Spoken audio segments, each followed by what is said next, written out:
time to finish off Fate for real, in this final funny Friday. Also, it's the 13th, so that seems a little funny too, because in case you're not aware of what we're going to be doing tonight, we are going to be going through all of the bad endings in the game, because we skipped on over them during the regular playthrough. That means that we are going to watch Shirou Emiya die or otherwise have bad things happen to him at least 40 times tonight, I believe is the number. So, yeah, that's gonna be fun. We'll talk a little bit about future plans once we start wrapping up here, but this is gonna comfortably take us a good amount of time. So strap in and get ready for pain and misery, because it's time for the bad ending stream. I did go ahead and make a save slot for the first one that we have to start off with, just so that we didn't have to sit through a bunch of skipping for a minute there. So we're going to be starting off with Fate Route, obviously. To give you a little bit of context for where we're at, we are toward the beginning of the route. We are around where Rin has taken Shirou to the church to meet Kotomine for the first time. And Kotomine says that Shirou can drop out of the war if he wants to by having his command seals taken away, destroyed, and his command spells, rather. And instead of obviously doing the cool thing and being like, no, I'll fight, I'll be like, yeah, I kind of don't want to do this. Before we start, let's read this donation from Sandwormy with the $5, doing my part in paying the VOD tax. Thank you, Soldier, I appreciate it. And Philip, thank you for renewing your channel membership. Anyway, let's give up. I can't go along with this. Gruesome battle to the death is wrong. What's wrong? Will you fight or not? You must decide and declare your intention here and now, Shirou Emiya. Yeah, he doesn't need to ask anymore. I'm not going to fight. I forfeit my rights as a... Oh, wait. The echo, sorry. I'm not going to fight. I forfeit my rights as a master. I look right into the priest's eyes as I answer. I see. That's a shame, but there's nothing I can do if that's the will of the master. As of now, Shirou Emiya has forfeited his rights as a master, and he's withdrawn from the Holy Grail War. Any objections, Rin? Why would the priest ask Tosaka and not me? Let me just make sure of something real quick. Okay, good. By the way, if you didn't notice, all of the stream layout elements are just a mixture of stream elements from all of the routes that I used. It's kind of a unique layout this time, so that's fun. Anywho, Philip with the 8. Get ready, chat, for a strong juxtaposition between goofy bullshit and the most gruesome shit you've ever seen. Yeah, I kind of assumed that was going to be the case. I don't mind. If that's Emiya's decision, there's nothing I can say to change it. I suppose seeing your regret is enough for me. Then we shall proceed, Shirou Emiya. Your left arm, please. Fine, but what are you going to do? It will be over quickly. I'm simply removing the command spells on your hand. There are two factors that make a master. One is the contract formed with the servant. The other is the command spell on your hand. By losing both, you'll be freed from the Holy Grail War. The priest takes my left arm. This will hurt. Try to relax. His fingers plunge into my arm. 5 fingers dig mercilessly inside my arm. My entire body jerks from the pain. I hear the sound of tearing flesh. This was not my mind playing tricks. Even if it was some sort of illusion, I can feel my arm being torn apart. My arm is unscathed, though. But somehow the priest's fingers are digging and tearing into my arm. It's as if his fingers became intangible and moved through my flesh.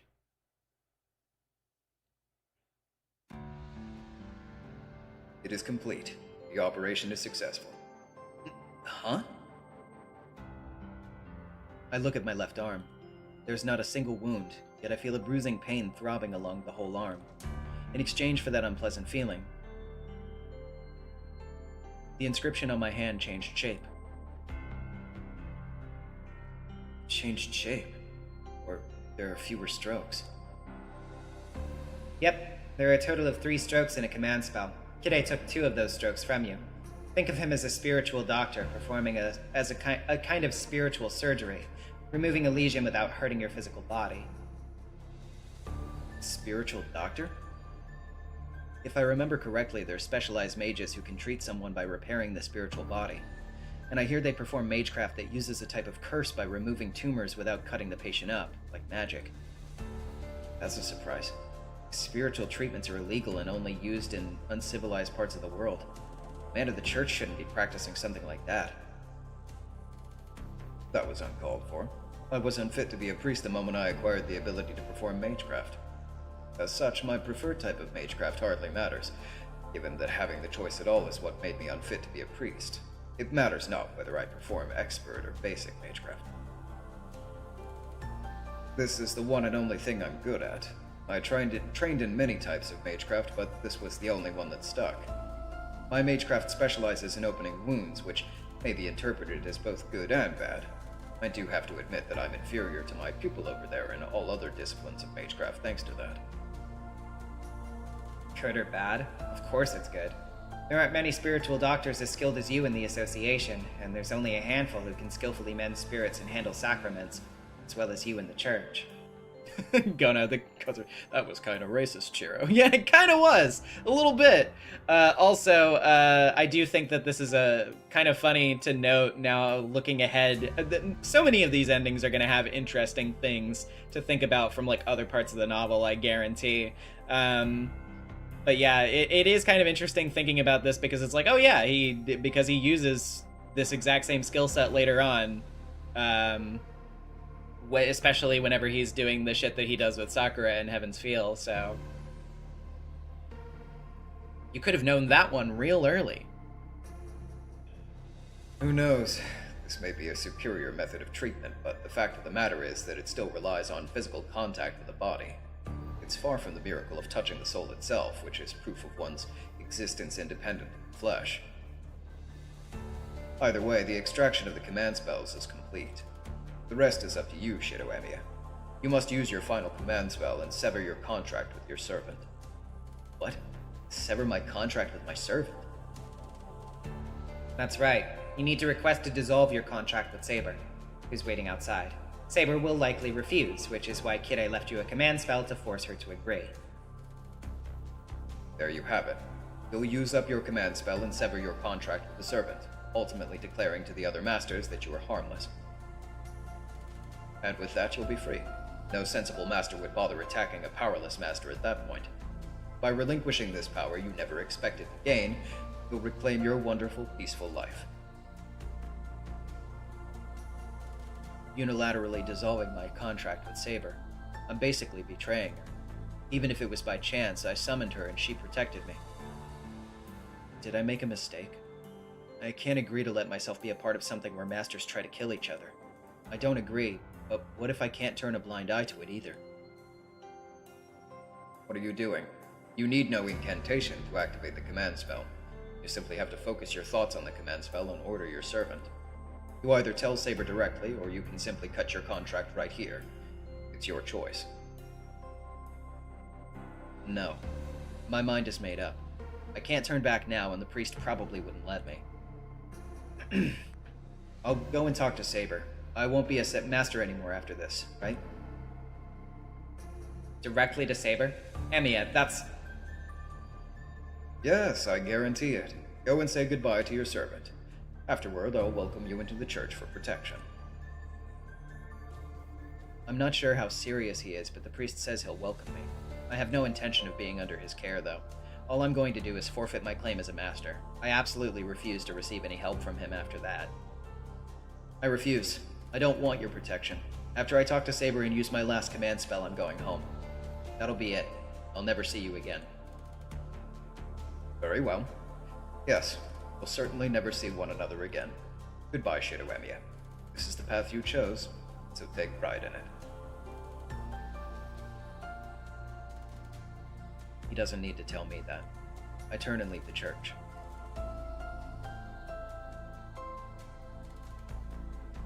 I step outside the church. She's there, waiting in the stone-paved square, beneath the clear sky. Have you finished your conversation, Master? Yeah, I learned what the Holy Grail War was all about. With that in mind, I made a decision, Saber. I'm going to resign as a master. Saber's expression doesn't change. Those green eyes regard me knowingly, as if my decision was the most natural thing in the world. Does that mean you will be nullifying your contract with me? Yeah, I'm not fit to be a master, and you'd be better off forming a contract with a more capable master, rather than sticking around with a fledgling like me. Yes, if I seek to improve my chances, I should form a contract with another mage. Archer's Master should be able to draw out my full potential. Yeah.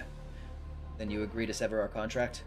I'm going to use my command spell to dissolve the contract, and you'll be free, Saber. Shirou, I will ask you only once.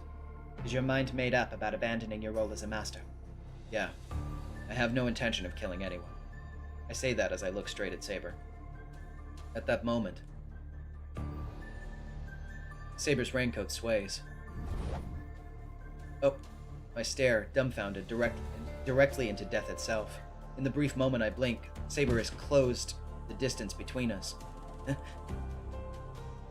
She sweeps my legs from beneath me. I slam hard into the ground. Pain spikes through my legs after a brief delay. There's no blood. My legs are still intact. It's a relief I still have legs. Thankfully, she only struck my legs with a metal rod. My bones are cracked and my leg hurts like it's been shattered to 1,000 pieces, but it's better than having both my legs cut off. Shirou, a mage who is no longer a master will die at their servant's hands. No matter how inexperienced you are, you summoned me and you have the power to keep me in this world. A servant requires a master. If you were to sever the contract, I will kill you and take your body, your magic circuits.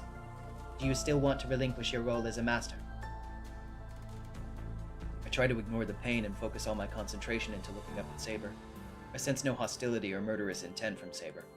As natural as breathing, Saber will kill me without remorse or regret, simply to remain in the world. Even so, that's right. Even if I changed my mind right now, I wouldn't do it. And it's not just because I only have one command spell left. I want nothing to do with this war. I disavow my position as a master. Having a master like me will only end in your defeat. I was defeated. If I refuse to fight once, so I'll certainly do the same a second time. Every time I find myself in that position, I'll regret fighting. Me being a master would put not only me, but Saber in jeopardy. Then you have no objection to me killing you here. I cannot become a spirit, as I cannot take in your spirit. Yours will be a painful death. Are you willing to accept that?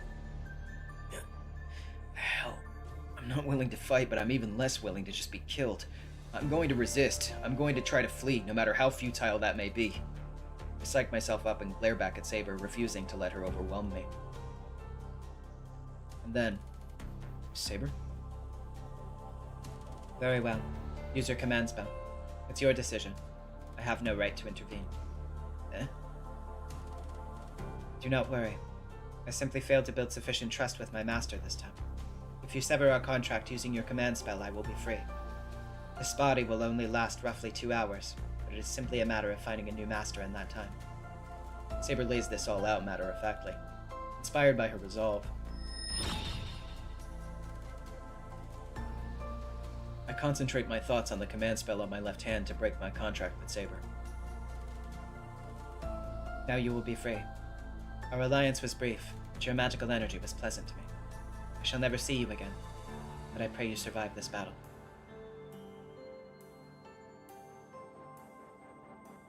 The silver armor moves away. I realize that I have the urge to call out to her, but I smother it before I embarrass myself. I have no right to call out to her. She didn't blame me for arbitrarily severing our contract and was concerned for my safety until the very end. And since I've pushed her hand away and stepped down from the Holy Grail War, I'm in no position to call to her.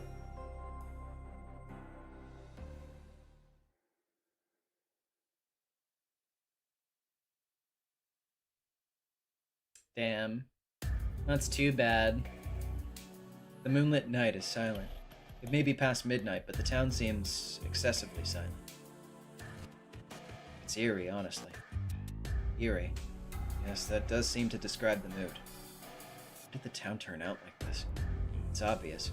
It's the Holy Grail War. The 6 mages in this town engaging in secret battles are the ones sucking the life from the town. My chest hurts. My chest, where Lancer stabbed me hours ago, aches. I should get home. Nothing good will come of me going back to the church now. I try to fight down the pain in my chest as I walk home. I'll think about what I should do once I get home. Once I get home, I can take a bath and clear my head. Yes, that'll help me calm down.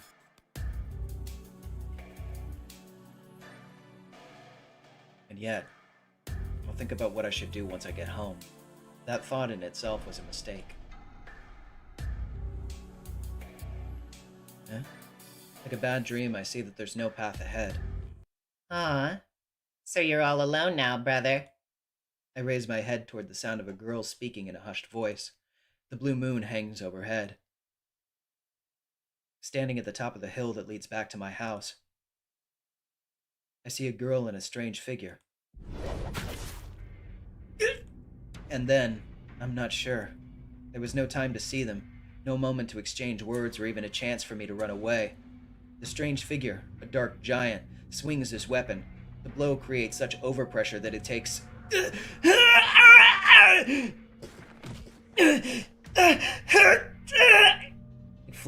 flies off. What flies? From the base? The hill behind me stained red, wet as if a rainstorm just passed by. But the ruined, torn part of my body remains pink. Blood slowly oozes out. Agony and terror creep over me. Berserker, I don't feel like playing tag, so just squish him. I tumble. I'm kneeling forward, but my knees are bent in the wrong direction. They're bent forward. The legs are bent at right angles where my knees used to be. My mind can't keep up. The mind-searing agony makes it impossible to keep up with what's happening. Berserker. I'm sure I heard that, which means the monster in front of me. You have really good manners, brother. I know what you're doing. You're sitting in a kaishak style, an assisted suicide position. My grandfather said Japanese people are well-behaved people who always sit up straight as they wait to be killed. My consciousness begins to fade. The girl's innocent voice seems out of place in this situation. I mean, yeah, I figured gore content warning went without saying. I feel like if you need a gore content warning at this point, you wouldn't be watching Fate Stay Night to begin with. I look up. I can't breathe. Part of my chest is simply missing, leaving a gaping hole right through me. I fall backward onto the ground. Both of my legs are folded like caterpillar treads. They're broken and won't move.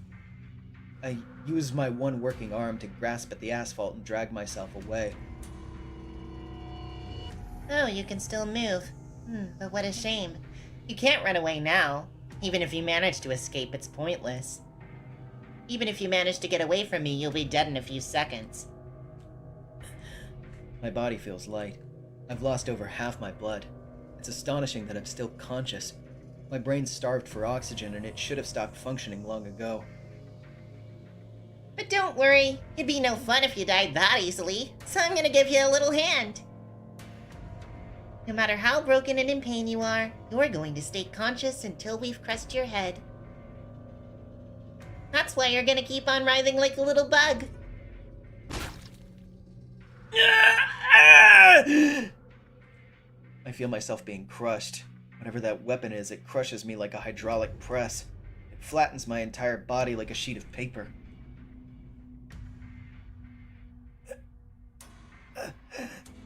I can't die. The only blood I have left is in my head.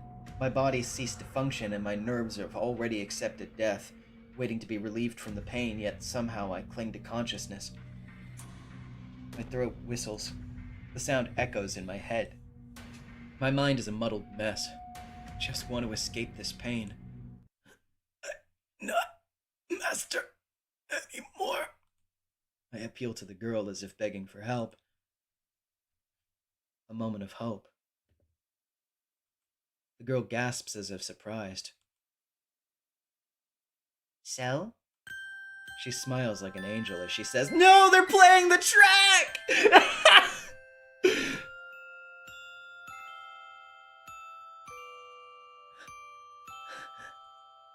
All rationality abandons me. I'm not going to get away from this. I feel then, down to my soul, that I'm going to die here. Maybe you're small enough that I can pick you up now. Then I'll invite you to my castle. I have lots and lots of tools in my castle, so we can take our time and continue this there. No matter how much I'm hurt, my consciousness just won't die. And because it doesn't die, I numb my psyche. I don't know how much longer my head's going to remain intact. I've already lost all hope. That end. Tiger Dojo is a light-hearted hint segment. Players who want to complete the game on their own or avoid out-of-character situations should proceed with caution. Beyond here lies the Tiger Dojo. Would you like to seek advice? Yes. Hello! Is everyone doing good? Good players should only play an hour of games per day. Anyway, this is Tiger Dojo, your helpful segment that deals punishing blows to those who died pathetically, while also solving all your problems just like that. Anyway, this whole segment does seem to do a complete 180 from the rest of the game, so what's the point? Any answer, Disciple number 1? Yes, ma'am. This dojo is behind-the-scenes segment to help out that dimwit Shirou. That means this is the pillar that supports Fate. It may be no exaggeration that this is the main story of Fate. Marvelous! Bravo! Avocado! Very good, you may have realized this by now, but this dojo itself is Fate's very core. Don't you get tricked by those fake heroines acting all high and mighty in the main story. And if you see any choice that seems even a little suspicious, don't hesitate to choose that one. Anyway, this time Shirou. Aw, man, he got squished real good. Who does that kind of thing? Must be a real jerk. What do you think about that, my disciple? I don't see a problem. That's clearly a cute, hip way for someone to express a twisted kind of love. Wrong! Ouch. My mistake. Anyway, this time around that hopeless Shirou met his end because he ticked off a certain heroine. Exactly. He shamelessly broke the honorable samurai spirit by showing his back to the enemy. He committed a literal seppuku, a suicide by disembowelment. So from now on, make sure you choose lots of cowardly choices. You'll have no trouble dying again. But, you know, this is a Q&A segment by name, so I suppose I need to listen to your problems. Disciple number 1, what is the appropriate countermeasure for this? Ma'am, yes, ma'am. You need to go back to the branching choices and choose the other one. Yep, very good. Unexpected deaths like this happen all the time, so saving right before you make a selection should be standard practice. That's it for this time. I'll see you at the next practice. Yep, see ya! Restart from the most recent decision point? Yes, please. Oh boy, oh boy. That was fun. Alright, we'll choose the canon answer this time. And skip the scene. We're gonna keep on skipping until we get to another choice. So next up, this is during the Berserker fight, I suppose. Instead of helping Saber, we're just gonna try to take Rin and book it. I'm gonna get away from this place.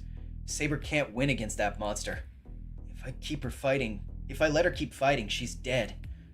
Then... Tosuka, this way! I take Tosuka's hand and run. If that girl is really after us, she'll definitely give chase. That means Saber might live, and we might have a chance to survive if we can get somewhere there are people. Wait, we can't just turn our backs on him! What? She shakes me off. And then there's a flash. Tosuka moves in to protect my defenseless back. She takes the blow that had been meant for me. Tosuka... She turns her face towards me, and I see her pained expression. Red stains her lips, and she looks down almost curiously at the sword impaling her chest. No, Rin! What the hell was I thinking? Oh, no, okay, that was her. What the hell was I thinking? Is that a question about her trying to protect me, or just taking Berserker's attack? Tosuka tilts her head, admitting that it had all been useless from the start. The church. Go to... Get it! Almost the instant she's spoken those words, Berserker hurls her body to the ground. My body reacts before I can think. The dark giant looms before me. As the monster throws Tosuka's body to the ground, I seize the opportunity to run away. Ah! I flee desperately like an animal jumping through a ring of fire. Ooh, he's running away. Brother's so cute, thinking he can run away from Berserker. I run. Tosuka's words echo in my head. The church. I need to run up the hill and reach the church. I'll go to the church and ask Kotomine for help. I need to do that, or else Tosuka will die, and Saber will die. I won't be able to help either of them, and I'll die too. I feel a blow to my back, but it's not a sword. The giant's dozer blades hands strike my back, sending me flying.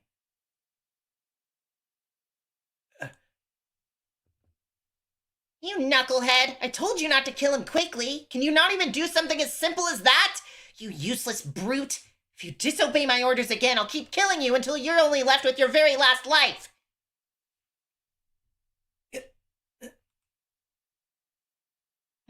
He's alive? You threw him all that way and he's alive? So, you're alive, brother. You may not be able to use any magecraft, but I guess there was a reason you were chosen as a master. Fine. If you're not going to put up a fight like this, there was no point in me coming to Japan. I can't move. Calling the state I'm in alive would be a sort of an overstatement. Goner would be closer to the mark.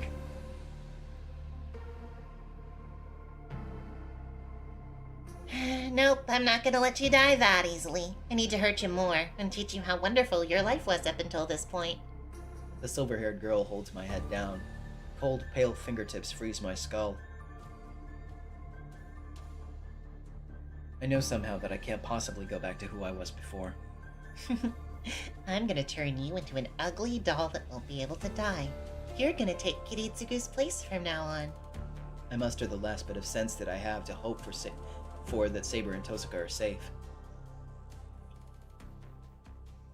Yeah, you really getting the brunt of that grudge, ain't ya, boy?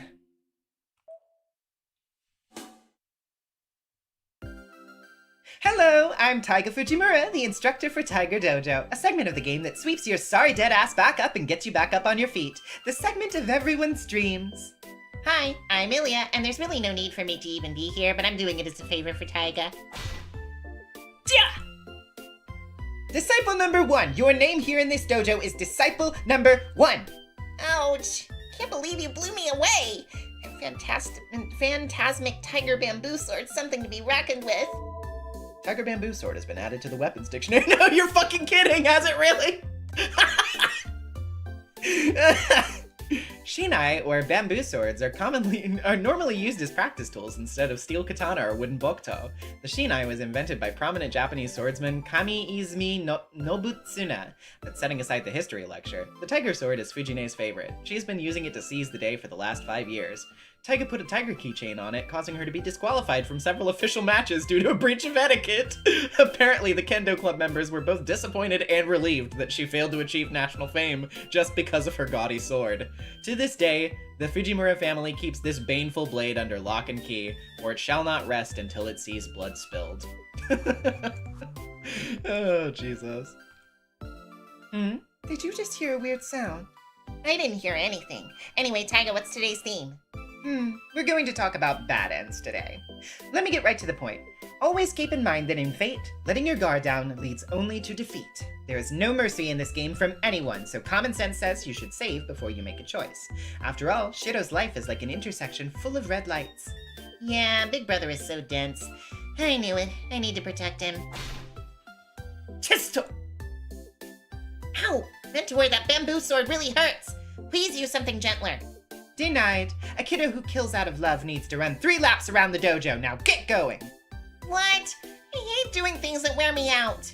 Don't you want a tiger stamp? Sheesh. Fine, I'm going. Anyway, the cause of death this time was that you stupidly believed you could run away from that sinister kiddo. When you meet her, you either defeat her or get defeated. Being half-assed about it will get you killed, so be careful. Tiger, there's a cat in the corner of the dojo. Step on its tail to drive it away. And don't call me Tiger. Okay, I drove the weird-looking cat away. Very good. Then that concludes our lesson for today. The story's just begun. Once you get through this exciting part, your battles as a master will begin. Or not begin? Maybe? Which is it? Maybe the training segment continues just a little more. I think that was supposed to be a reference to Neko Arc, yeah. If I had to guess, I would have to imagine. Like, weird-looking cat, who else could it be? Alright, restart from the most recent decision. We'll go ahead and help Saber, and then skip on ahead. Now, we don't have another Tiger Dojo choice until day 6, so we're gonna be just flying on through for a second here. So yeah, let's talk about yesterday. Skip ahead. Got it, let's team up. Skip ahead. Where'd you get those clothes? Skip ahead. Saber and Ren getting along. Am I also to be a master? Funk. Hydrangea. Don't save. Boop. Boop. Go meet Tosuka.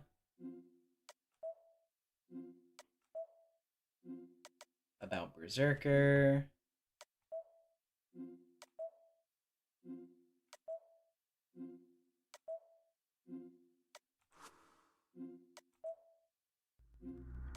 Yeah, this is where we find out that Shinji is involved for the first time. They have that talk, and we talk to Ryder. Skip. Now we're going to Ryudo Temple, I guess. But yeah, we tell Saber not to go, and then that's when we have the intermission where she goes off to fight Kojiro by herself, I think, if I'm remembering correctly. But we're gonna just say, okay, yeah, fuck yeah, dude, let's do it. Let's kick his ass. I'll go on the offensive. There's a master at Ryudo Temple, and I need to stop them from sucking up magical energy from everyone in town as soon as possible. I agree with Saber. I'm not thrilled to be the one making the move here, but it depends on the opponent, too. If we want to find out what sort of master we're dealing with, we should go to Ryudo Temple as soon as possible. And it's time to head out, Shirou. I'm very glad to see you being so proactive. Fine, there's nothing I can do or say since you've already decided, but just be careful. Tosuka? I'm going to rest. I have no interest in a battle I can't win. If you aren't back tomorrow, I'll at least go out and collect your remains in the spirit of our alliance. What the hell? Would you say something so ominous? That's likely Rin's way of warning us. We're certain to face defenses meant to ward off intruders into Ryudo Temple. We will need to pass through the enemy traps and beat the Master, the Lord of this stronghold. Well, you're right, but... Thank you, Capri. I appreciate it. I'm not so enthusiastic and confident that I think I'm going to go in there and beat the Master. I just want to learn their identity and motives. If all goes well, we might be able to avoid battle, and if things get hairy, we can retreat. I won't ever let her suffer or look so pained again. Just have to retreat right away if it starts to look too dangerous. Yeah, about that, Shirou. About that. The clouds zip by overhead. Must be a strong wind up there. Master, it's almost midnight. Yeah, the town's gone to sleep, so it's a good time to head out. I nod as I grab my shinai bag. Inside, I've packed a bamboo sword I found in the shed. It's not the greatest weapon for going up against a servant, but as long as my strengthening magecraft works, I should be able to survive at least one attack. Saber, we're only going to Ryudo Temple just to check things out. We're going to see who the master is and what class their servant is. We're not here to start a fight. Understood. But if the enemy desires a fight, or if I determine you're in danger, I will not hold back. As long as we're heading into enemy territory, please prepare yourself for the possibility of death. Possibility of death. The scales of fate weigh on one end the master at Ryudo Temple, and one on the other, us, the intruders. The scales are balanced right now, but they may tip one way or the other tonight. They may? We head west from the intersection. and hurry along the empty road. Ryudo Temple is located at the end of the gently sloping mountain path, opposite the more developed Shinto.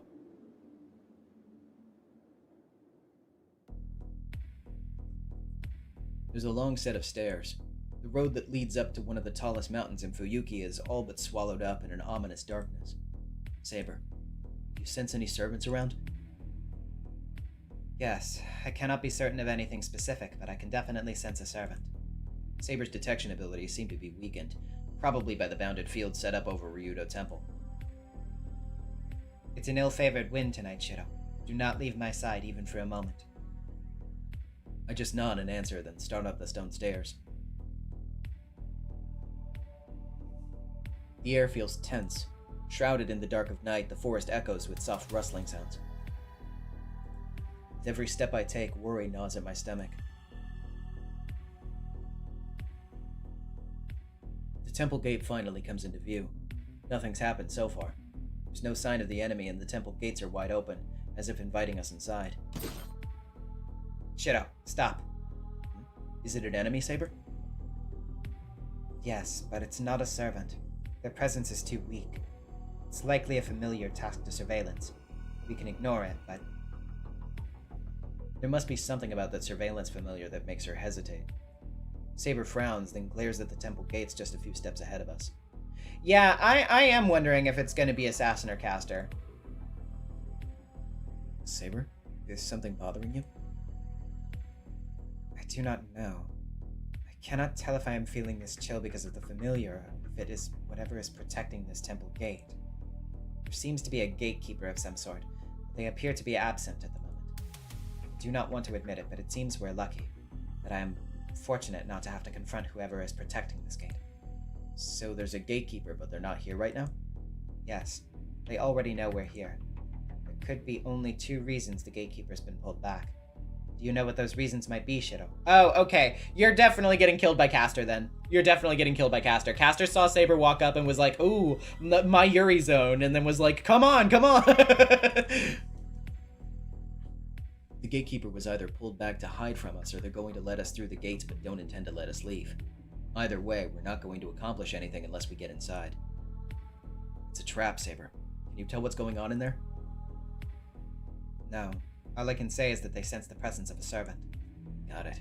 Guess we won't be learning anything unless we go inside. Saber nods. Let's go.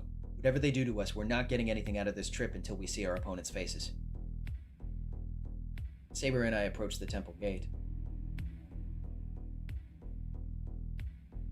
For a brief moment, the clouds drift across the moon, swallowing up its light. Our vision falls into darkness. Oh, hello, Ryder? Eh? In the darkness, I thought I saw a beautiful snake slithering between the trees. Wait, Saber, I stopped Saber, who's trying to walk through the temple gate. Shirou?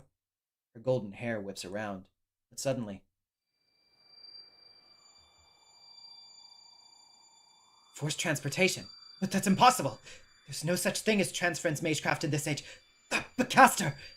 Saber's figure distorts. What kind of magecraft is this? Saber becomes distorted like a mirage and... This is bad! Pull back, Saber! Your body's fading! No, Shirou, you are the one who's being transported. Hurry, take my hand! Transport? Like teleportation? Shirou, reach out! You're being pulled in! Saber kicks the ground and grabs hold of my arm, but then...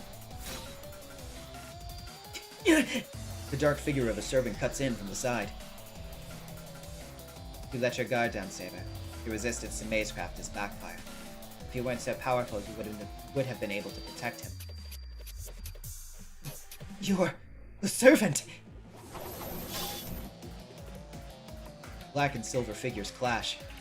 Oh, okay. Oh, yeah. That's a good reminder, Hersher. I had forgotten about that.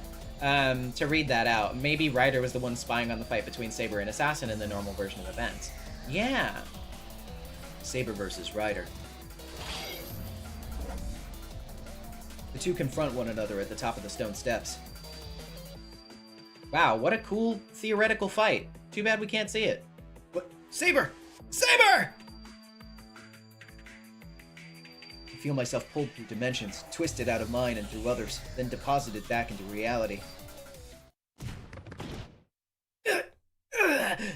My blood flows backward. For a moment, my organs flip inside out, and I'm overwhelmed by nausea. Oh my, I meant to hook a dragon, but I seem to have caught something much smaller in my net. What? I turn around to face whatever's behind me. I'm making a guess. I don't have time to figure out who it is.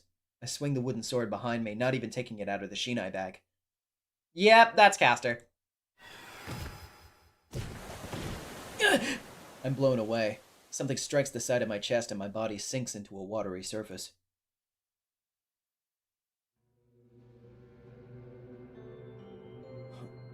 What the? The liquid turns red. My body, the whole right side of my chest, is gone. What a stupid boy. You walked into my temple equipped with barely anything in the way of magic resistance. It appears Saber was not blessed with a proper master. The purple-robed figure snickers. I'm dizzy. I need to get up and take Saber's hand, but I'm shaky. My body.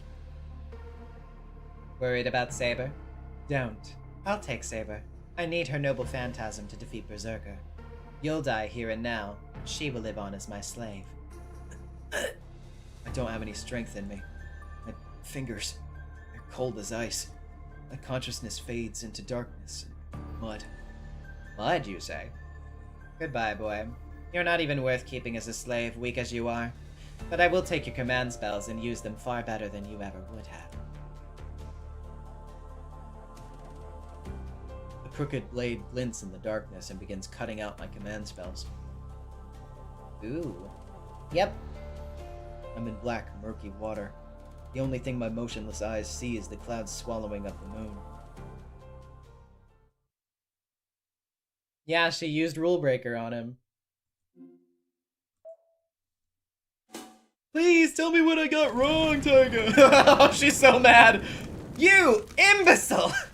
Imbecile! What the hell were you thinking going out there when her wounds haven't even healed yet? You just became a master, so you need to train a bit more. That's right. You might not be able to avoid me killing you, but letting that vixen kill you is so uncool. Hurry back to your previous choice and stay home tonight! That's right. Make sure you think real hard, and next time choose more carefully. Well now, your friendly Tiger Dojo, which welcomes you with open arms despite your stupid mistakes, is entering its 3rd episode already. Everyone might be getting used to this dojo by now. Are they really? What are you trying to get at, Taiga? Is there something you want to say? Yes, actually, I'm sure everyone is starting to wonder by now. About what? Then I'm gonna say it. Don't you think wearing gym shorts is a little on the nose? But isn't this a dojo? I'm gonna be working out, so I'm just wearing gym clothes. I see, so that's why. I guess that makes sense. I just thought it was some sort of scheme a naughty girl like you would come up with to steal what little thunder I have. Okay, guys. You're thinking way too much about this, Taiga. You and I are on completely different levels. I don't have to be dressed to the nines to beat someone like you. Oh, you're right. You and I are treated very differently, and there's no need to compete with each other. Good. We're gonna be BFFs. A gym uniform's a sign of energetic vitality, so I'll allow you to keep wearing it. Obviously. Well, you can count your blessings that I'm not in a maid outfit or a school swimsuit. I was actually thinking of wearing different outfits every time, you know? What's with this obvious special treatment? I'm not jealous. That idea got nixed anyway, so you and I are on an even playing field. But I'm a little curious. What other outfits were you planning on wearing? Okay, do we have to go into this? Things like a boys' school uniform, a Kamakura-style outfit, a grown-up me version, a snowman, an apron, a kimono, a German-style military officer uniform. Okay, you really shouldn't have fucking done that one. Lo and behold, there were supposed to be 40 different variations. Gah! I've heard enough! Your blessed love is too much, I hate it! Also, I kind of wanted to see the military uniform, so I'm a little disappointed. Taiga! Why do you want to see the Nazi uniform? Yeah, I think it'd be childish to change something that's already been decided. I totally agree. What were the developers thinking getting rid of my route? Do they just hate money? There's no route even planned for you. Not the fucking chibi Rin. What? Meow! Hey, you scoundrel, get back here! Yeah! Help! Oh, hey there, Rin. Well, just take it easy. She's smoking. And she's gone. And Tiger's out cold. So maybe I should head back too.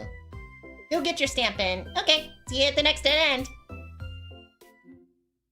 Okay. Alright. Sure, guys. Sure, guys. Anyway, don't fight. Skip. Skip. Skip. Skip. Skip. Skip. No, we're not gonna save yet. There is a point at which we're actually gonna save pretty soon, though. Let's see. Yeah. The reason to fight. I want to know why she seeks the Holy Grail. Yep. Skip. Skip. Skip. Skip. Okay. No, not yet. Want to know more about Saber before she became a servant. Go straight to the Emiya house.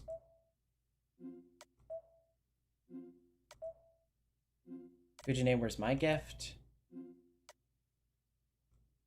No, Martin, I have the guide up for that, so don't worry about it.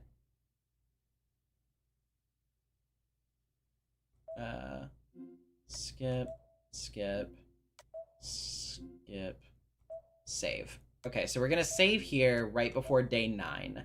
That is where we need our save slot. I believe. Let me make sure of something real quick.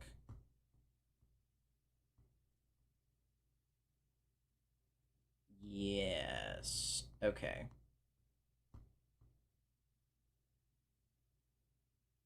Okay.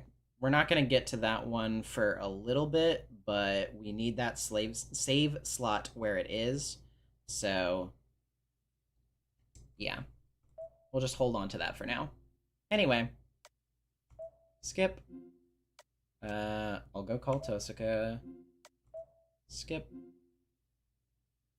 Skip. Okay. I don't need to stop. That's the first fight with Ryder in the school. Okay. So here, instead of choosing, this isn't going to be a battle, we choose, I'll defeat it before I get defeated. Another charging in. I have no chance of winning against a servant. If I fight, I'm dead. The only thing I can do is beat Shinji to force Ryder to retreat. I kick off the hallway floor, refusing to let Ryder intimidate me. 6 more meters to Shinji. If I could just slip by Ryder, I can get to Shinji. The servant in black blocks my way. If I focus my concentration and brace to meet her every strike. I aim to the left. The left fist twitches the slightest bit, letting me avoid the first blow. I try slipping through the opening between Ryder and the wall so I can charge at Shinji. Ryder vanishes. I saw that little smile, you scamp. Eh? My plan goes up in smoke. The path is wide open before me and Ryder's nowhere to be seen. This is bad. I have to stop. I screwed up. Saber kept warning me about this, but I just didn't get it. I shouldn't go forward. I shouldn't confront Ryder. And if it's just a single blow, I shouldn't have even thought of dodging it. I feel something behind me. Ryder hangs from the ceiling behind me. She slices through the back of my neck in a smooth crescent arc. Eee! Air hisses from my neck. Ryder's skills are truly beautiful. The move was so graceful, like caressing a daffodil. A touch from her fingers so delicate it would not make a single ripple in still water plucks my life from me. Too easy. He's like a bug on display, the way he's... Oh, that's probably Shinji, actually. Too easy. He's like a bug on display the way you skewered him from behind. I held back. He'll survive with treatment. Who put you in charge? Nobody told you to go easy on him. Sheesh, you're just a servant. It's not your place to tell your master what you think. Shut up, Shinji.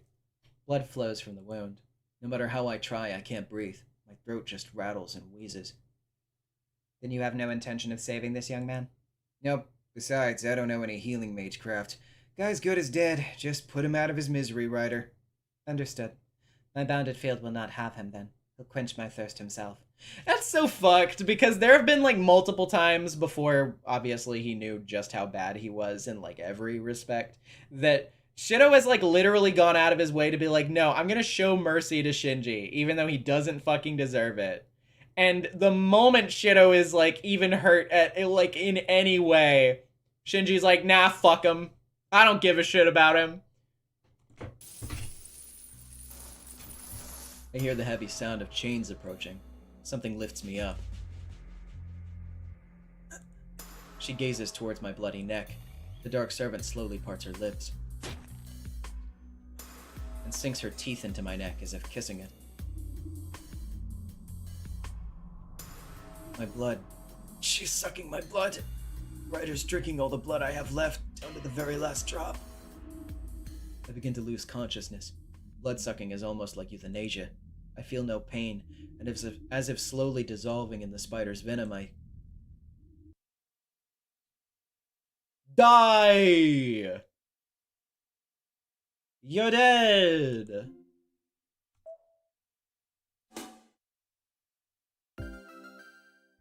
Good evening, this is Tiger Dojo, your friendly segment chock full of hints for those who love dying all the time. And I'm Emiya, the disciple. We're almost halfway through the main storyline. Big Sis here sure is glad to see Shirou finally starting to get serious about fighting. Wow, you just dropped that! Well, oh no, wait. Or is she referring to herself? I don't know if she's referring to herself or Ilya. It could be either. Spoilers, Taiga. But I have to say, this was a pretty boneheaded choice. Were you even listening to Saber's advice? Of course not. Saber and Rin do too much explaining. It's such a drag. I always skip the training scenes. You idiot! Ouch. I'm sorry. I was just fibbing a little. Sheesh. Listen, unless things get really bad, you need to avoid fighting servants head on. Hang in there and opportunities will present themselves. Be patient for now and let your opponent do as they wish. Ma'am, yes, ma'am. By the way, Mentor, I see that you give these stamps out whenever we visit this dojo. What's that about? This is a tiger stamp. Collecting them gives you a sense of satisfaction, and it's also a good way to see how much progress you've made. And if you collect them all... If you collect them all? The game screen will be completely filled with paws. Scary. Yeah, what a perfect world. So I can't be blamed if you go out of your way to collect them. So, there you have it. I'll see you at the next Tiger Dojo. We'll be waiting.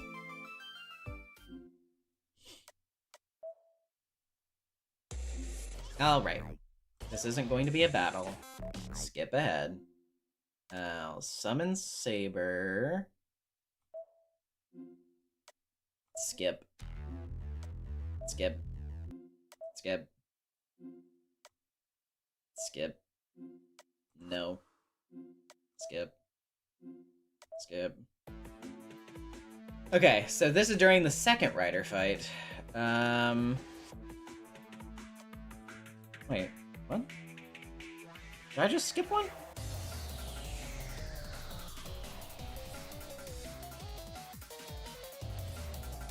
I guess I did, by accident. What the fuck? Where was the choice? Hold on.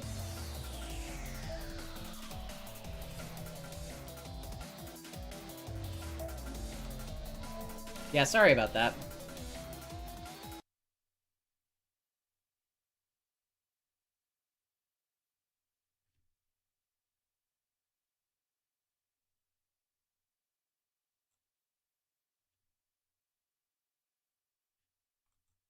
Oh my god. Oh, I have to shit, I have to fast forward.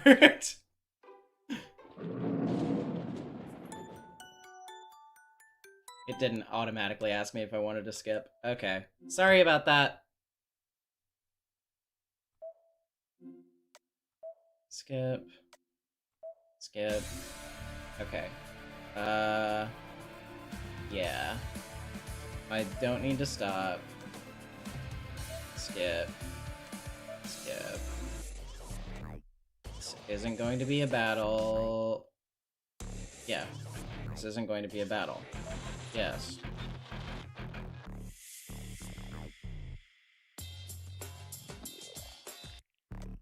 Yes. Okay. Sorry, it was here. I missed this. Okay, yeah. So instead of summoning Saber, it's I can't waste my command spells. No, I can't use a command spell here. I hesitate for a second. My command spells, especially for an untrained master like me, are too important. I can only use them 3 times, almost the instant I realize I can't just use a command spell so casually. He just falls out the fucking window. Huh? I fall on my back. I slam into the ground after being kicked from the 3rd floor. Calling it fatal. Well, it's likely fatal. I managed to avoid falling on my head, but I wouldn't be surprised if I'd just broken every bone in my body. While he's thinking about it, he's like, man, no, I don't know. I don't know if I can use it. Yeah, it seems a little bit too important. Blood seeps from me. It's coming from my chest. My back seems fine. Looks like I survived the impact of the fall, so why... Oh! What is that thing? It's sticking out of my chest as I lay looking up at the sky. Damn! Dropping that early, too.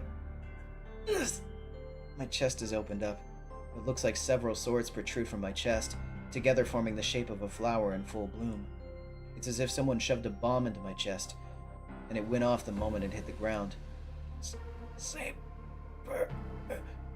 I can't explain it. I don't understand what happened to my chest. So many blades stick out of me, like my entire ribcage burst through my body. I watch blankly as my body slowly dissolves. I need to hurry to stop it. I can't move. The miracle that healed me from Berserker's attacks doesn't seem to be working with so many swords piercing me. My thoughts begin to fall to pieces. Even if I were to try using a command spell, I don't even know what's happening anymore. I draw in one more huge breath. The air burns. I cough up blood. My heart stops. Yep. Just fell out the window.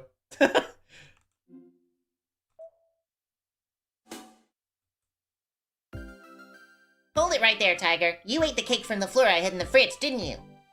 It's your fault for leaving it there. Do you know what expiration date means, my disciple? Who cares? Just give me back my cake, you big tiger! I can't give back what's already digesting!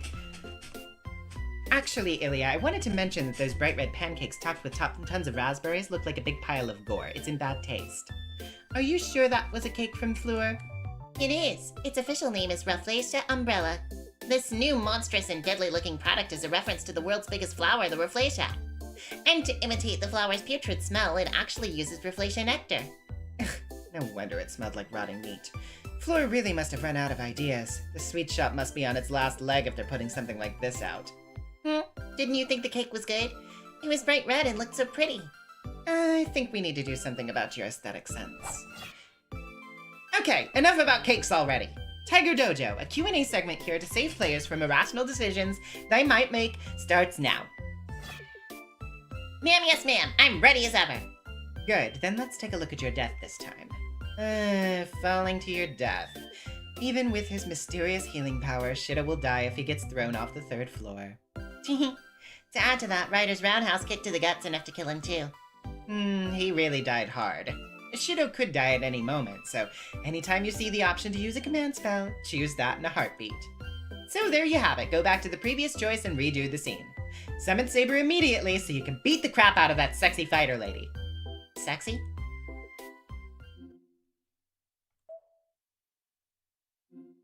Taiga exposing her taste, apparently. So she's into women like Ryder, I see. Okay. I'll summon Saber. Skip the scene. Skip the scene. Skip the scene. Skip the scene. Don't save. Skip the scene. Skip the scene. Okay, now we're at the rooftop battle. So instead of following Saber, like running up to the roof, I'm just gonna sit my ass here. You know, I'm sure they'll figure it out. It's frustrating, but I should stay here. I can't run up the side of a building, and even if I go after Saber, I wouldn't be able to help her much anyway. Saber. No human should get involved in the battle between servants. All I can do here is believe in Saber and wait for her. The next 60 seconds pass with agonizing slowness. After a few moments, I see sparks erupt overhead. Rooftop? Did the two of them go all the way up to the roof? I strain my eyes trying to follow Saber's movements. A pair of figures, one black, one silver, never stops moving, then disappears after climbing a few hundred more meters. What? What should I do? Should I sneak into the building to get to the rooftop now? I may not be able to scale the side of the building, but if I can get to the rooftop where the ground will be stable. What the? A blindingly bright light bursts atop the roof. Not just once. It flashes again and again like successive shots in the steady rhythm of a pendulum swinging back and forth. Don't tell me that's Ryder's noble phantasm? If it is, Saber doesn't have a chance. We weren't supposed to let Ryder use her noble phantasm. Saber winning hinged on that. Saber! No time to be indecisive. I grit my teeth at my own inadequacy and sprint back toward the building.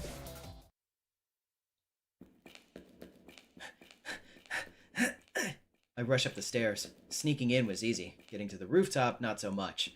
The elevator only went up to the 40th floor, so now I have to run up the stairs the rest of the way. Can't waste time with crap like this! The lights are out, but I keep rushing up the darkened staircase. It's been 5 minutes since I sneaked inside. A normal battle would have ended by now. Yeah. The ground shakes. The 50-story skyscraper rocks like a bomb's just gone off. What the? That wasn't Ryder's noble phantasm. Just one more flight of stairs until I reach the rooftop. I try to shake off this ominous feeling and focus entirely on reaching the top of the stairs.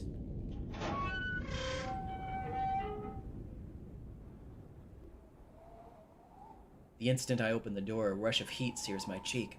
A scorching hot wind rushes in at me. What the hell is happening here? The concrete roof is pocked and scorched.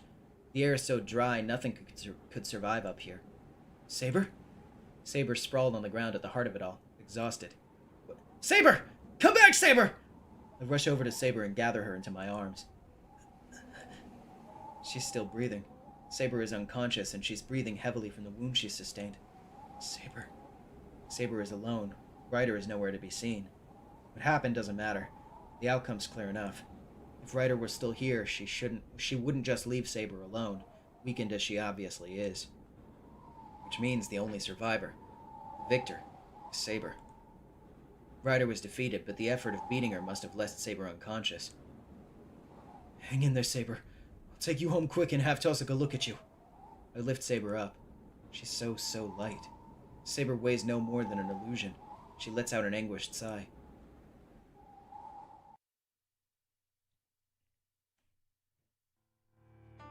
It's done. I'm having her sleep in the Japanese-style room. She's not waking up anytime soon, though, not with the state she's in. Thanks for taking a look. I wouldn't have been able to treat Saber. Well, I just took her armor off to make her more comfortable. There's really nothing to thank me for. Saber's not improving, so I didn't do much. But still, I'm glad Tosaka was here. The moment I arrived home carrying Saber, Tosaka understood what was going on. Tosaka wasted no time in removing her armor and checking her injuries. So, what happened? You went to go find Shinji and you came home with a wounded Saber. I know something happened. Care to explain? I actually don't know either. All I know is that Saber and Ryder fought. Saber was the only survivor. I do want details, but I can let that go for now. Probably the least of your concerns at this point. Why? What do you mean, the least of my concerns? How was that unclear? You've got to have figured it out by now that Saber's going to disappear. What? She says it so calmly. Tosaka just casually brings up the one thing I've been trying so hard to avoid. Disappear? You're saying Saber's going to disappear? Yes, I don't know what happened in that battle, but Saber's almost out of magical energy. She's in so much agony because she's fighting so hard to remain here, even as she's on the brink of disappearing from the lack of magical energy. Saber's going to disappear because she doesn't have magical energy?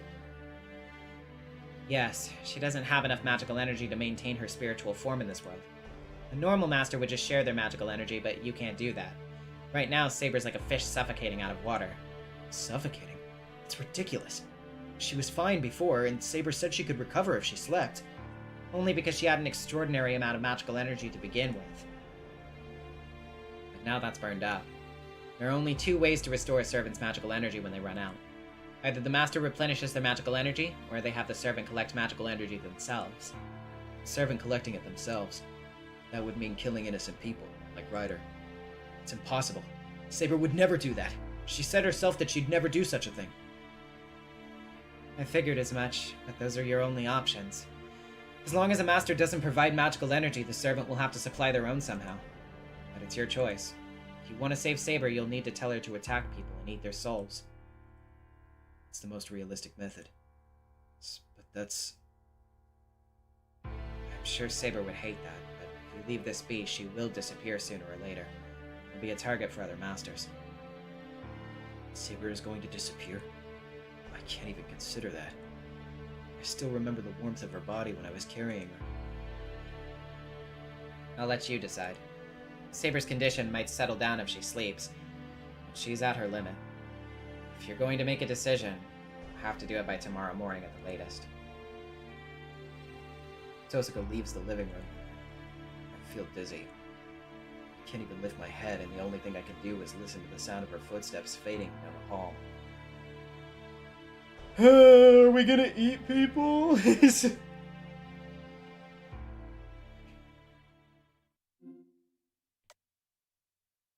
No, don't save the game. Damn, this one carries on for a bit, doesn't it?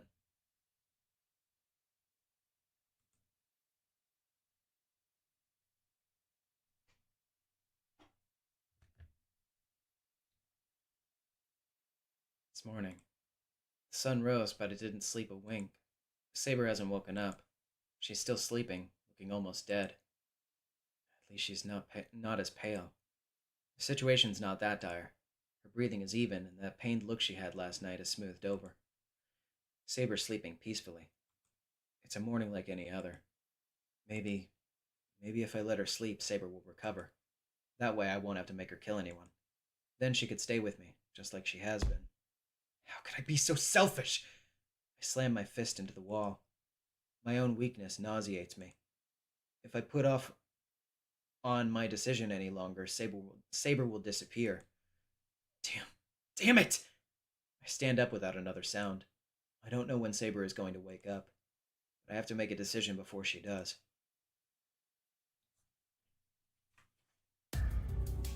I head out. I don't have a plan. I just wander, hoping I'll happen across a sign that will help me make up my mind.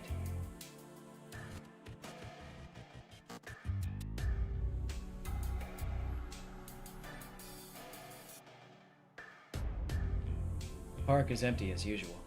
Maybe because it's so cold. There's no one around, and it looks like I'm the only one outside. I sit on a bench, questions still ringing in my head, no answer yet presenting itself. Time slips me by as I sit on the bench. I have no idea how long I remain sitting there, just as my fingers start to tremble from the cold. Hello? Who? Probably, if I had to guess. I'm gonna make an assumption. I thought I'd never see you again, but you're here. I look up, hearing a voice calling to me. Yep, it's Ilya. It really is you. Hello, Shirou. You look down. Did something happen? Ilya, did you come all the way here by yourself again? It's not safe. You never know where masters are lurking. I'm about to warn her that other masters might be lurking nearby, waiting to attack. I catch myself realizing how stupid that would be. Ilya is a master. I shouldn't be worried about her. We're enemies. Sorry, I don't really have time to talk right now. I know we bumped into each other, but I can't talk today. It's gonna be really cold, so you should head home. I don't get up from the bench as I dismiss Ilya. There are plenty of things I'd like to talk to her about, but I can't think of anything other than Saber right now. What's going on? Ilya doesn't say anything. She's looking at me as if I'm a stranger. Ilya? Sorry, I don't mean to be harsh. I've just got a lot on my mind right now. I know. Saber is about to disappear, right? And you're wondering what to do. Just out of nowhere, Ilya's voice has gotten so cold and detached. Ilya, how do you know about that? There's not much to explain. I was there last night at the building. I could only watch from inside, though. I try to make my hands and feet move, but nothing happens. No, it feels like the more I try to move, the stiffer they get. It's those eyes. Yeah, I thought that she was doing Mystic Eye bullshit. Whenever I see Ilya's red eyes, my senses go dull. Oh, you're already chained down. You really weren't on your guard at all. I thought it'd be easier to capture you if you were all alone, but you're so cute getting caught so easily. Emiya, you... It's no use, brother. You can't move now. Soon you won't be able to talk, but there's nothing to worry about. I actually didn't come here to talk today either. Emiya's eyes blaze with murderous intent. This is Emiya as I saw her the other night. Berserker's master. Do you plan to kill me? Right here? I grip my teeth and gather all my strength. My fingers won't so much as budge. It's like Emiya's stare has frozen every nerve in my body. Yep, there's no reason for you to remain a master, right? If Saber disappears, you'll be all alone. I can't have you go on being a master. I can kill you easily if you have no other means to fight. Emiya raises her hand. Her slender white fingers reach for my chest. I'm glad I found you before the others killed you. So good night, brother. Saber's going to disappear anyway, so sooner the better, right? My vision fades. My limbs have gone completely numb, and now I can't see either. How long have I been stuck in this darkness? Before I can figure out whether I'm alive or dead, I lose consciousness.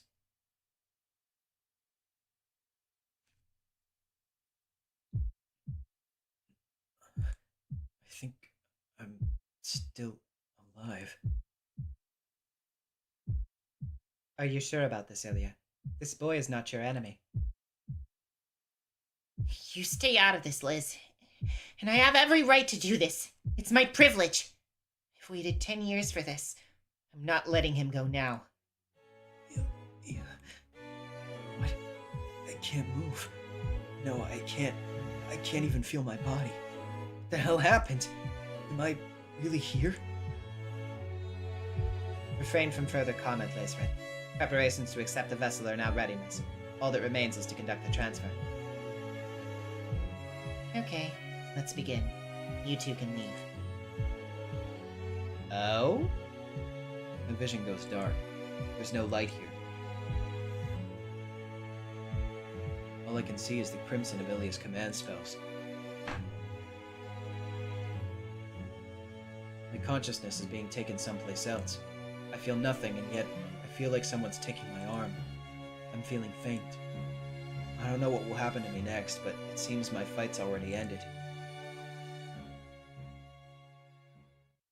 Yeah, I mean, like, I don't necessarily see, like, a direct cause and effect, but I think it's more so about, like, your choice on a meta level.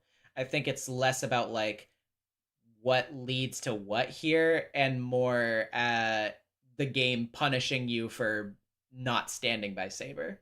Like, for not being with her. It's like, you know, hey, you know, you fucked up. You didn't stick by Saber's side. You didn't go all in with her. So fucking perish, idiot.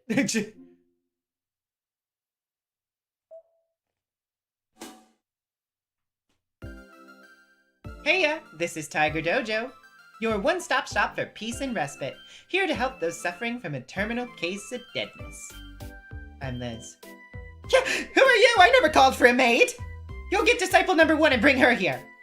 No, Emiya is resting. She is depressed. Hmm? She got all murdery, then went and got depressed? So unreasonable. But that's good. I want to have a fancy catzel too, meow. Well, anyway, seriously, who are you? You're drawn differently than us. Lacered, Emiya's friend. I'm her substitute today. Is that so? So, Emiya has friends too. So, what's your relationship with her? Straight man and funny man? Crime and punishment? No. Emiya's caretaker? Ah, crap. I knew she had to be some kind of fancy rich kid. So, she's really loaded? Ah! Big Sis can't allow this! What a mess. Listen, this bad end happened because Shirou got scared. Go back to the previous choice and figure out how the battle should be going. Yes, I don't think Emiya would be pleased with this either. Oh, you seem blunt, but I see you know what you're talking about. Good, good. Good children will get this tiger stamp. Dear Tiger, thank you. Aw, you're dong welcome. So there you have it. Let's meet at a better dead end next time. Yeah, it literally was a deterministic ending. It literally didn't have, like, a story reason to happen. Like, cause and effect wise. It literally was just like, don't be a pussy and you won't die next time.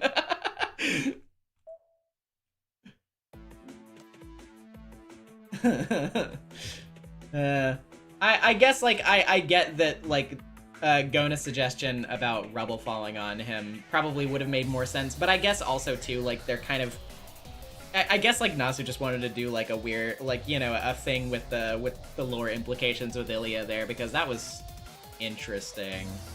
But... anyway, I need to follow Saber.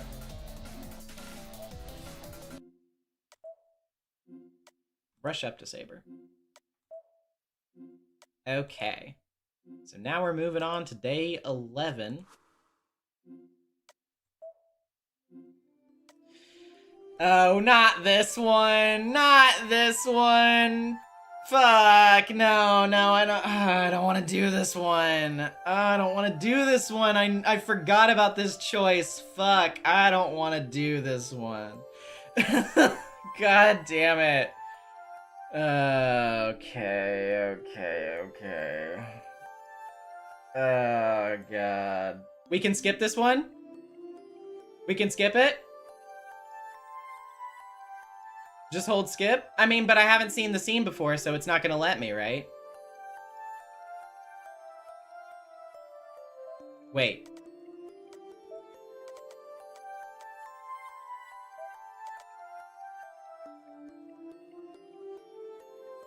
What's this about? Let's see. Where's the skip? Oh no, you can't turn on a skip unread text. You can only turn off skip previously read scenes. You don't think it's bad to memory? Well, I guess we'll just see how it goes, and if it's really bad, then we'll just start clicking really fast.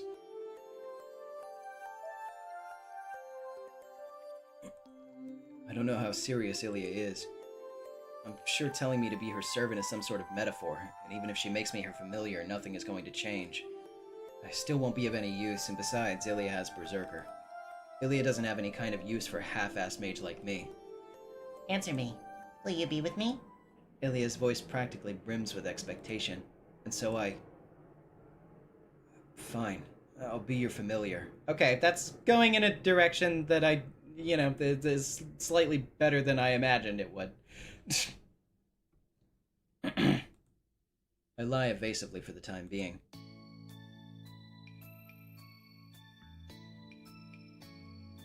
Okay, this is exciting. We'll be together forever, brother. What? Emiya starts jumping up and down. She must be really excited. I feel guilty. Emiya's holding me prisoner, so I had to lie. But I feel bad seeing her so happy, so maybe I can indulge Emiya a little bit. Huh? A wave of dizziness crashes over me. An invisible weight settles across my shoulders. Emiya. Increasingly uneasy, I find myself calling out to her. What is it, Shirou? Oh, I'll undo the restraints on your wrists for you. That's not what I just feel a little sick. Sudden nausea grips me and I find myself gasping for breath. What is it? Do you feel sick? Does your body feel like it's weighing you down? Do you have this indescribable sense of anxiety? She smiles. It's a cruel smile, like she sees right through me. The fucking music mixing? Emiya. Yep, I know everything about you, because you formed a contract with me. So now you can't hide anything from me. Oh god. A strange sense of unease drives me to my feet. It's not at all like the more immediate fear her presence caused in the past. My body refuses to move. This isn't Emiya's magical energy affecting me. My body just can't move. Emiya, what did you... You did this to yourself. You feel sick because you lied to me. You're a nice person, so you just hurt yourself. But, well, you didn't really put your heart into your last response, so I'll ask again. Shirou, you're mine now, right?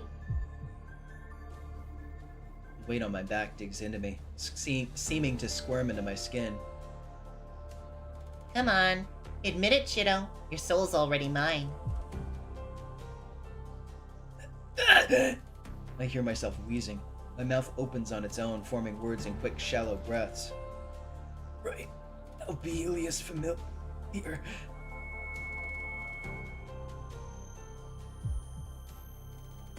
Yes, I, Ilias Vale, have accepted you, Shirou Emiya.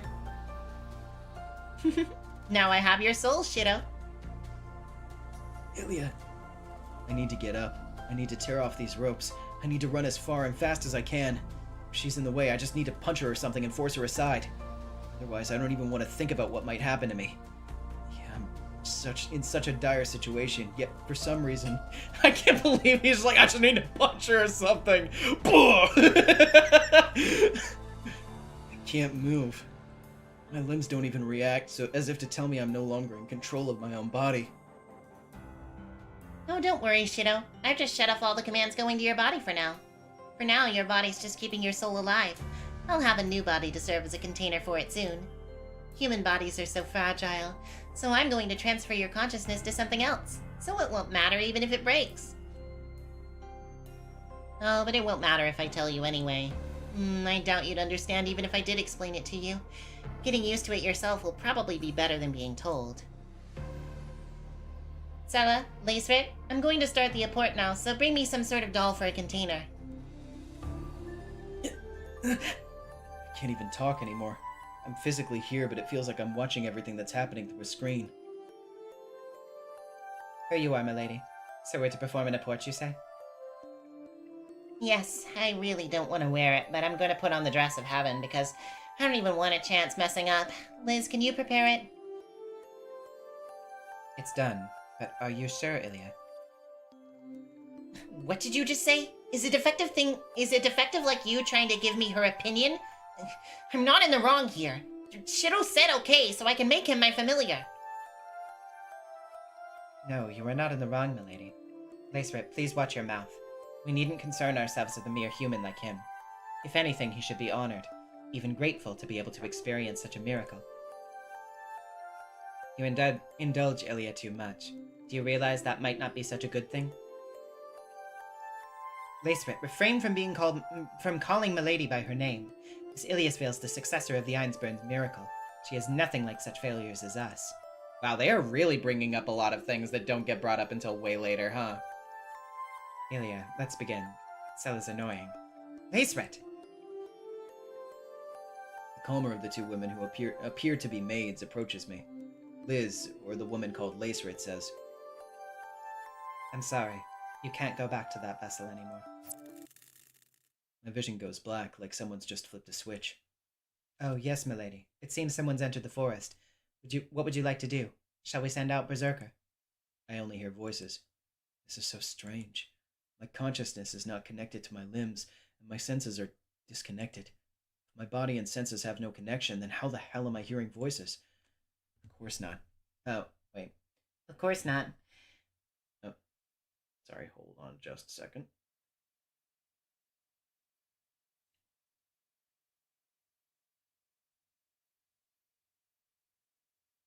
Sorry, that was kind of an important text, but I don't have to respond to it or anything. I was just, yeah. Anyway.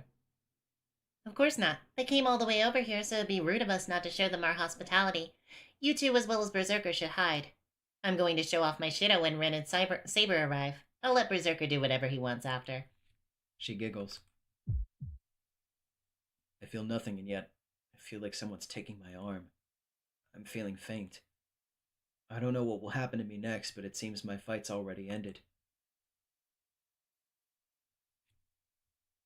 Well, well, well.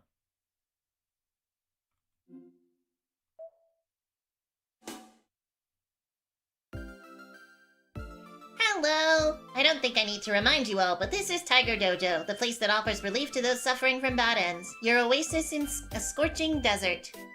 This time we're celebrating lucky number 7.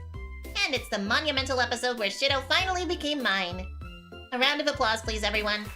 Yay! Congrats, Ilya! Hey! Who would celebrate that, you damn devil child? Honestly, what happened to all that talk from last time about you getting depressed because you were always having to be the guide leading Shirou into hell? Huh? But Shirou said it was okay on his own this time. It's not my fault. And I bet Shirou is happy. From now on, Shirou, me, Sella, and Liz can live together happily ever after. When you put it that way, it sounds like a paradise. Well, it certainly sounds delightful to be with a princess who's... Okay, I don't have to read that line. I'm not gonna do that.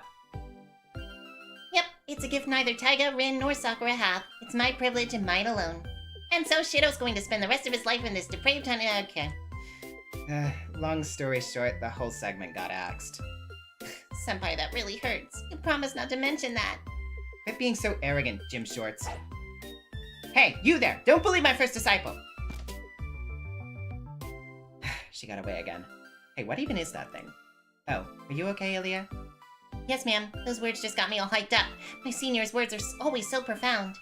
I have a feeling they formed a bond much deeper than with her mentor here. Oh, by the way, Disciple number 1, you keep saying you'll make dolls out of people. Don't tell me that doll. No, it can't be. Oh, you don't like scary stories, Taiga? Or do you enjoy stories about dolls coming alive? Well, anyway, this episode of Tiger Dojo is finished. You made the wrong choice. You made the wrong choice again, so go back to the previous scene and do it over. Oh, you're trying to change the subject, Mentor. I really think you should listen to what your disciple has to say. I shall not! I hate scary stories and horse racing stories. Oh, come on. It'll be fine. This is just a stuffed animal. The doll thing will come up later, so I'll explain it then. Be patient until then and keep Saber and Rin company.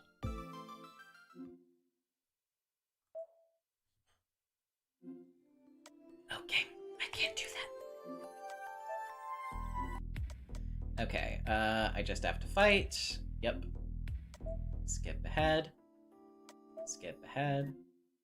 Skip ahead. Skip ahead. Skip ahead. I'm worried about Saber. Skip ahead.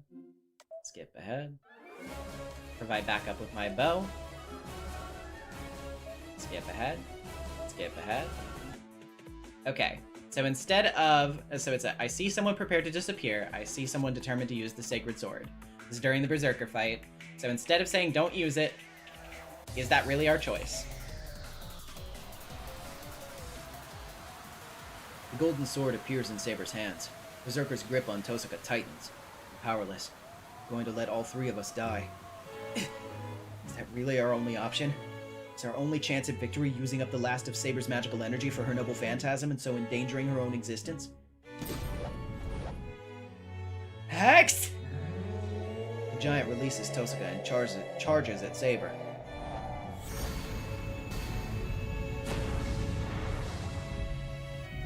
Caliber!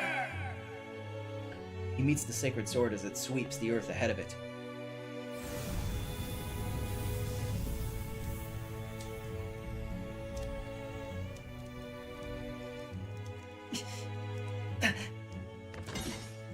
The silver armor collapses. Saber falls to her knees, having converted the last of her magical energy into light. In front of her, Berserker remains intact. And that's the end for you, Saber. Even the mighty sacred sword isn't strong enough with such a pathetic amount of magical energy. Saber's starting to fade. She must not even have the strength to stand. Unable to rise, she looks up at Berserker. You must be disappointed too, Berserker. If only Saber had been at full power, you might have had a chance to die. The giant sword swings down. Berserker doesn't wait for Saber to disappear. He crushes her. Saber. Saber disappears. I knew this would happen. If Saber used her sacred sword, she'd disappear no matter the outcome of the battle. I knew, but I didn't stop her. It's all over. So, what will you do now, brother? Will you run away, or will you just let me kill you? Oh, I know. If you say you'll let me kill you, I'll let Rin go. Can't even think. Saber's corpse is right in front of me. It's already become one with the earth. I can't escape. I can't escape no matter what I do, at least. Good boy, Shirou. Bring him to me, Berserker. Make sure he can't run away. A rush of wind obliterates everything below my waist. My senses are utterly overwhelmed with pain and despair. I'm fading. In the middle of the clearing, Tosaka's body is sprawled on the ground, long since having gone motionless.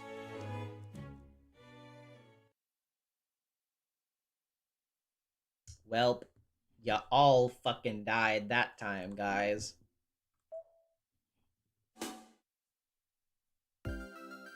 Hi there! This is Tiger Dojo, the training area that saves you people who fell straight into cat hell because you made a trivial mistake. The fucking trumpet.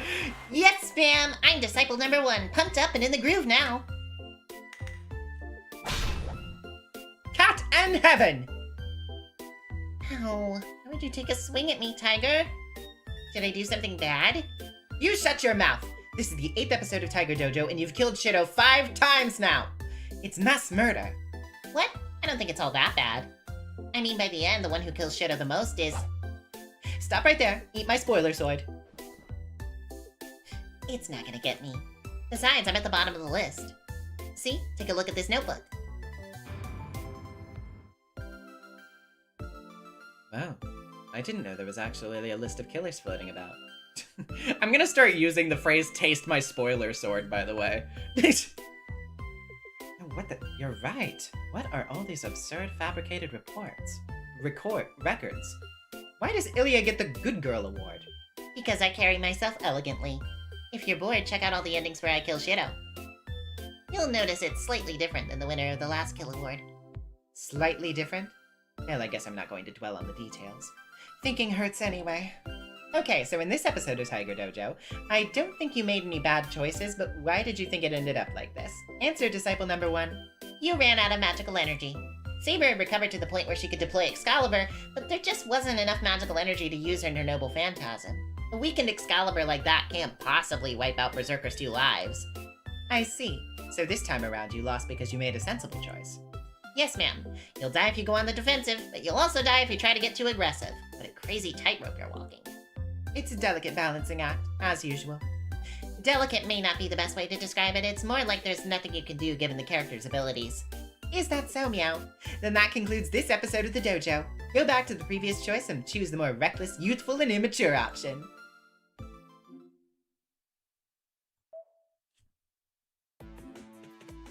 And don't use it. And skip. Skip. Skip. I mean, no, not save. Skip. Okay, so shelter Ilya. Fine, but why is she on the dot today?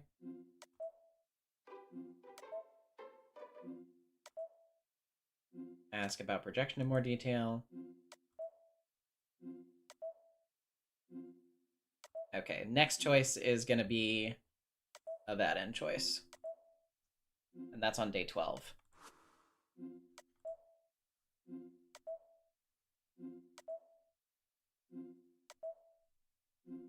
Okay.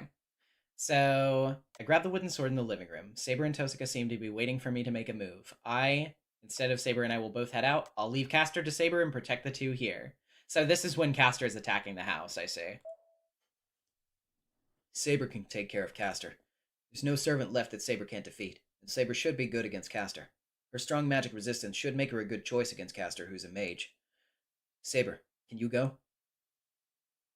Yes, I shall go alone if we only face Castor. You've made the right choice. Okay, we'll try to hold down the fort. You just need to focus on defeating Castor.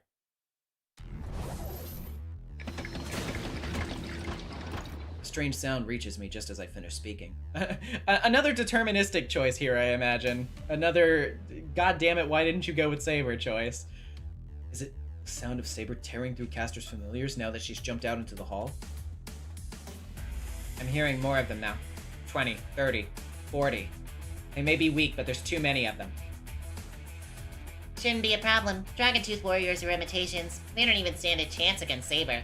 She's the incarnation of a dragon. Even 100 of them wouldn't be a match for her. Sounds retreating from a distance.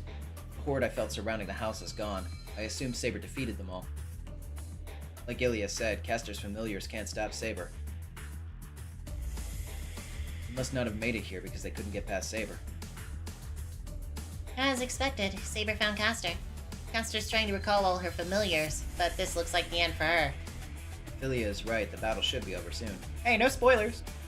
I mean, I know they're all bad and they're just all bad endings, but hey, spoilers nonetheless. I haven't seen them. Saber won't lose in single combat. She shouldn't have any trouble cutting Caster down since she doesn't have to worry about protecting us. Why so glum? He looked troubled even though we're saying that the fight's just about over. I'd say the same, Tosuke. Why does it look like something is bothering you? Yeah, it just seems like things are going too well. Caster knows Saber's way more powerful, so why just launch herself at us like this? She's right. Caster came here willingly. If she knows that there's a master here, she should already know which servant's here too. So she knows that Saber is here and that Saber's a bad matchup for her. If she knew that and still attacked, that means... I don't hear anything, Emiya. Do you sense Caster's presence? It's gone. The familiars are still around, but the only servant left is Saber. There are still familiars left? Look, Shirou, your arm! Huh? I looked down at my left arm. Yep. She sure did just sever your fucking contract. I don't understand what had happened.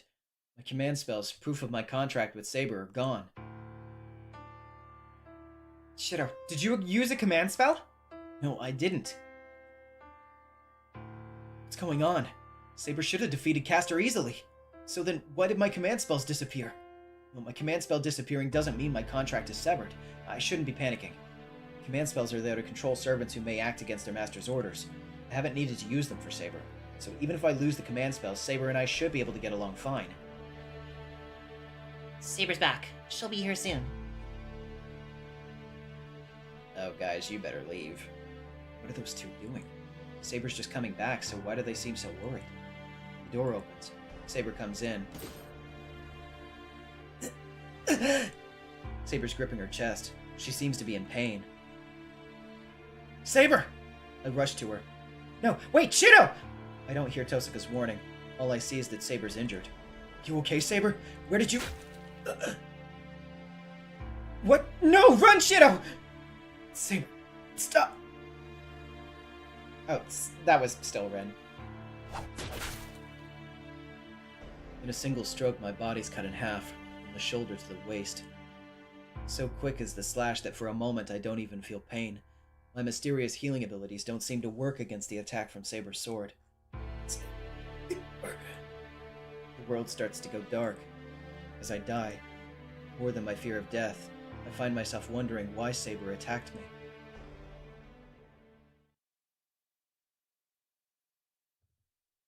Damn.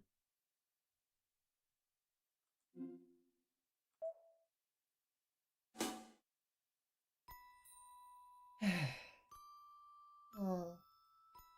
Good evening, everyone. This is Tiger Dojo, the Q&A spot that helps Shirou when he dies from easily avoided mistakes. So the cause of death this time around was... the moral of the story is that you shouldn't ever let down your guard, no matter how much you seem to have the upper hand. Shirou is a master, so he needs to control Saber whenever she rushes out so recklessly. No, you got it wrong. Saber's at fault this time, right? She was the one who fell into Caster's trap. Obviously, that means she's losing focus. I bet she was self-conscious around Shirou and just tried to show off, but she ended up killing Shirou. Honestly, how the mighty Saber class has fallen.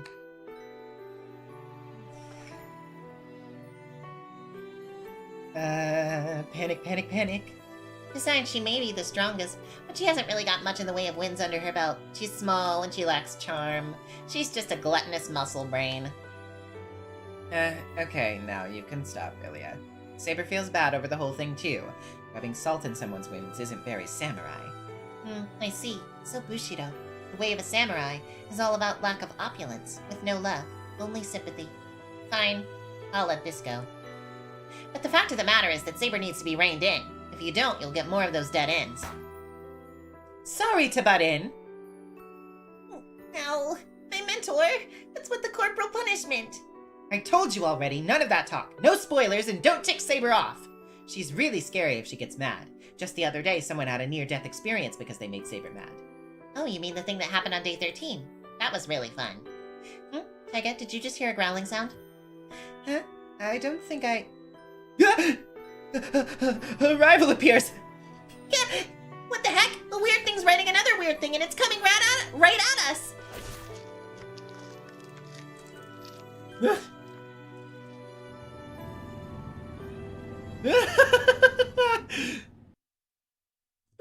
Fucking lion. Saber's like, don't shit talk me or taste my animal blade.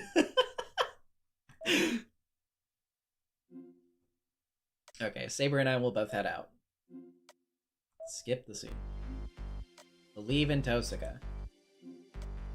Skip. Okay, so instead of saying no Saber, we'll say you're in range, Saber. Get him! I shouldn't be so apprehensive. We have Castor cornered. If we retreat, we're only giving Castor a chance to win. Saber's sword flashes in a blur of movement. She's closed the distance and will likely cleave Castor in half with her next strike. But Saber suddenly stops. It's nothing Castor has done. Saber's own instincts seem to be stopping her from getting closer. That is... Saber twists away to dodge. Too late. She falters, as if something has lifted her. Upward. Then, a strange dagger plunges into her chest. Yep. Rule breakered again. Yes. You just... Yes. This is my noble phantasm, Saber. It's a terribly weak weapon. It cannot create anything, and it certainly cannot kill a servant, or even a human. However, it's imbued with an indulgence from the age of gods, permitting it to and forgiving it for doing one very specific thing. Shirou, please run! Saber isn't injured, but she collapses to her knees anyway. Saber! Before I can figure out what's going on. The final command spells disappear from my left hand. Huh? This is just how I planned it, boy. Now if I can collect the mage and that vessel inside, my victory will be assured. Castor raises her hand. Even without her chanting, the air wavers and it blows me off my feet. I can't get up. My legs are an absolute mess from that blow and simply won't move. It's about time. Now stand, Saber. Even if the gods punish you, I will forgive you. She snickers. Saber stands up. She walks in the same jerky manner as those bone soldiers, slowly approaching me as I lay immobile. Her eyes bulge like she's having a nightmare. She swings her sword down.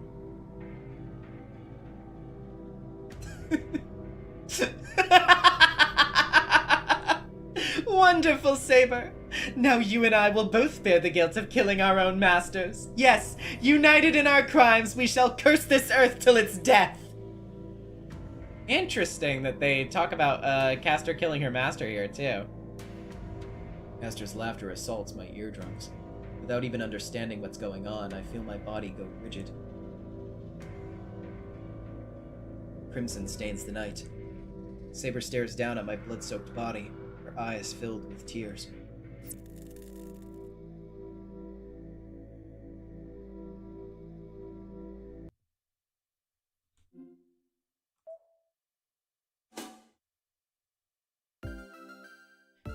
Okay, it looks like the enemy is gone. My head. There's a bite mark on my head. Let's get ourselves together. Life is a little like a bypass that leads straight to the bottom of the valley. Let's start Tiger Dojo, the rescue segment that saves Shirou, whose chances of coming back to this world are getting slimmer all the time. Okay, but Tiger, this dead end isn't all that different from the last one.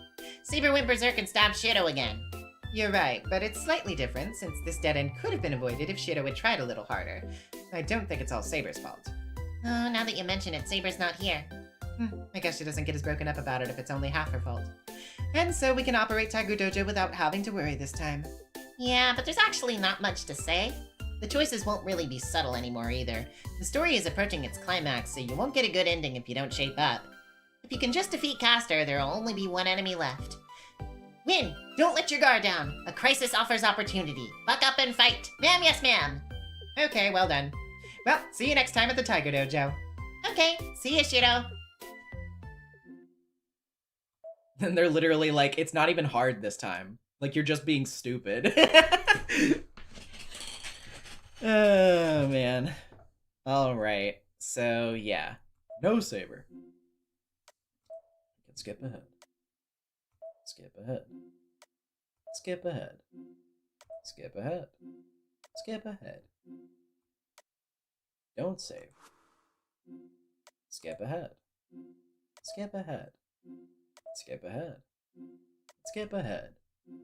Skip ahead. Skip ahead. Okay, but it all ends here. You are unworthy of a lion. She will be mine. More footsteps. This time he's going to take Saber for sure. So yeah, this is during the fight with Gilgamesh. I don't get it. You know, I'm feeling real tired. I just don't feel like it. I think I'm just gonna stay my ass right here. The laughter draws near. As soon as I try pushing myself up, lightning courses through my spine. The pain screams through every fiber of my being that I can't fight anymore. I can't get up. Even if I could, I'm too much of a mess. I can't beat him. And in that moment of realization, my body, so hell-bent on survival, finally gives up. The power that had been protecting me all this time fades. That sheath, it don't work no more because I'm stupid. My thoughts sorry. My thoughts slow. My mind winds down to nothing, as does my life. Okay, that one was real simple.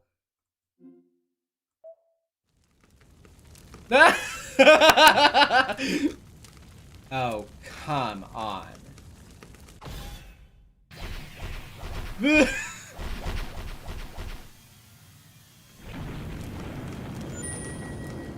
Two, 1, 2, 3 chain, marvelous. No, wait. We have to do it. We have to do it in. Hold on. 203 chain, marvelous! Shirou, you dummy! I can't believe this. I never imagined such a hardcore gamer would come to Tiger Dojo at this point in the game. And actually, you shouldn't even be here. Just go beat Goldie and protect Saber, or else I'm gonna be so mad! Is that what you really want, Gym Shorts? Oh, hey, senpai. Well, I'm a little annoyed. But we've come this far, so I kinda want him to show us how cool he can be, that's all. Okay, this is the end of the dojo. Now hurry back to the last choice and settle things already, Shirou.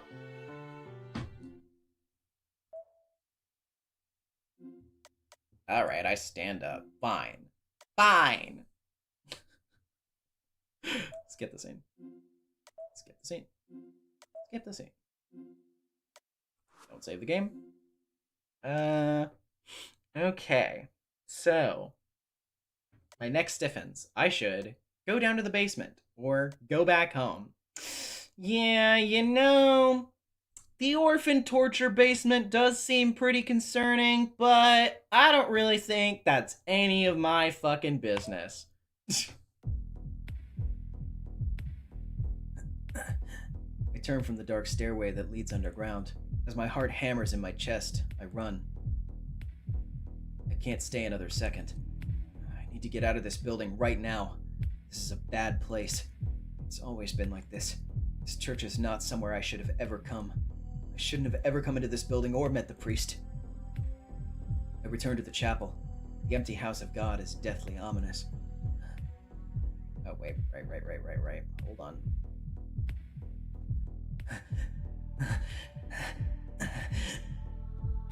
I keep running, only briefly glancing back.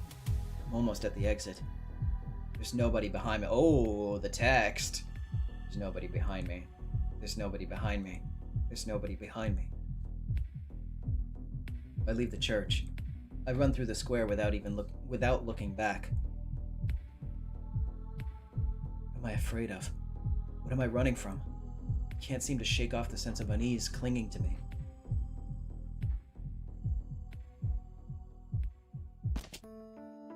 Shirou, where have you been all alone? The moment I come home, I get a different sort of scare.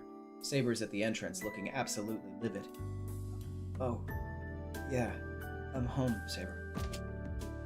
Do not I am home me. How many times must I tell you not to leave on your own? Okay, you're right. Sorry. I'll be more careful next time. There will not be a next time. I am furious with you, Shirou, Explain why you went out alone. Your wounds have not completely healed, and we do not know when Gilgamesh will attack next. Just how much do you plan to make me worry about you? Saber glares at me, but I don't know what it is. I went to the church. I thought maybe I could learn Gilgamesh's weakness from the priest there. The church? But why now? I've talked to him before. He's the overseer, so I thought he might be able to do something about the servant from the last war. It was futile. I failed. And I don't blame you for getting mad. I have you, Saber, and we should have gone to the church together. I bow my head to apologize again. Well, as long as you understand. Saber's threatening posture eases all at once. It's always been like that.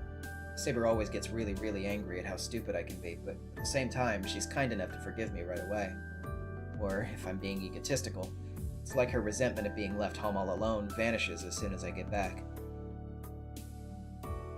Well, if you're contrite for your actions, I suppose I should overlook this matter. And I was, perhaps, being slightly immature myself. I don't think so. You were waiting for me, right? Honestly, I'm grateful. The moment you yelled at me, all my worries disappeared. You're glad I yelled at you? Yeah, I'm so glad I came home to you, Saber. What? Yeah, I'm glad to be home. I get to see Saber's face again. If I'd gone down into that basement, I don't think I'd ever have made it home. I'm sure I made the right choice now. Oh, they're gonna let you stew on this one for a bit. They're gonna be like, oh yeah, everything's all good. Don't worry about it. Shirou, how about we team up with Lancer? What was that, Saber? It's past 2 in the afternoon and we're having a late lunch when Saber broaches the topic. As I said, we should team up with Lancer. Gilgamesh is entirely outside the Holy Grail War's rules. I'm sure Lancer sees him as an opponent that cannot be ignored, so he should be willing to cooperate with us if the conditions are right. So the enemy of our enemy is our friend. Yes, if there's some benefit to him, he'll surely be willing to work with us, even temporarily. Teaming up with Lancer, huh? That may be our only choice. We're no match for Gilgamesh on our own. But if Saber and Lancer can cooperate, we should be able to come up with at least a couple of schemes. Right. I don't know if Lancer will cooperate, but it wouldn't hurt to at least try to talk to him about it. Which would mean our problem is... Yes, the matter of how to get in contact with Lancer. We've not seen Lancer since that night. We still do not know who his master is. With only 2 masters left, I do not imagine they'll continue to sit by so passively. Yeah. Lancer not showing himself could mean he's not afraid to face you alone. Unlikely. Lancer is a worthy hero. He'd be happy to fight me. He certainly would not be afraid. That he had not appeared after all this time means he must have a reason for his behavior. We fold our arms, thinking, my, the 2 of you sure are in sync this morning. Who? Oh, okay, it's Rin. Tosuka? Rin, how long have you been there? 2 of us jump simultaneously. A while now. The 2 of you are completely focused on each other. It was so silly I had to keep quiet and watch. Don't you think that was the best move? You were having a moment, so I figured I shouldn't butt in. Rin, Shirou and I are master and servant, so there's nothing of the sort. Yeah, I'll just leave it at that. So, returning to what you 2 were talking about, I agree that you should try to team up with Lancer. Goldie really is the king of heroes. I don't think you have much of a chance of winning unless you form an alliance. Man, I don't know how much she heard, but Tosuka's at least aware of the current situation. Apparently, she eavesdropped on our conversation during lunch. She knows that Archer is Gilgamesh, and that he possesses a noble phantasm even more powerful than Saber's. Well, I'm going to go back home for now. Need to grab a weapon for myself, prepare something that will lure Lancer out, and I also need to get medicine for Ilya. Medicine for Ilya? Tosuka, is something wrong with Ilya? Not really. She's the same as yesterday. Her breathing is stable and her fever is down. She's just not her usual energetic self. I'm sure she'll wake up if she gets hungry, so make her something tasty when that happens. She places an empty rice bowl on the table. Can't believe Tosuka was even here eating lunch this whole time. See ya. I'll be back by dinner, so behave yourselves until then.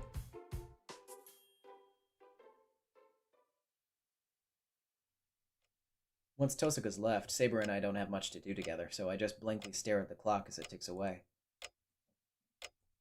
I can't say why, but the living room feels a little tense. Shirou, Do you want another cup of tea, Saber? We both look up at the same time, but we both freeze when our eyes meet. What is it, Saber? There's something on your mind, tell me. no, yes. Please, I'd like another cup of tea. Got it. Hold on a minute. A nerve-wracking hour passes by. Since we're not doing anything, we might as well train at the dojo or just lie down to rest.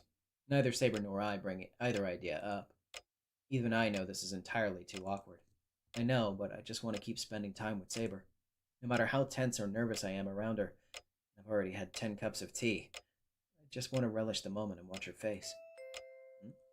And then, when I get up to go to the kitchen, the doorbell rings. Visitor? This hour? It's rare for anyone to visit here. Sakura is the only one who'd ring the doorbell, and she's supposed to stay away until the war ends. Fujine is still at home recuperating too, and I don't have much of a relationship with the neighbors. Shirou, Yeah, come with me, Saber. I might have to ask you to deal with whoever it is if it comes to that.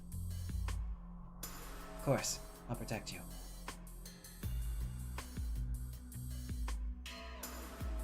Who is it? I called at the visitor through the closed door. I'm from the church. I've come to report the results of the investigation you requested. I stopped breathing for a second. It's the very man I went to see this morning. Okay, yeah, so it is Kotomine. Shirou, is something the matter? You do not look well. No, it's okay. Can I open the door, Saber? I'll send him away if you don't want him here. That first night, Saber refused to go inside the church. I remember that, which is why I ask. I do not mind. I'll abide by your decision.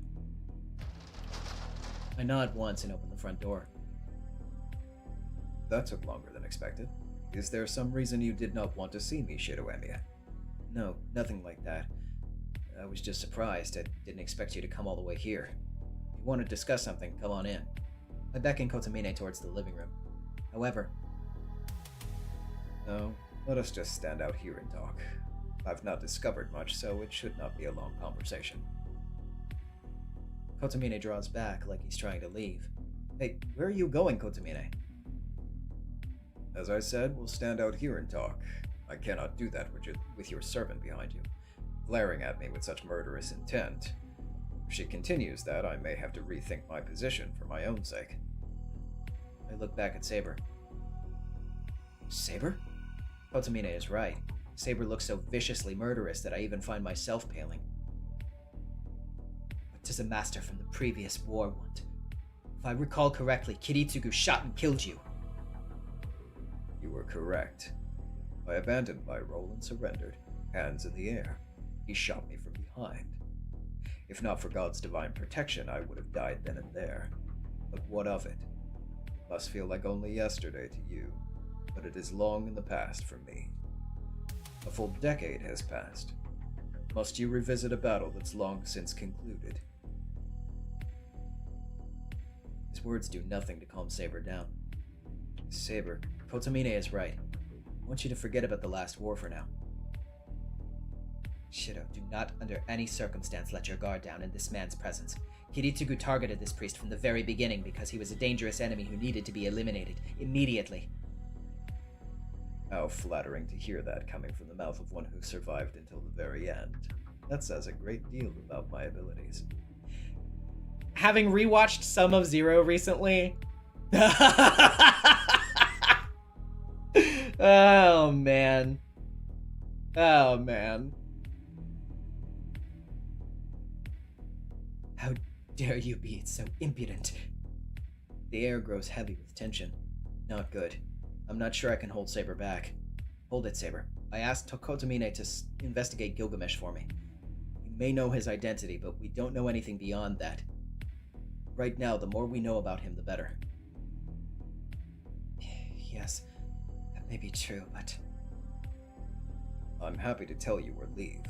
As I said, there's not a great deal of information anyway. But I'm not entirely without feelings here. It's not exactly enjoyable to be received so rudely and met with such hostility by the former servant of a man who shot me through the chest. I'm not so experienced, so I may struggle to maintain the composure expected of a priest. I feel much the same. I will not warm to a former enemy. The two glare at each other. This isn't going anywhere. Saber, stand back. I want to hear what Kotomine has to say. Shirou, you mustn't. This man is dangerous. If you're to listen to what he has to say, I shall... Yeah, I understand how you feel, but I'm still a master. And if something were to happen to me, I won't just die right away. You'll be able to reach me if something happens. There's no danger now. Of course not. Wait. Of course not. A mere human could never hope to outmaneuver a servant. Shirou Emiya, your servant appears to be overprotective. Try not to push her buttons too much. I'm just gonna hear what you have to say. I'll have Saber stay back. It's good enough, right? Actually, no. I do not feel like talking here. There'd be no place for me to run if Saber attacks. If I recall, there's a courtyard here. I should have a few seconds to flee, even if Saber goes mad. And should be enough time for you to employ a command spell to stop Saber. Fine. But I can say for sure that won't happen. Saber, wait on the veranda. I'll call for you if something happens. Yes. If those are Master's orders.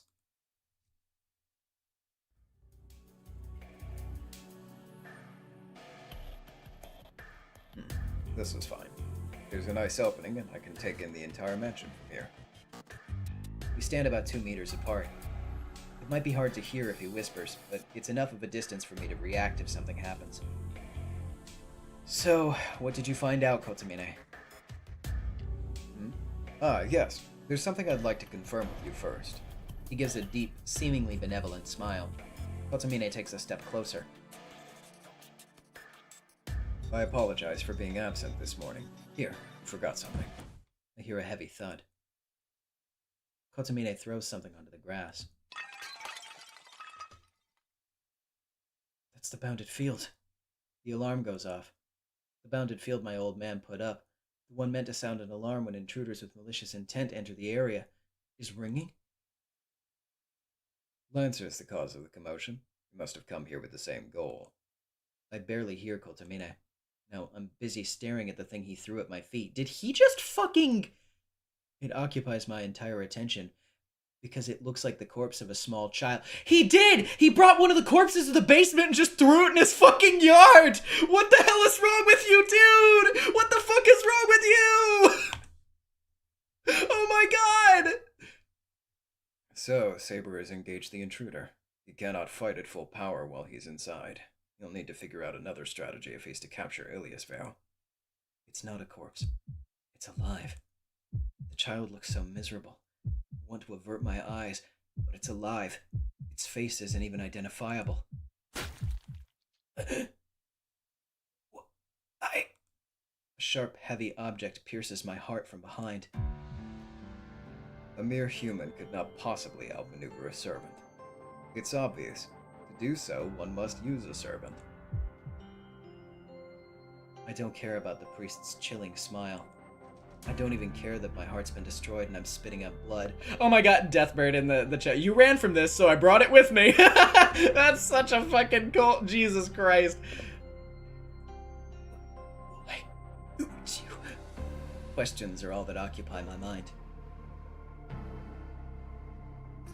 Why do I recognize a corpse that's not even human anymore? Damn. What the fuck? Kirei. I love you, Kirei. What the fuck is wrong with you? Hey there, how are you all? What's going on? Nobody wants to be scared, but since you chickened out a little, you got sent straight to hell. So it's time for Tiger Dojo, the Q&A segment that comforts you when you realize you were the victim of a sneak attack. So right now Saber and Lancer are fighting. Disciple number 1's been captured. Shirou's dead in the yard. Public morality in this mansion is out the window. Kids these days can't follow the rules. Makes me so sad. You there! You died right before the story's climax! A wise man avoids danger may be words to live by, but sometimes avoiding things doesn't bring you any closer to your goals. Go back to the choice and brave the church's darkness. Throw self-preservation to the wind.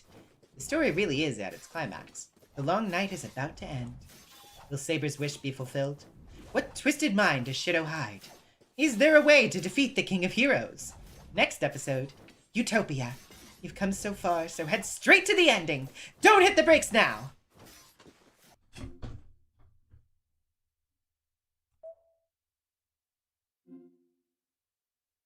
All right, go down to the basement. Well, actually, before I do that, though, I'm gonna save here, because we actually have a different ending we have to get to before this. We have to reload from day 9. This is the order.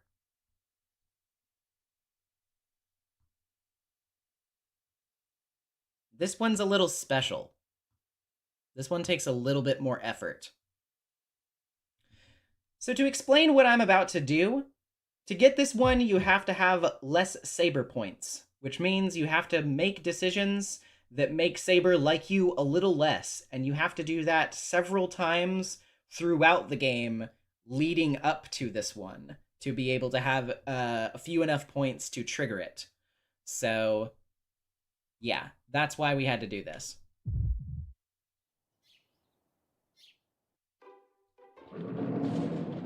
So we'll skip on ahead until we get another choice.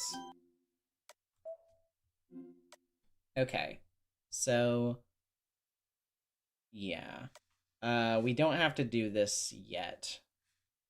So I'll go call Tosaka, skip the scene. Okay, I don't need to stop. Yep. This isn't going to be a battle. Yep. Okay, so this time, instead of saying, I'll summon Saber, we'll say, I need Saber to come save me.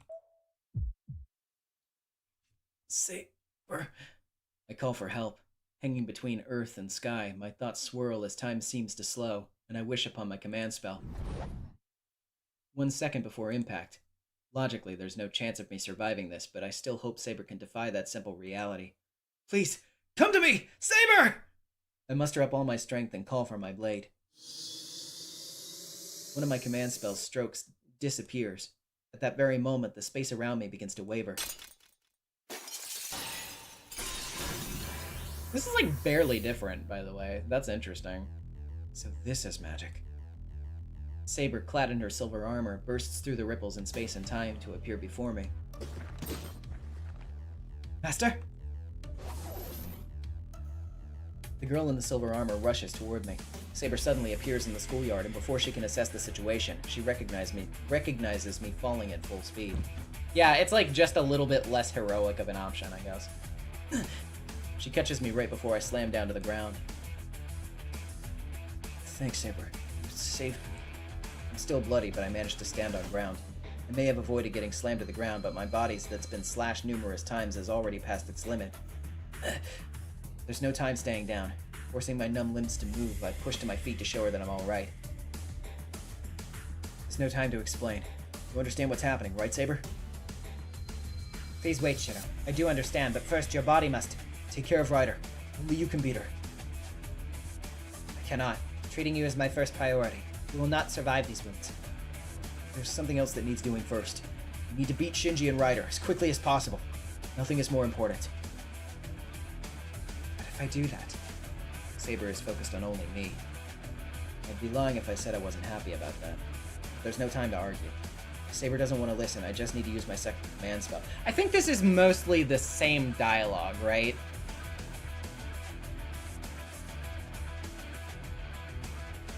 Like, we don't necessarily need to, like, read all of this scene over again, I don't think. Yeah, it is. Okay, so we can skip that scene. Skip on ahead. Skip on ahead. Don't save. Skip on ahead. Skip on ahead. Okay. I need to follow Saber. Get to the roof. Okay. So instead of rush up to Saber to check on her, we're gonna be like, yo, what's Shinji doing? Shinji comes first. If Saber defeated Ryder, my job is to catch Shinji and make him quit being a master. Okay, so this is actually a different scene. The sharp sound of footsteps echoed in the darkness. Shinji's fleeing down the dark staircase. Damn, what the hell is with that woman? How could something so freaking crazy happen? Ryder's noble phantasm is supposed to be the strongest, so how the hell did she lose? Why does a stupid saber have a noble phantasm like that? It's not fair, it's not fair, it's not fair! Rolls down the stairs, crashes into a wall, then scampers on the ground. Shinji's heading down, down, down. The image of the light severing Ryder is ingrained into his mind, never leaving. It's like he says, that noble phantasm was unbelievable. That sacred sword may look godly to allies, but to an opponent it must be truly, horribly demonic. So Shinji runs, even in pitch darkness. That light will find him if he stops. And if he turns around, it'll burn him to nothing, just like Ryder. He can't afford to stop. More than the loss of his servant, more than the loss of his command spells and the end to his time as a master, Shinji fears for his life. Damn! What was that crap about her noble phantasm being invincible? That woman was all talk! How dare she trick me? She got into this mess because she was just too arrogant! That idiot! But she followed his orders just as he gave them to her. He told her not to make it quick. Ryder had suggested destroying their enemies with a single blow from her noble phantasm, but Shinji ignored her and instead backed Saber into a corner. He's fallen again. He should be near to escaping the darkness, but he's run into a wall of some kind. What? Who the hell put a wall here? He punches it to vent his anger. Oh, Shinji, I don't think that's a wall, bro. Huh? Something sounds off. Shinji looks at again what he thought was a wall, then looks at his own arm, which is bent backward in a near circle. Yep! He's too afraid to even scream. You're not playing fair, you little makity maggot. There's no escape for losers like you. Wow, she even calls him Makiri this early, too. I don't think that's revealed until way later. Playful laughter fills the stairwell. A silver-haired girl emerges from the oppressive darkness.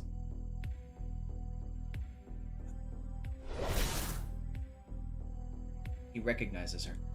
In the brief instant Shinji realizes who he is seeing, he dies. I run through the darkened stairwell. It may be too dark to see, but I can still pursue Shinji. There's nothing else around to make noise at this point.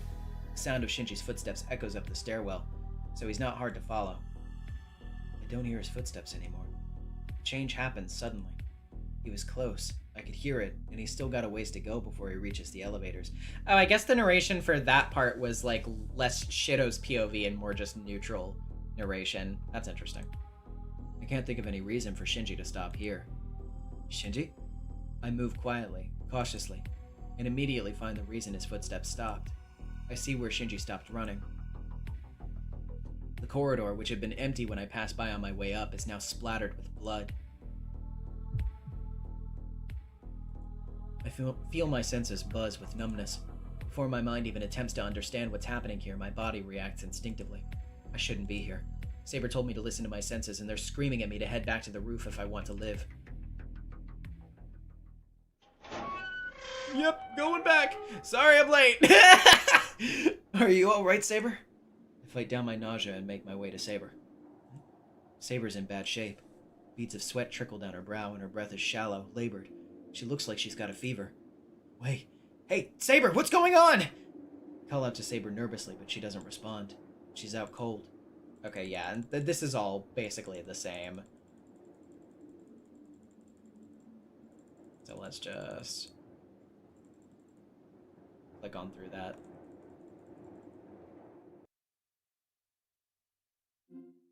Okay, skip ahead. Skip ahead. Don't save. Skip ahead. Okay, we're just gonna have to do the same choices here. I can't do that. Skip the scene. I just have to fight. Skip the scene. Skip the scene. Skip the scene. Skip the scene. Skip the scene. And here, instead of saying I'm worried about Saber, we have to say I'm worried about Tosaka. I hope I'm wrong, but Tosaka won't be stingy about her gems, will she? Wait a sec. I just want to be sure here. You're not gonna hold back, right? I know jewels are expensive, but your life is worth a lot more. Easy for you to say. You don't know the state of my finances. You'd probably lose your mind if you found out how much even one of these is worth. I'd never lose my mind over money. Fine, if you're so adamant. Oh, gem joke! Then I'll help with it. I'll just have to pay for the half of the value of the jewels you use, right? Really? A man doesn't go back on his word? Nope, I have some savings, and I can earn some money if I don't have enough. I'm having you use weapons you've accumulated over a lot of time, so I should help out too. Okay, I might be making this offer out of pride. I guess I want Tosuka to see me in a positive light, no matter what. Hey, what? That's a really weird look. Oh, yeah, that's a really weird look. Well, yes, I'm happy about it. Now I have something to look forward to. By the way, Emiya, aren't you curious how much one of these gems is worth? Well, I suppose it's about 100,000 yen or something. No. That would get you a cheap throwaway gem at best. Maybe... Oh, maybe 200,000 yen? Not going up by much there, still wrong. Okay, how about 250,000 yen?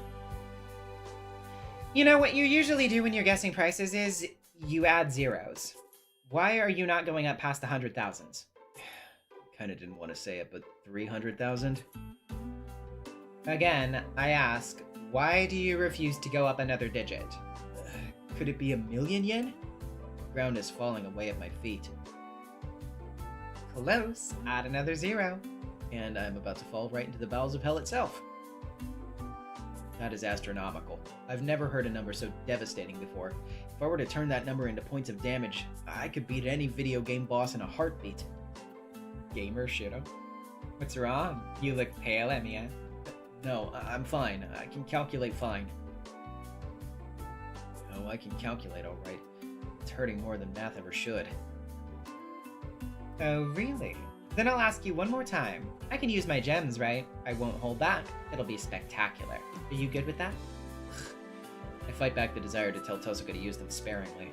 Tosuka, I'm gonna be in your debt. I try to sound as brave as I can. Of course, I won't charge you interest, so you can spend all your life paying me back. Tosuka clearly isn't joking. Even if I spent my whole life working to do it, I'd never be able to pay that back. I'd rather not think about it, but I think Tosuka's going to be in charge of my life from now on. Alright, so now it says the ending will appear on day 15 in the church, so we just need to keep going as usual. So provide backup with my bow. Don't use it.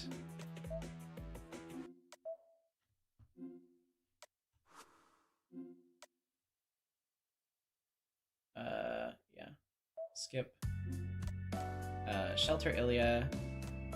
Skip. Find Moishi on the dot today.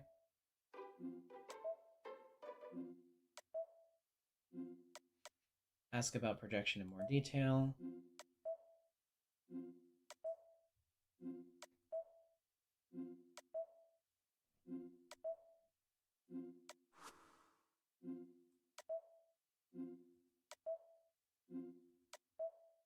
Got lots of clicking to do. Okay, Saber and I will both head out. Believe in Tosuka. No Saber.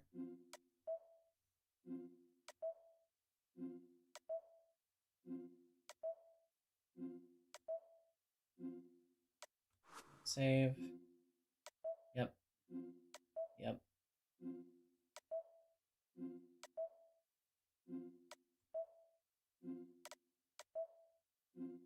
I stand up.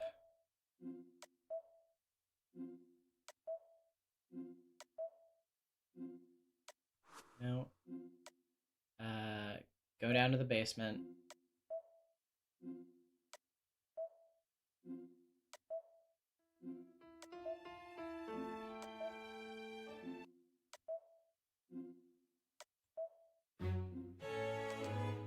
It's still Tosuka. Should it have appeared already? Did it ask me to skip the scene where it should have appeared?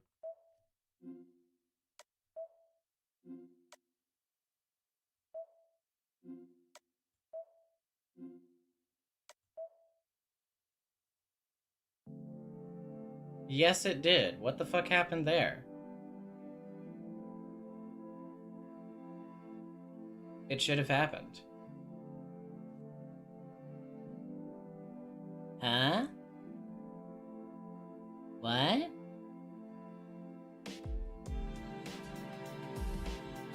My score was too high?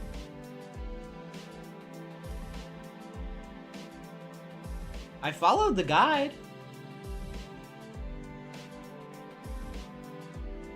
Huh.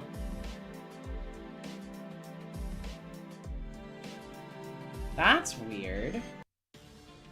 Don't do that. Don't play the copyrighted music.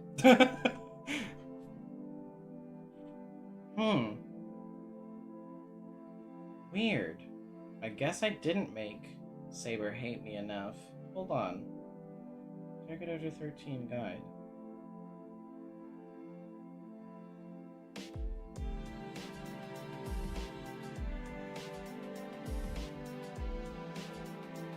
Hold on.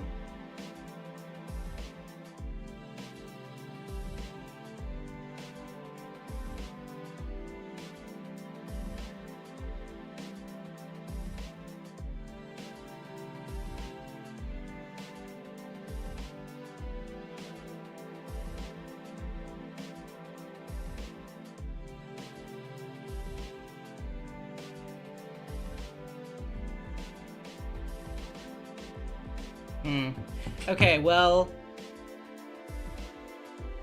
I'm gonna speed through this lightning fast from the beginning.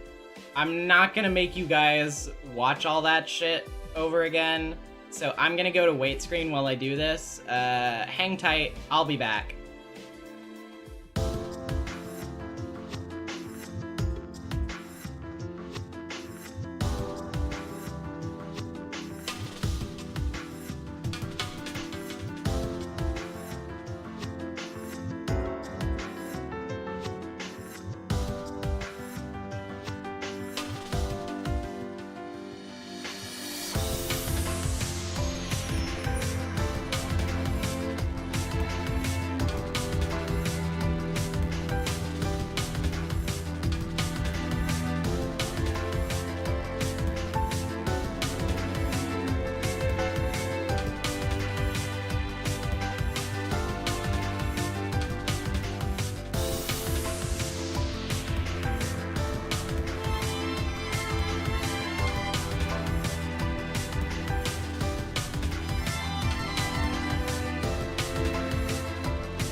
want you to know that I asked Saber to teach me a hidden blade technique, and she got so fucking mad that she, like, she, like, went stone cold silent and, like, serenely smiled at me like she was about to plunge a knife into my fucking arteries, which caused me to lose my shit for a second. Anyway, I have to click a lot right now, so I'm sorry this is taking a while. I promise I'll be back soon.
Okay, I think I'm back on track. I think there's something that's gonna be changing here, so no can do. We will be fasting today.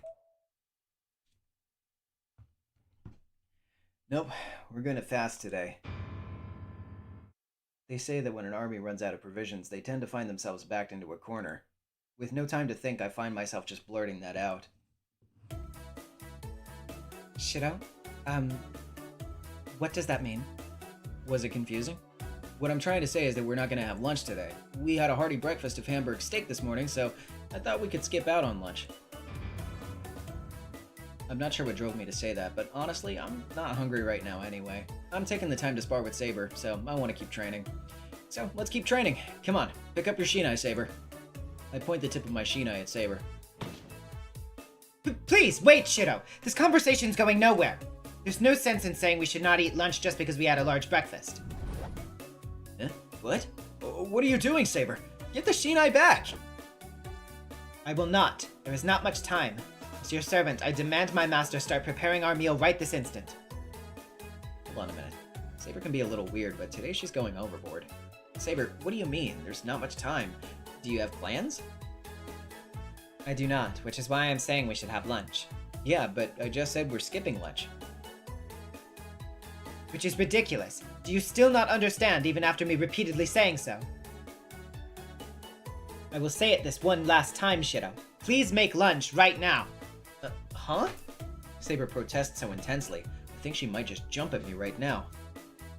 Just when I was about to agree, unused to seeing her like this, as I am. Oh, I hear a stomach growling. Saber's stomach growls, giving the usual signal of her hunger. Was that Saber? Are you really that hungry? No, I am not especially hungry, but it appears my body requires nutrients. I guess that happens when you move around a bunch. But Saber, how disgraceful. You may be a mere servant, but if you forget your manners entirely, Shirou might end up hating you. That is untrue.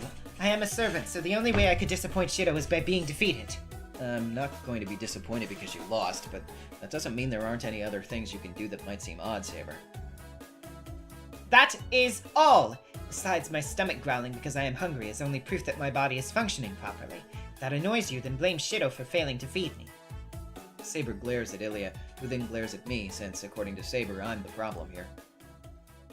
Also, the stomach growling is the result of gastrointestinal response called hunger pangs. Oh my god, he's literally doing the It's actually called hunger pangs? That's the reason why it's doing that? The stomach is constantly expanding and contracting, and this movement becomes more intense when the stomach is empty. The contraction of the stomach compresses the air inside it, which makes the sound we're familiar with. On the other hand, the stomach is also affected by the autonomic nerves as well. It's constantly moving, which means the stomach doesn't only rumble when it's empty. The stomach's movements, the cause of it rumbling so loudly is hungry. My stomach is about to rumble. People will know I'm hungry if they hear it, so I need to hold it in. Such thoughts make the person tense up, which causes their stomach to contract even more. In other words, I get it. You were just mad because you were hungry. That's why you were all moody. Seriously, I can't believe you're still so hungry even after such a big meal this morning. Glutton, you. What?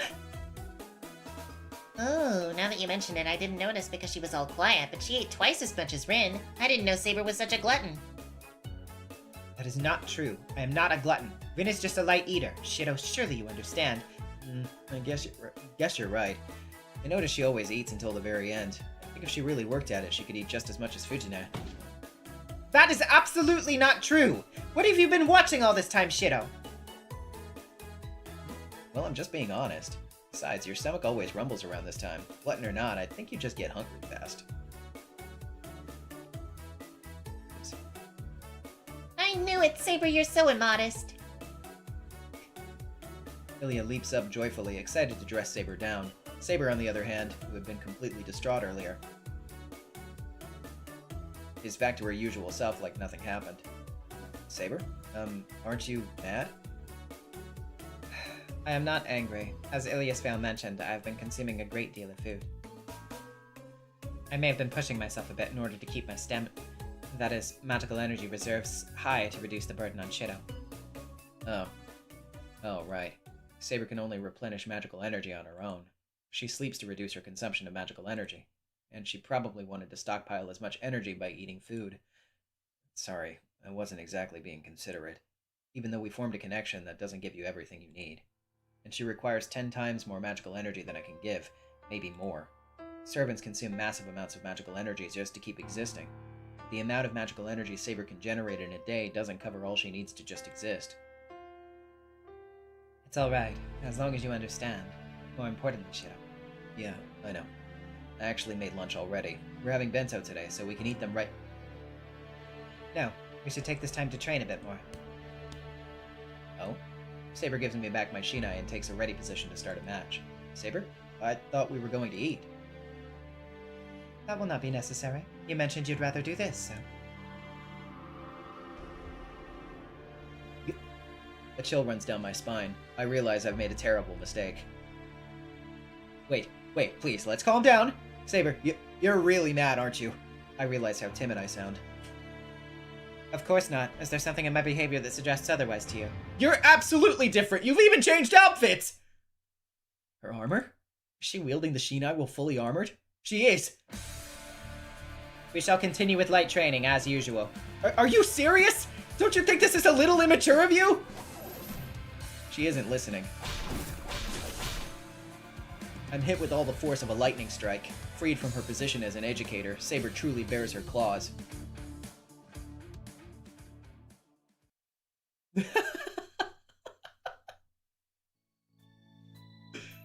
Hello there! This is Tiger Dojo, the spiritual world which lifts those who died of minor misunderstandings up to heaven. And I'm the assistant, Angel of the Afterlife #1. Know this, you must live every second of your life cautiously, or your wounds will last a lifetime. If you make fun of someone with no sense of humor, you should brace for death. Looks like it, but Shirou looked so cute when Saber's one strike sent his soul fleeing from his body. This kid has a twisted idea of what's cute. Though actually, this corpse is remarkably in good shape. Isn't it rare for him to be in such a good shape? You're right, it's somewhat anticlimactic. Wanna mess with it? Let's do it. Okay, time to begin our alterations. First, to prevent the body from being revived by mistake, we're going to turn both hands into Gatling guns. Sir, yes, sir! What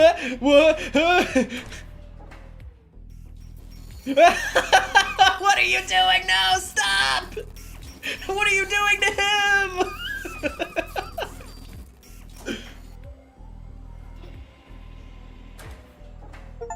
Okay, and we're done. I got an achievement for that! Underwent surgery in the Tiger Dojo! What do you think? How's it like getting your whole body modified? We did at least respect your wishes and not operate on your brain, which would have been the final modification. We stopped. Now you must choose between joining the Tiger's Angels or being brainwashed and made into a machine. Your choice. This is bad, Supreme Ruler! The experiment's using his modded powers to escape its bonds! He's gone berserk! He'll destroy our base! We may have created our own greatest enemy! What have we done? We should have just started with his brain. Yeah, I think people normally start with the brain. Can you run Doom on Shirou, Emiya? Huh? I just had the craziest dream. Could that have been the afterlife? It's not even an actual bad ending. Have you come to, Shirou? I'm ashamed that after all this practice, you cannot even dodge a single blow from me. So please dodge this next one. I'm using kendo techniques, so you should be able to endure this, so long as you properly brace yourself. No! You still want to keep going? Of course, we still have 10 minutes until noon. Let us keep going until we reach our limit as usual. Saber Shinai strikes furiously with a loud cracking sound. I pass out once again. I should be more careful. Saber's the sort to really devote herself to taking revenge if you make her angry. Okay, but I've still gotten, like, I have gotten, like, no points up to now, so hopefully the real bad end should trigger this time. So yeah. Skip the scene. This time we're gonna... Okay, I'm gonna go back to wait screen for a little bit while I, speed through these last couple of things. It shouldn't take too long.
We've made it. We finally made it. Because the fucking text stopped auto-skipping and told me that I could read again, which means that we got the fucking bad ending. Oh man, that took forever. Sorry about that. But hey, we did it. So let's get that ending. No one can blame her for this. Huh? She blankly looks down at the thing at her feet. Her fingers have no sensation. She's not sure what she's touching. There's one reality she recognizes. The boy who was her master ended his own life while trying to protect her. Oh shit! Shut up. She only thought of it. For just a brief moment she sought the Holy Grail, but that desire faded almost instantly, and she prioritized the boy's life above all else. That instant was just enough time for evil to sink in. Just thinking about it was enough. Her heart, long fatigued and worn out, was defeated in a moment of weakness that lasted no longer than the blink of an eye. No. This cannot be true, Shirou. She reaches towards her master. He isn't breathing. It's literally because you treat her so bad, she thinks about it for a second, and that second is enough for it to be fucked up. Oh my god. The young girl looks so much less noble, holding the boy's corpse. You did well, Saber. Your lamentation surely worthy of the Grail. The voice echoes in the darkness. As if responding to the call of Nirvana, she accepts the Holy Grail in a daze. Damn. Imagine going through the whole game and like making all those bad choices and then you get to this and it's like, congratulations, idiot. Go back to the beginning of the fucking game, you fucked up so bad.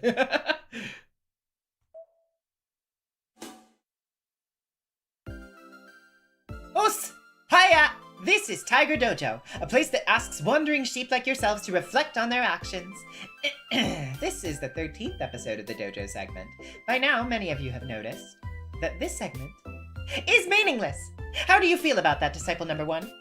Yeah, ma'am, yes, ma'am. I shall answer honestly.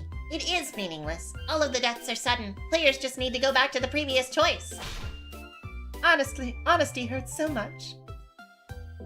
Lies like that are just so misleading. This dojo isn't that straightforward, you know. Just watch, as proof. Oh crap, don't tell me this is like the typical dating sims where there's a bad route completely unrelated to any of the choices you made in the past, and then you need to start from the very beginning even if you're just 1 point away? That's right. It's the bad route based on the heart-pounding affection system everyone hates. Yay, we can finally give players proper advice, Taiga.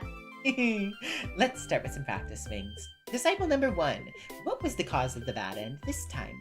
Ma'am, yes, ma'am. Saber's affection did not reach a certain level, and Saber abandoned Shirou. We have 3 pieces of advice.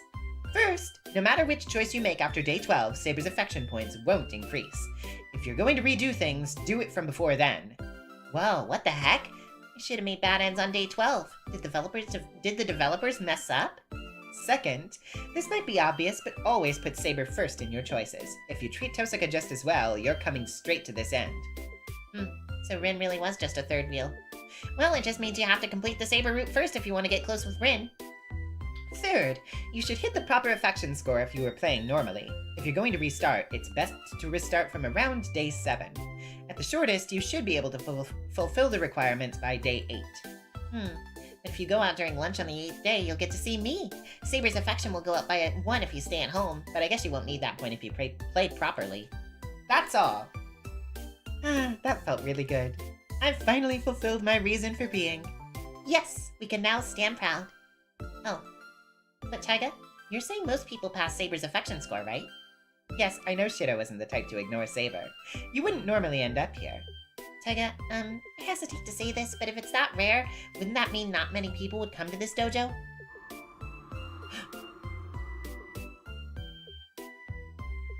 It'll be okay, I think. We have the skip function and the tiger stamps for this very purpose. I'm sure players will be desperate to play this game in all kinds of crazy ways to try to get to this dojo. Yeah, and by that point everyone will hate the bad end with its weird conditions. Which means that your dojo, which was here to make everyone happy, actually causes suffering for completionist players. Identity crisis! What the? You dummy! Ending with an explosion, so lame! No, don't start from the most recent decision point. That would be futile because of the way I played it, so I'll just load from this file instead.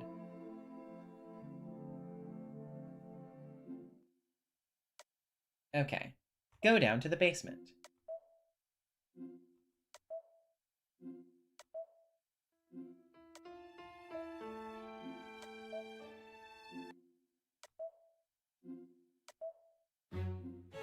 But still, Tezuka. We're about to get the last one of the Fate route, so let's go ahead and do it. Most of my wounds are healed. We only have about an hour or two left. In the meantime, I'll spend time with Saber instead of having a strategy meeting. How should I spend those remaining hours? I thought a lot about it, but wound up here in the end. This place always remains the same. I enjoy the peace of the living room, but I'm more comfortable here. Yeah, for a Western knight, you look so natural with a bamboo sword. Plus, you like sitting Seiza. Should have put on some kendo gear and had a match while we had the chance. By the way, just to give you a heads up, just in case you're wondering, because you might be thinking to yourself, you've been going for 3 hours already. Don't you need to wrap it up? And the answer to that is no. No. You don't understand. My usual Saturday plans were canceled for tomorrow. So you're stuck here with me until we finish. Wait, I mean, if you want to, but I'm gonna be going until I finish. That's the deal. Wear protective gear? Why did you not say so earlier? I would have worn my armor while you put on protective gear for a mock match. Yes, we really should have done that. If only you'd mentioned it earlier, I could have gone all out in a match with you, Shirou. Saber's so cute when she pouts like that. Cute as she is, her actual words are pretty terrifying. You're not really serious about going all out, are you? If you fought me without holding back, I'd wind up bedridden for a week. No, that's not true. You underestimate yourself. You really have grown as a swordsman these past few days.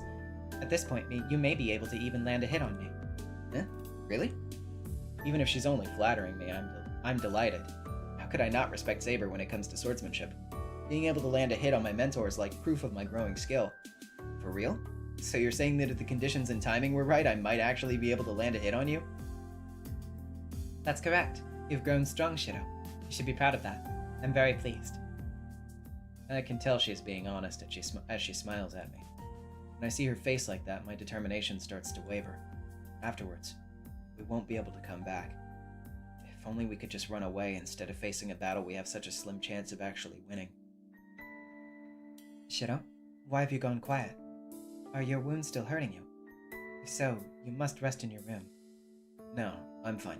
Nothing's hurting. I push my hesitation aside. I can't run away, and this isn't how I want to spend my final moments with Saber. Hey, Saber, since we're here, wanna have a quick spar? Not a serious bout, just a fun, lighthearted match. I bury my feelings and try to put on as strong a face as I can. Very well. Then I'll fight in my own style rather than kendo. Shirou, you can fight me in whatever style you want as well. She must have understood what I had in mind.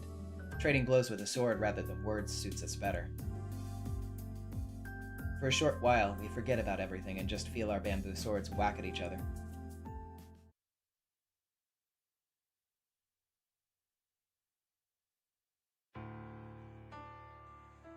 The moon hangs high in the sky. The clouds have finally cleared and the black of night's giving way to indigo. It'll be dawn soon. The long night's about to end. It'll be the last one. During the night, Saber and I have traveled to our final destination. Okay, I think this is mostly the same.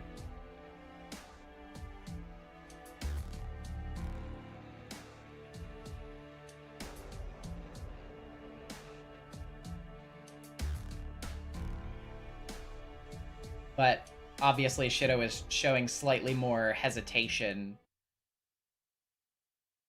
about everything.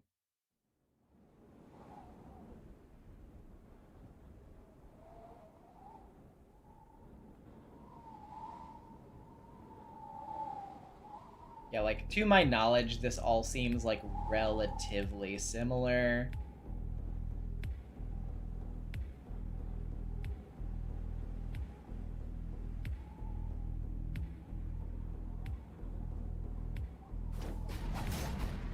Oh shit, Rubuto comes out on Friday?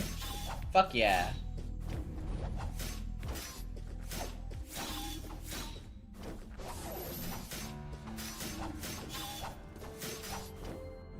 Okay, yeah. I think I glitched the sound by accident. I don't think those sounds should still be happening.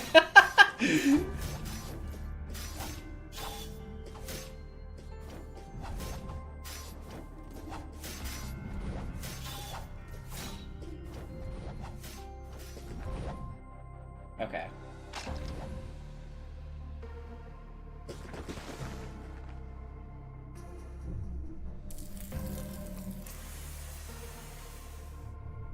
Yep. It's Kotomine being like, here's my goop. Also, I feel nothing about anything, and blah. I love when people suffer. That's me, Kotomine. That's how I sound.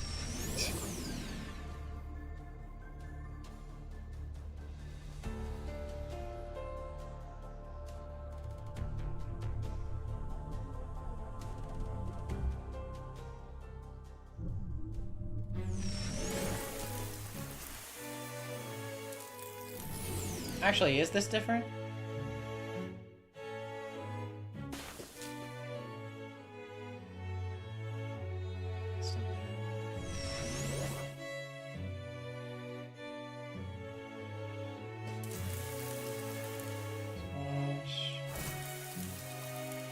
Not until you get stuck. Okay. Oh.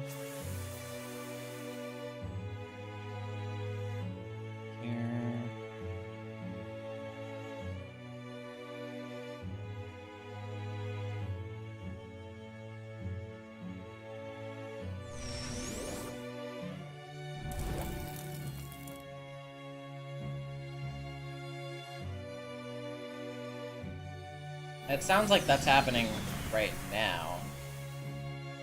There's no time to rest. I'm not going to be able to use my projection. Projection requires me to form an image, a weapon from the very beginning. Okay, yeah. Okay, yeah. So yeah, we're stuck. That's what's happening right now. We're stuck. If I give Kotomine an opening like that, the only thing left of me will be smoking bones. Everywhere the mud touches me, I go numb. At least it's not painful, but if that mud covers my entire body, I might not even know whether I'm dead or alive.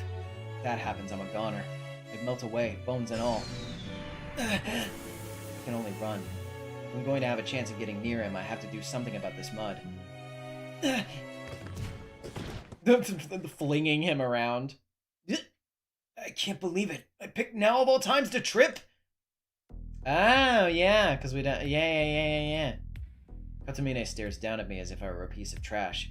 He points a finger at me, and several snake heads rear up from the lake. Yeah, we don't have the Azoth blade. What the... Get up. I try to get up, but fall again. Huh? I fall. Snakes pursue me, but I still fall. Why? Black mud splashes over the back of my neck. Why? Now that I look closer. Oh, hold on. My right leg is entirely black. Oh.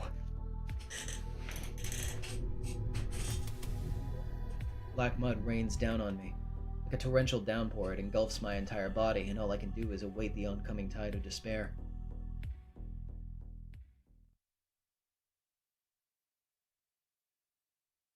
Yep.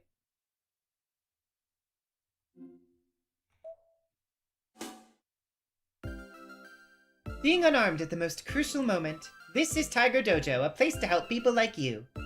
Well, the common wisdom is that victory or defeat are decided before the battle even begins. And what does that mean, Disciple number 1? You shouldn't start a battle until you have a weapon or a plan. Very good. The enemy is a servant who cheats by bringing in the strongest stuff with his power of ridiculous wealth. So you should prepare at least one weapon that might help you turn things around. Then are you saying you should restart from the night before to prepare a new weapon?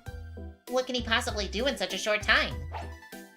Well, it is possible. Saber originally had 3 noble phantasms. You should be able to do something if you prepare that last one. Oh, so you just have to give it back. Exactly. Like they say, render unto Caesar. It may be a shame to lose it, but I guess you have to return things to their owners. Oh, I guess you give good advice sometimes, Taiga. I guess you're a teacher, even if you're not a very good one. Ha ha ha! Praise me! Praise me more! Yeah. The Walteg is in a good mood. I have an exciting announcement to make. So this segment's been running as a little side thing to the main story, but this is the final episode. Next time, a new series, Tiger Dojo Part 2, Taiga 100 million yen in debt will begin.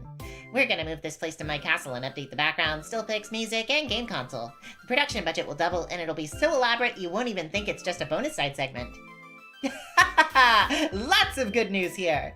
I don't really get it, but I guess it's like computer graphics updating from wars to machines or something. Exactly. We'll finally be freed from this cheap art that looks like it was done as a hurried afterthought. Wonderful! Now that that's settled, let's get the heck out of this dojo! See you, everyone. We'll be waiting for you in the renewed Tiger Dojo. Alright. That's all of the Fate Route bad endings. Woohoo! Now it's on to... Hold on just a second.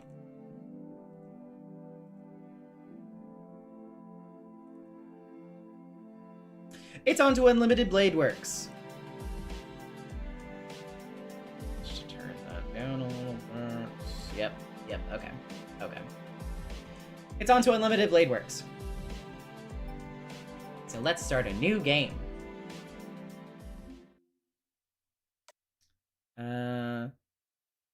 So, yeah.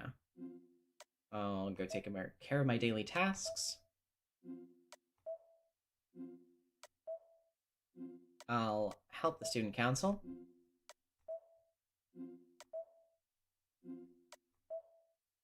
And I'm going the fuck to bed.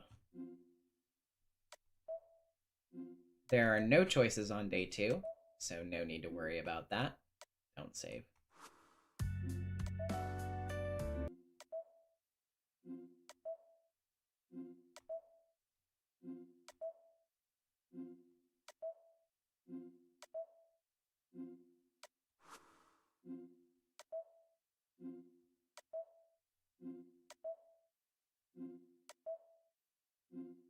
Stop.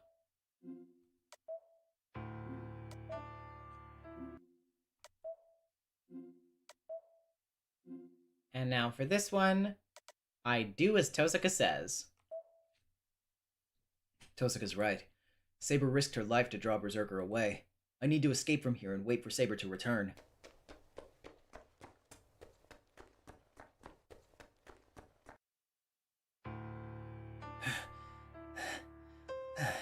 I hurry across the bridge from Shinto and run home. I never once look back. Whether out of fear of a non-existent pursuer or guilt over leaving Saber behind, I'm not sure. Either way, I run for my life, my eyes fixed on the road ahead of me.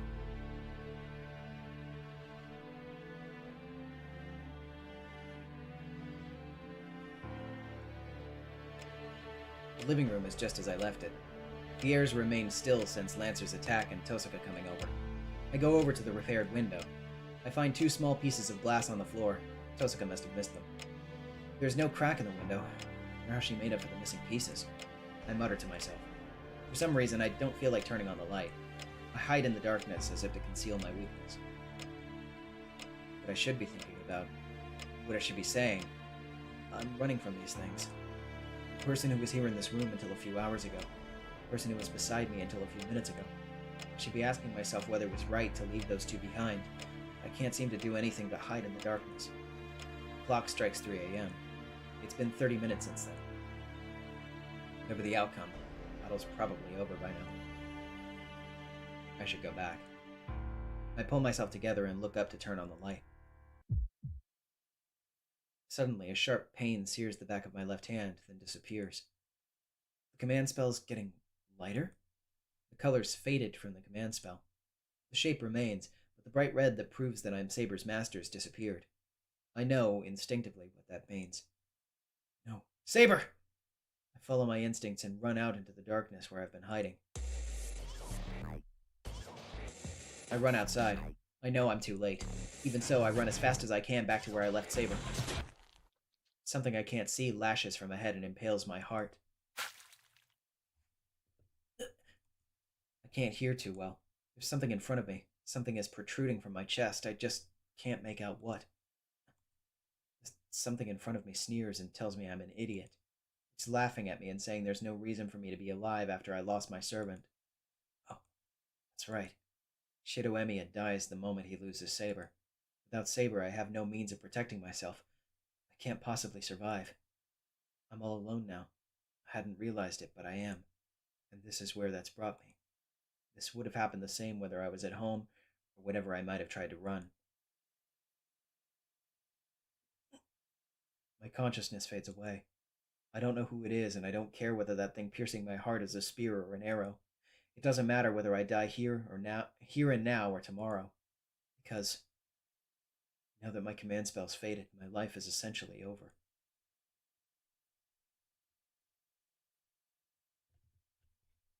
That had to have been Archer that killed him, right?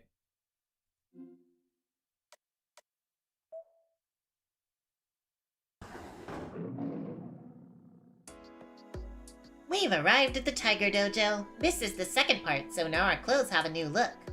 Wait, huh? They haven't changed at all! Now the main story's in round 2. The topsy-turvy Tosaka track has finally turned up. Ilya, do you have anything to say? Oh, sorry for the misreport. Yes, make sure you reflect on your actions.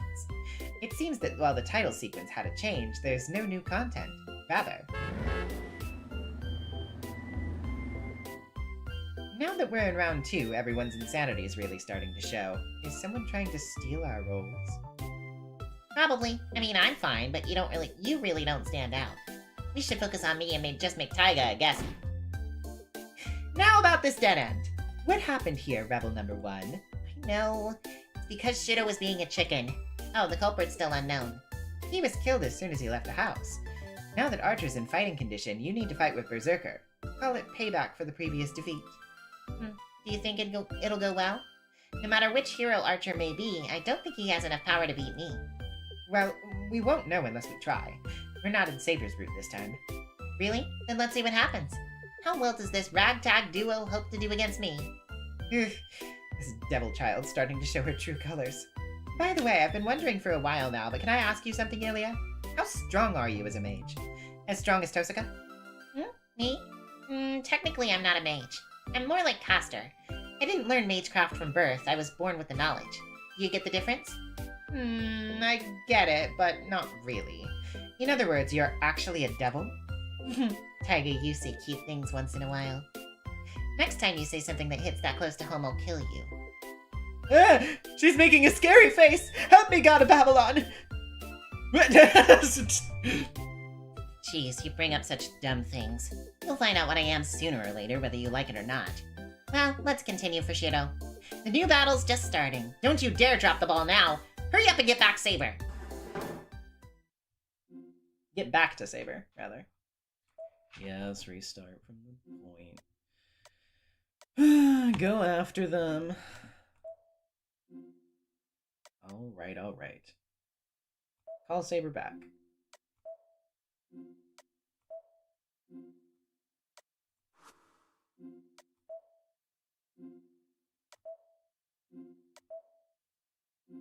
Stay at the archery range.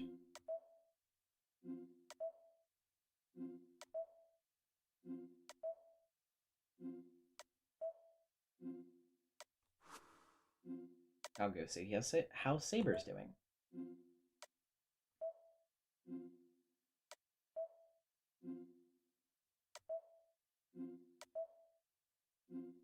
Okay. If I'm to retreat back to the hallway, it'll also take me about 4 steps to get into Tosaka's blind spot. There's no time. I should jump to the stairs. So this is when she's attacking Shirou in the school.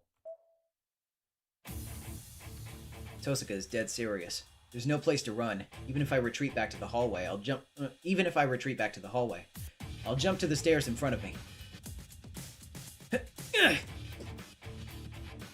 I kick off the floor with full force. There's about 1.5 meters down. I can easily land from this kind of height. A running long jump from the height of 1.5 meters, 1 meter wide. I was able to land the way I'd imagined, without twisting my ankle. I was able to get an advantage of 1 floor from Tosaka, so now I just have to go down to the first floor without stopping and get out of the building. Huh? What just happened? It came from above. It feels like a giant glob of jelly fell on top of me. I can't move my legs. Jelly's angering my feet. As soon as I realize that, I try my best to pull out of this sensation of weight. Immediately, a wave of nausea overcomes me. It's cold. I have goosebumps all over. My joints creak, my muscles are heavy, and it feels like my insides grind to a halt. Crap, this is... My legs aren't still because of some gelatinous substance. It's like I'm ill. Tosuka's magecraft. I've been hit with a gander shot, which infects the target with flu symptoms. The curse drags my body down to a sensation of illness, leaving me paralyzed. Just as I expected. Figured that you'd go there if I prepared an easy escape route. I hear Tosuka's voice from afar. It's as if she's contacting me from the distant moon. Let me apologize first. What I'm gonna do now is as bad as taking away your life. Her cold fingers dig into the back of my neck. When I realize it's Tosuka's finger and try to fling it away. Goodbye. I don't think you knew, but I've had my eye on you for a long time now. As if it snapped, my consciousness shorts out.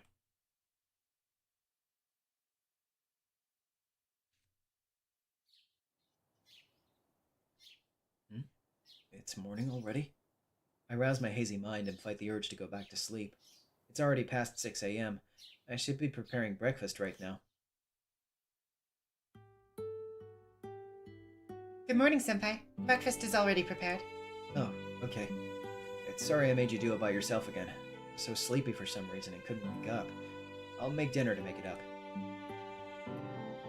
No, you can't do that. It's my turn to cook dinner tonight, so please, let me. But I'd be relying on you too much if I made you cook breakfast and dinner. Please let me cook tonight. I want to make it up to you for sleeping in.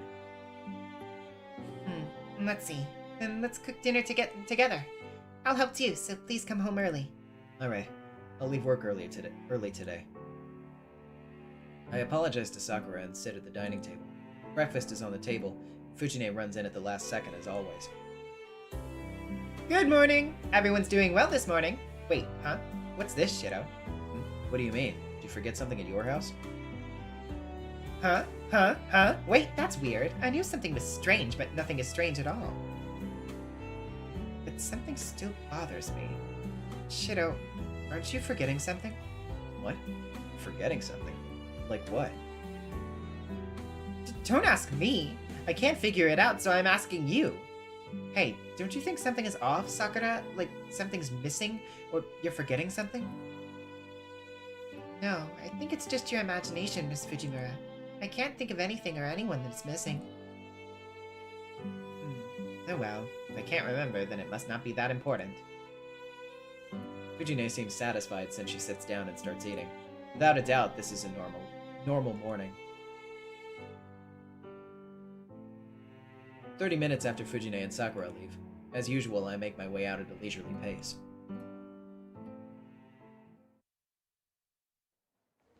I go up the hill that leads to school. It's past 7:30 a.m. and the school road's crowded with students in the same uniform. A familiar scene. I breathe in the morning air with nothing missing. Then, I make eye contact with a female student passing by. She must have found it awkward that our eyes met, as she starts walking up the hill briskly. What, Emiya? Were you glaring at Tosuka just now? Oh, morning, Issei.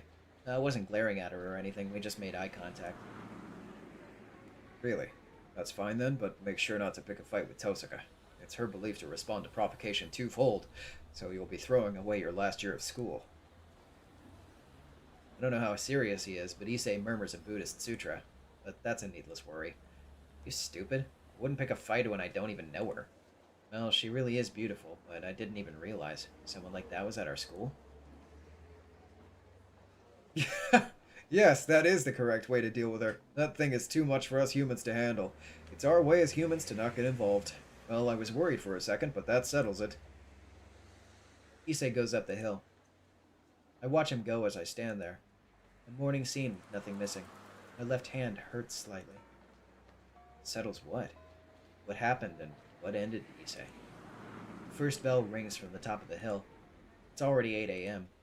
I feel like I'm locked out of something, like the school gate closing. I can't remember anything. This vague sensation of unease just creeps up my spine, and I can't think of where I need to go or where I need to return to. Damn.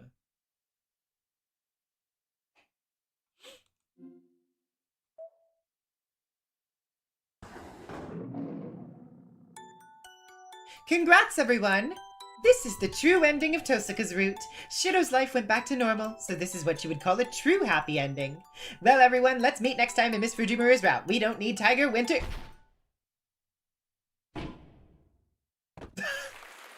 As if, you dummy! Lies that sound true are forbidden. We can't have anyone lost at the Q&A corner. You've gotten strong, Gym Shorts. Oh, Senpai, hey, you look beautiful as always. Just go on and explain, Gym Shorts. There's two ways to get this bad end. The first is a simple mistake in your choice. It's where you get shot after trying to carelessly escape forward. And the other one's a bit complicated, but if you came to this route from Saber's route, if your 5th day's route title was Unlimited Blade Works, even though the 4th day's was Fate, then you have to restart from the morning of the 4th day. To put it simply... Death to traitors. That's wrong, Senpai. You came to this bad end because you didn't form an alliance. It's not because Shirou betrayed you. Oh, she's gone. Anyway, there's two ways to avoid this bad end. Escape backwards when you're attacked by Rin, or if the choice to escape doesn't even appear, then restart from the morning of the 4th day.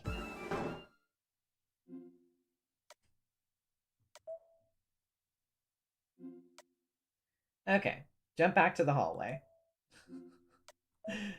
Oh, jeez. Okay, can I accept my loss against Tosuka? Skip. Okay, so the nail is swung downwards. My body can still move. I use my command spell. I'm no match for this servant. Then, with my free left arm, I should call for the one who can beat her.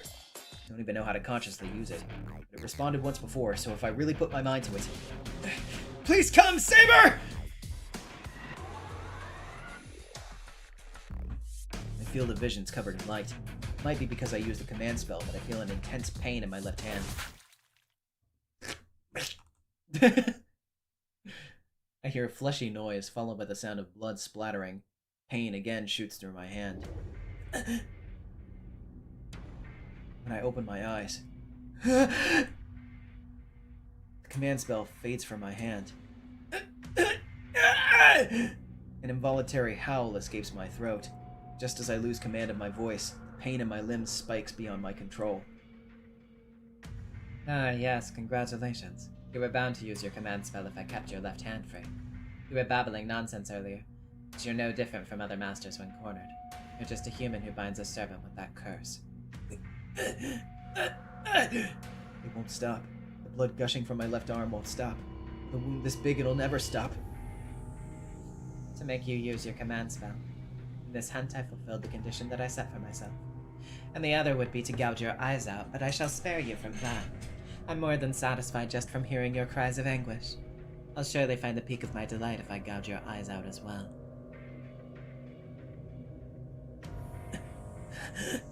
The bleeding won't stop.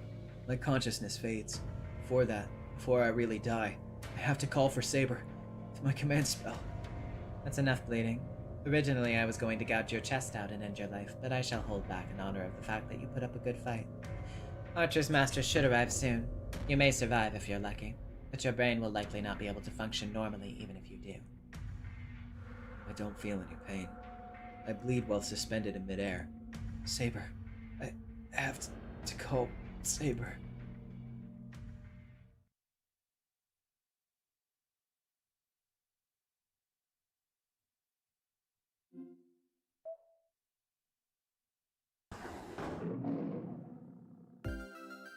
Hi, this is everyone's support, the Tiger Dojo. I'm not feeling this. Snakes and spiders sure are scary. I don't get it. What's wrong with you today, Taiga? Well, I hate snakes. I hate spiders too. I basically hate anything that crawls on the walls. Wow, but snakes are in sake. You like sake, right? Where did you get that false info from? Anyway, snakes are bad, and she's a real witch to hang Shirou by a chain. I can see the master's true nature. Hey, why are you girls laughing? Nothing, I just thought that you're brave. Only 7 more lives. You guys sure are close. And what do you mean by I only have 7 lives left? Who knows? You'll have to wait for the 25th episode of Tiger Dojo and Beyond to find out.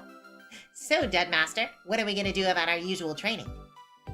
I don't want to do it, but I will. Shirou should do his best without relying on his command spells. That's all.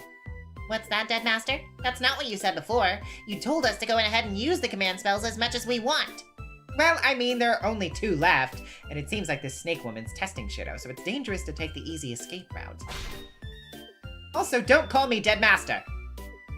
Master, I'm starting to get tired of this running gag. I don't think it's acceptable to hit a lady's head. No can do. I've been hiding this until now, but there's actually a petition that was delivered to this corner. With your powers, please help me Okay, I'm not gonna... Yep. I received this urgent request, so I've decided to train you like a demon. What's that? A petition from who? That's a secret. Shirou told me please keep it a secret since she'll give me hell if she finds out. Oh, so the petition's from Shirou, huh? Shoot! No, it's not! And I'm not secret agent material. I'm not secret agent material, sorry. At the very least, please go easy on him. Of course. Geez, I wonder what I should do to him next time I see him. Well, that settles it. Please fight through the main story without getting caught by this devil child.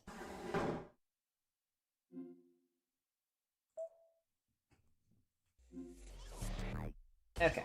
Fight with my remaining left arm.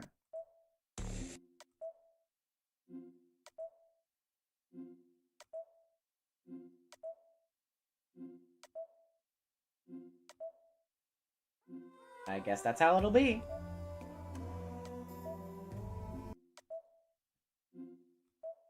No, not safe.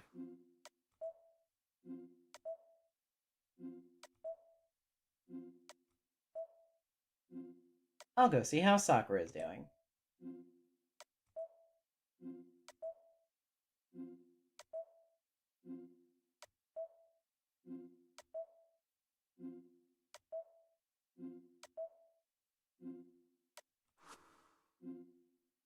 One second. Okay, there we go. She's after me. I don't want to die. There's not another bad end for a little bit, which is why I'm skipping so much, by the way. Use my command spell.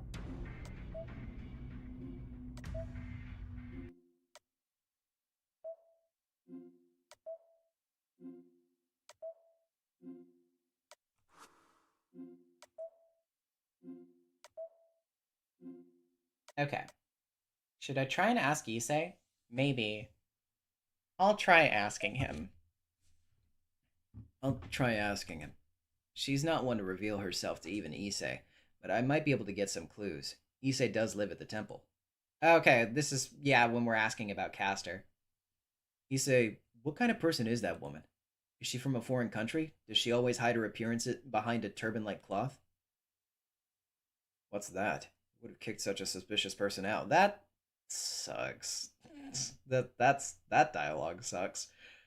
I don't know why you're asking, but she's a legitimate guest. My brother entertains the idea that she's some sort of servant of evil, but I rather like her. I've only spoken with her once, but she's a fair person, though she seems a little foul. Oh, wow.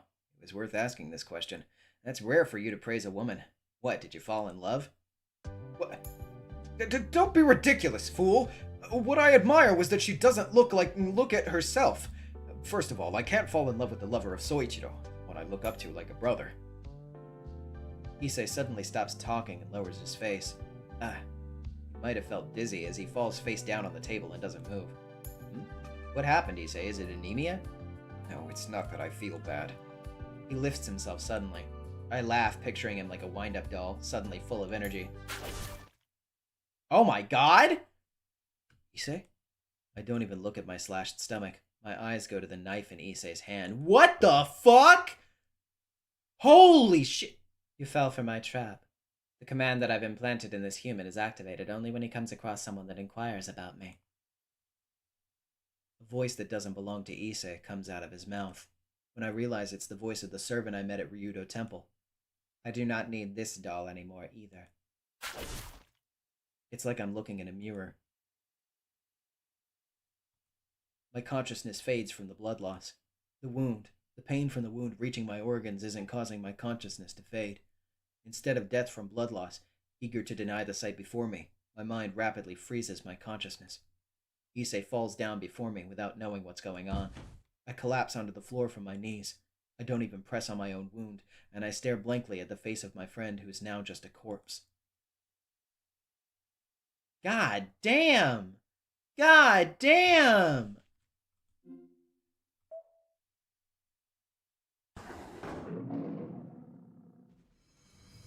Yay! Bon voyage! Ah, death goth Moskos!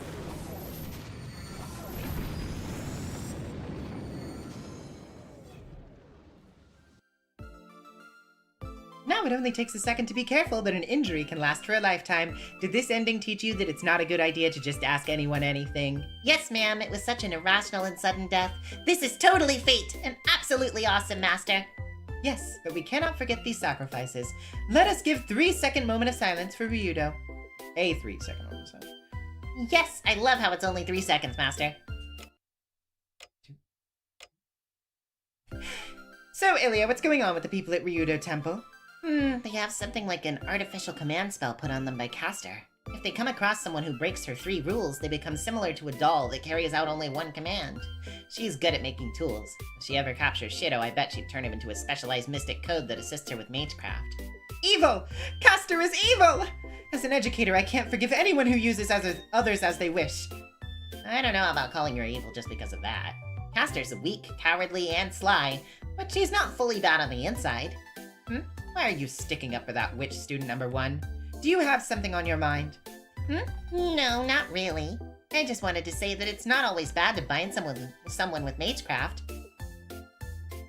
Oh, I remember. You've done worse to Shirou. Damn it, you found out, you motherfucker.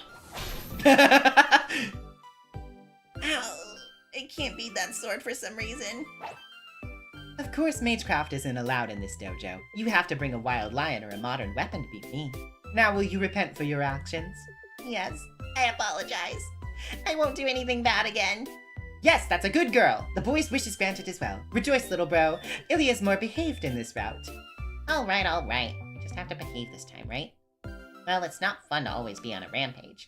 I can even help Shirou in this route and take one of the heroine roles. What? You put that much thought into this? As if that illegal costume isn't enough, you're even taking on such a great role in the main storyline. Ilya, such a scary child.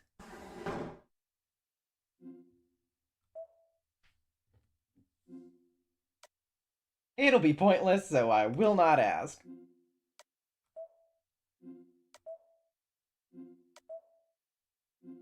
Okay, meat's on sale today.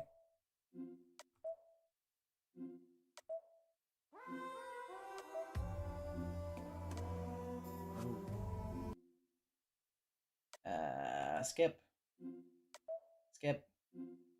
Actually, it's dangerous. I'll stop Tosuka. Skip. Skip. Skip. Skip. Okay, instead of protecting Tosuka, I'll go help Saber. I'll protect Saber. Even though she might not be able to defeat him, she should have an advantage as she focuses on retreat. It's about 5 meters between us. If Kuzuki takes another step, Tosuka should be able to react and dodge any strike. Saber is different. Her neck's half cut off like Ryder, and she's been thrown into a wall. Saber's situation's far more dire. Even if she's invincible against mages, she'll be easily defeated by Caster in that state. I'm counting on you, Tosuka! I grip my sword and charge toward Kuzuki in front of me. My true objective is to reach Saber before she's attacked by Caster. I'll take a swing as I pass. I'm sure he'll dodge it, but Tosuka should be able to take advantage of the opening. I swing the sword as I pass by Kuzuki's side. It doesn't even do anything. The wooden sword crumbles to pieces, and the blow from his fist makes me lose my footing. He rushes in at Tosuka in an instant. Time stops. Tosuka's astonished, but she immediately points her hand at Kuzuki. And the right hand of the enemy, the hand that wrecked Saber's neck, strikes her in the chest. All of the air in Tosuka's lungs goes out. Then, a hammering blow like a battering ram against a castle strikes her face mercilessly. Ouch! What? Ugh. Tosuka. I witness my own fate as I see her miserable state. Tosuka's face isn't there. There's nothing left where Kuzuki's blow struck. God damn, dude! You made the wrong decision, Emiya. Just like Castor. I can't raise my head. Just like a student that doesn't know the answer and can't bear to face the teacher, I can't look at Kuzuki. I stand there, unable to walk. This is the second person I've killed. A footstep. The murderer named Soichiro Kuzuki slowly walks towards me. But I still do not feel anything. With an unbelievable sound, he pierces through my chest.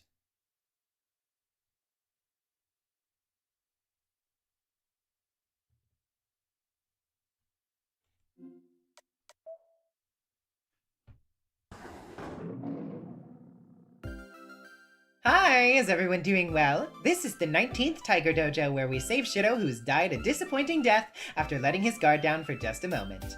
We have a special guest this time, the barbaric flying head, Rin. Rin, no! Rin, how are you feeling? Kill Shirou. How wonderful.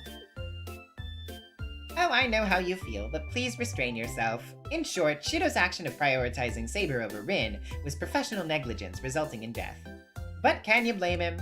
You didn't have enough charm as a woman compared to Saber, so you weren't protected when it mattered most. Well, you just weren't lucky during battle, so devote yourself to being a cute girl so this doesn't happen next time.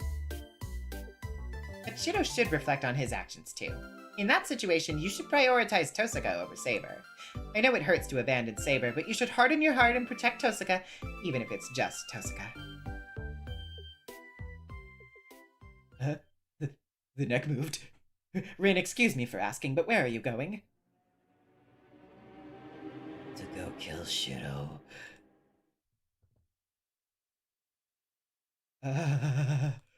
Run, Grandpa, run! She really is wonderful.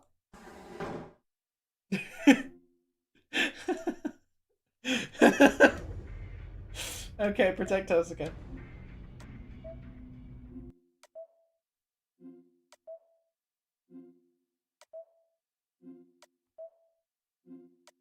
No.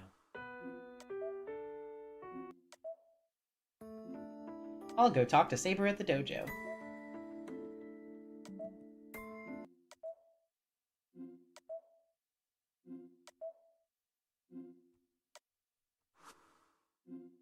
I'll make Japanese cuisine. Well, I'm sure she's fine.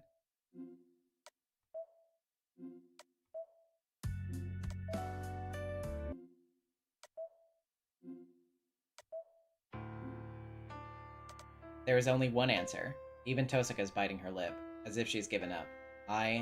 So yeah, this is when Castor is holding Taiga hostage. I obey. I nod.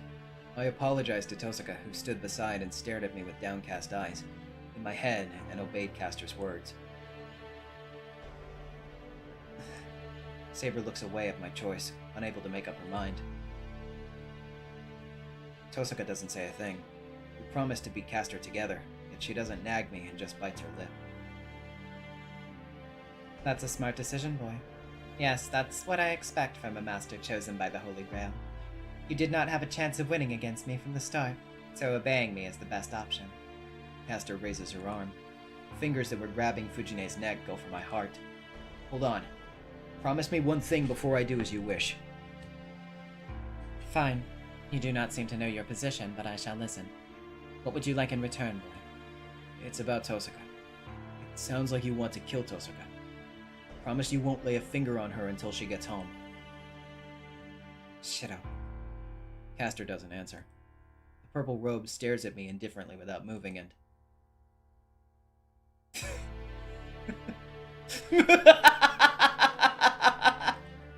I wondered what kind of sales pitch you were going to make, but you obeyed me for such a thing?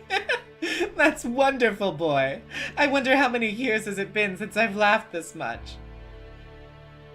So funny, Castor. It's a stupid condition, all right, but you have no right to laugh at Shirou. Yes, you're right, young lady. You're the only one who can laugh at him. That's why there's value in accepting this condition.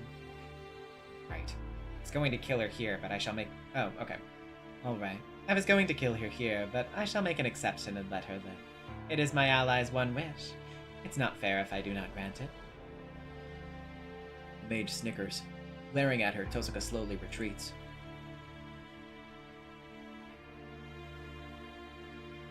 Goodbye. I was going to end up like this anyway. We'll be enemies next time we meet, Emiya.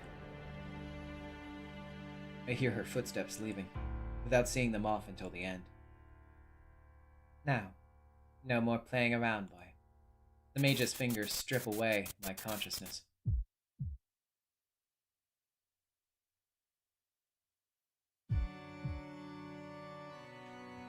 I'm in a deep darkness.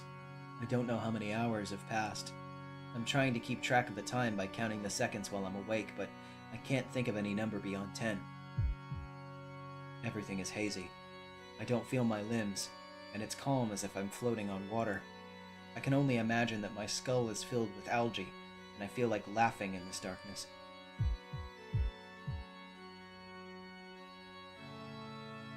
These days, Saber looks away every time I see her. I think we obtained the Holy Grail quite some time ago.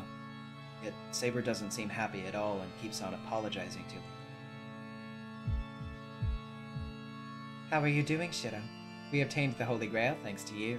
So tell me if there's anything you want. I can create anything for you, even if it's Saber or that girl. Something I want. Something I want. Nothing comes to mind. I never wanted anything. And even if I did, it won't do me any good now. If anything, I want a colder place. A painful darkness that would freeze the algae in my skull and make me want to dance.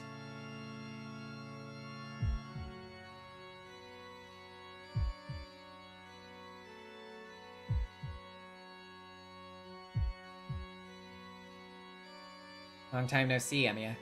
I finally found you. I hear a familiar voice. Pastor was right. You did that to let me escape. That's why I'm the only one that can look at you and laugh.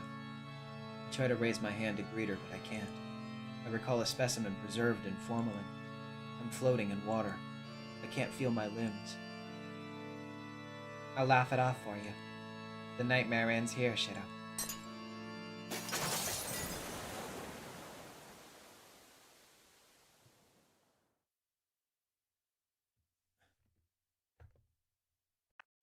Oh. Water is pouring out. My floating body starts rolling. Warm darkness pours the algae out of my skull and makes me want to laugh.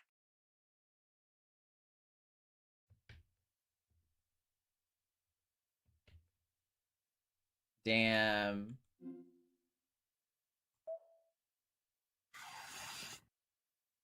What? Notice, this Tiger Dojo is cancelled because the assistant instructor has been abducted. Please look forward to the new series, Magic Fujine, Magical Tiger.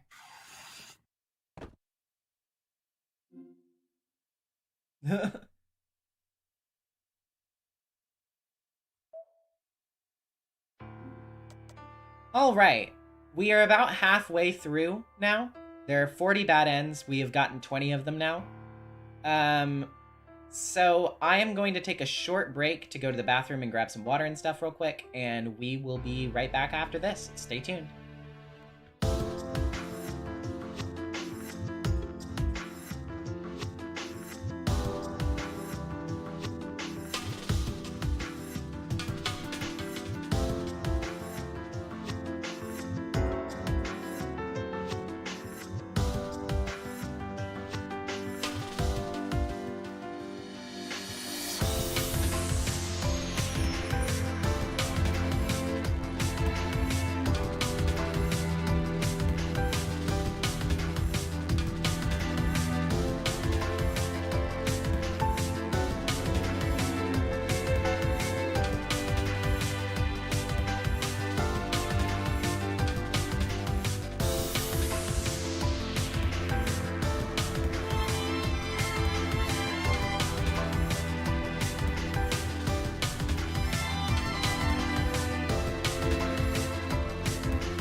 not gonna accept that offer. Definitely, I've never done that. I would never do something so stupid.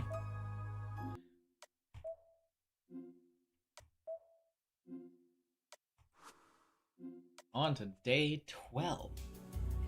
Okay. So, instead of meeting up with Tosuka, I'm gonna go to the church for advice, because isn't that a smart thing to do? Yeah, Kotomine, you think you could tell me what to do here?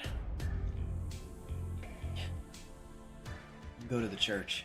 It's irritating to have to ask that priest for help, but I'm not in a situation to be caring about such a thing. Even if meeting up with Tosuka and getting Saber back with her help is the best option, I have no way of finding her now that she's disappeared. That priest should know Tosuka's whereabouts, maybe even how to fight against Caster.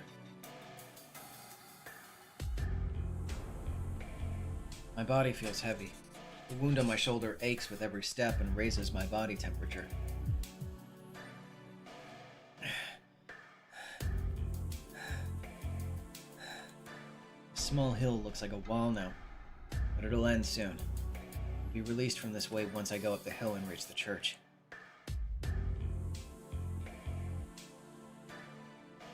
The church looks as if it stands near the sky. Blood's dripping down my chest and armpits. Wound up and up. Damn it. I wouldn't think that my weak spirit made my wound worse. My body should have been resting to start with. Of course, my wound would open up if I pushed myself to move. If I see Kotomine, that will. He might not be able to treat me, but I'm sure he at least has some medicine. His role is to protect masters who cannot fight anymore. This is ironic, but I have the right to receive protection from the church since I lost my command spell. Only a bit further to the church. I'm concerned about Tosuka's whereabouts and about saving Saber. For now, I just want to sit down and cool my heated body down.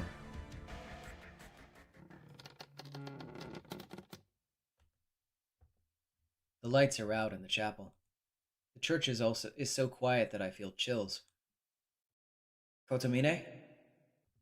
Kotomine is nowhere to be seen. I wouldn't think that he would be out. I feel a person's presence. The church is not deserted, as I hear some rustling sounds in the middle of the church past the chapel. Yeah, there are people here. Huh? Something is off. My impression and the truth are conflicting. I can't gather my thoughts. My wound is aching, and I'm unable to tell what's conflicting, what's going on, and where's dangerous. An earthquake? I stop before sitting down in a chair. A shelf might have collapsed from the earthquake, as I hear ceramics breaking in Kotomine's voice. It's in the back. The lights are out in the chapel. In that case, today might be might be a day off for the church, and the priest might be in the back.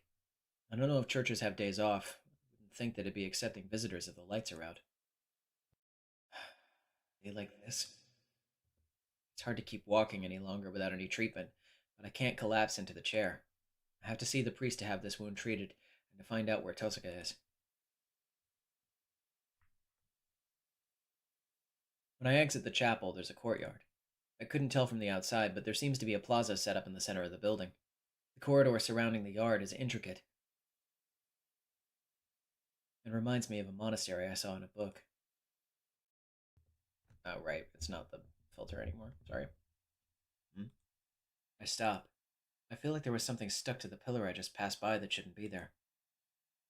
Oh, I thought I'd see you again, but I didn't think it'd be this soon. I almost fall as I turn around. I'm unsteady on my feet and lean on the wall of the church to prevent myself from falling. Is it? Oh, okay, no, it wasn't Kotomine, it was, Caster. I thought that he was gonna turn and, like, Kotomine was gonna beat the fuck up by Caster for a second and be like, okay, hold on, give me a second. Oh, I thought I'd see you again, but I didn't think it'd be this soon. Why are you here? Painfully, I bear the pain that digs into my shoulder and stare out at the shadow in front of me. That's my line. I thought that you wouldn't be able to move your body. Move it for a while with that wound. But you were more than I expected, boy. The purple robe comes closer. Fight! I can do this! It's useless. With so little power, you cannot get away from me no matter what you do. Caster's voice echoes. Where am I? Wait, what happened to my vision? Caster! I swing around my bamboo sword in a world without any direction. I don't feel it hitting anything, and I don't hear the sound of it cutting the air. I just use up my energy and worsen my wound. The fucking spinning kills me. Hold on just a second. Okay, there we go. Do not worry, I won't kill you. You are valuable since you're rare. I shall prune you suitably and use you as a wand for projection. My internal organs writhe. My body doesn't move one bit, but my insides rotate like the inside of a dryer. I'm surprised. Your body's not given up even though I got a hold of your mind. I like you even better now, boy. Saber will soon be mine, so I shall treat you importantly like I did her. I was able to stop the rotation that made me want to throw up all my organs. Purple Mage reaches out with her finger, stained with someone else's blood. I let that man go, but I won't let you go. Now, I will let you see your beloved princess soon. My vision's cut off. I don't feel my limbs, and the only certain thing is the pain in my shoulder. But that ends quickly as well.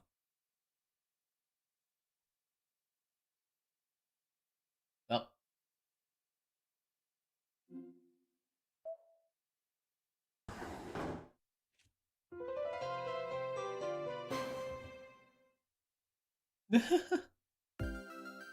Hi, is everyone doing well?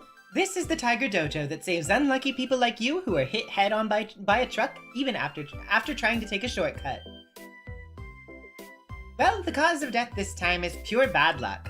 Going to the church itself is the correct choice, but I recommend at least trying to look for Tosaka a bit more by yourself. Hey, why are you frozen, Emiya? What, did you accidentally eat something spicy? Are you ignoring me?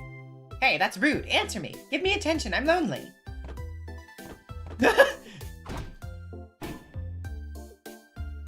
Geez, shut up!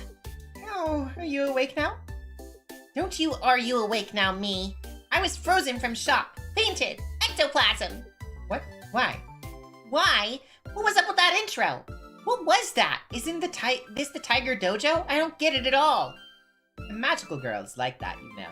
You don't know that? Your pitiful face pisses me off. First of all, are you of age to be a magical girl? Even in all of fate, the only one suited to be a magical girl is me, and...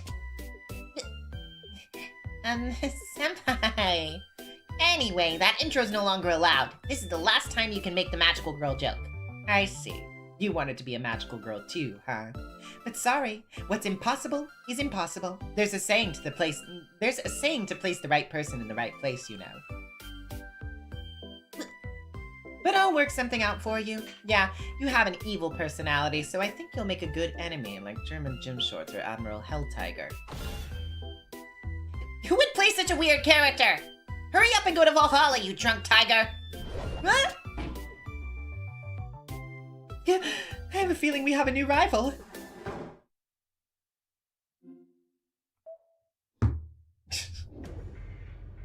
Imagine, like, getting one of these really weird ones as your first bad ending, like, because, you know, obviously at this point they're just playing, like around with the jokes and shit, because it's like, you know, there's so many of them by this point, they've built up bits. But imagine if you come into a bad ending without having gotten any of these that, like, you know, that has all of these, you know, fucking compounded jokes. You're just, like, so confused, like, what the fuck is happening? Oh, yeah. Why did I get to this? Oh, shit. Oh, no. Oh, shit, I should have saved.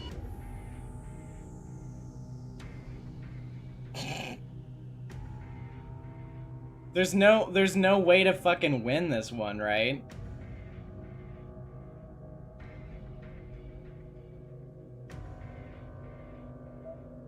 I don't think so. No, it's just gonna keep doing this. Yeah, shit. I have to go back. God damn it.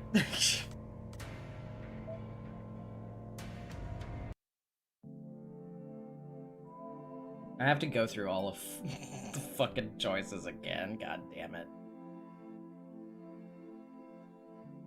No, you can't go to the flowchart, unfortunately. I don't think so, anyway. Unless it's, like, from the menu. Maybe. Actually, maybe I can. Maybe I can.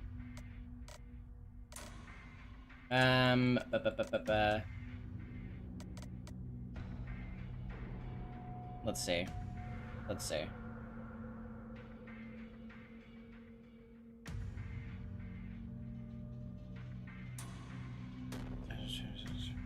Okay, goes day 12.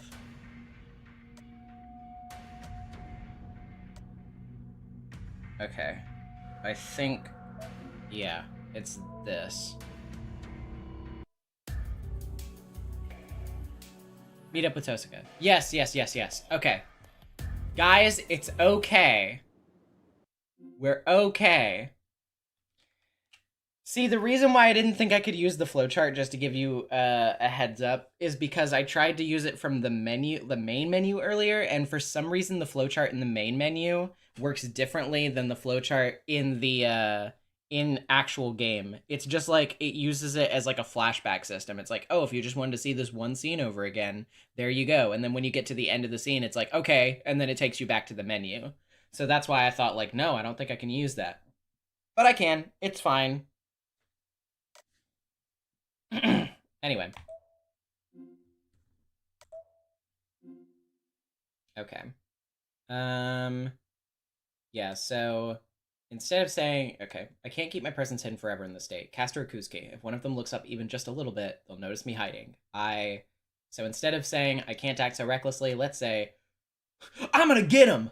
I'm gonna get him right now! Now's the chance. It's not just an unexpected intrusion. Tosuka and Archer, Castor and Kusuke. If their powers are equal, then even I can be of help. I can let Archer take care of Castor, so if I can stop Kusuke even a little, Tosuka can shoot him from a distance. Idiot! Shirou!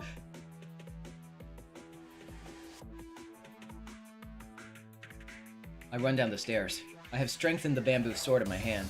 I obviously subdued the pain from my wound. Tosuka aside, I can't let Castor and the others know that I'm injured. Are you serious? Why are you here? What are you saying? You're the one who said to go to the church. I didn't think I'd come across such a bad situation either. Tosuka bites her tongue in spite of herself.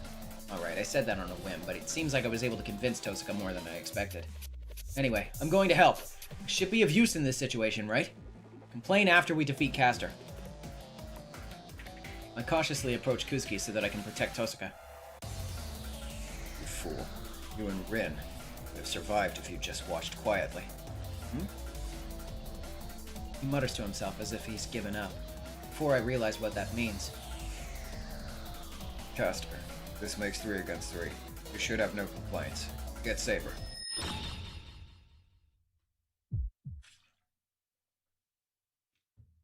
What? Saber's bindings are released. The blonde girl that was crucified falls powerlessly to the ground and... No way. Saber shouldn't be under control yet. Yes, that's why I used my command spell and ordered her to kill you all. That was my command as her master. I did not want to use it, but I have to, right? Saber stands up. Her body's covered with silver armor, and in her hands is a golden sword that I've never seen before. Good grief. You got me, boy. Now I only have one command spell left. This is for my protection, so I cannot force Saber to do things anymore. My plan to make the Holy Grail eternal is now foiled. Now I can only make one wish come true, but before that, I shall at least have some fun. Now, Saber, show your true power to these kids who ruined my wish. Saber, holding her golden sword, steps towards us. Now that things have come to this, Archer is silent. Instead of telling Tosuka to run away, he stands in front of Saber. That's the final act of loyalty from the knight who understands that he can't protect his master no matter what he does. Saber and Castor ready their attack. There's no way to counterattack, nor is there time to run away. How can a mere human defend against it when there's only an instant of life expectancy left, and even Archer's abandoned all hope? Saber and Castor. The two servants bound by the command spells mercilessly swing their weapons. Yep. You are totally fucked in that situation.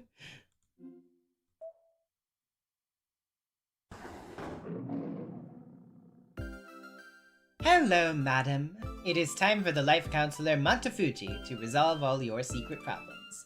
Here's today's guest, Caster, pseudonym, 28 years old, estimate, living in Ryudo Temple in Fuyuki City. Hello, nice to meet you. Oh no, wait, that's Caster. Hold on. Actually, let me cue this. Hello, nice to meet you.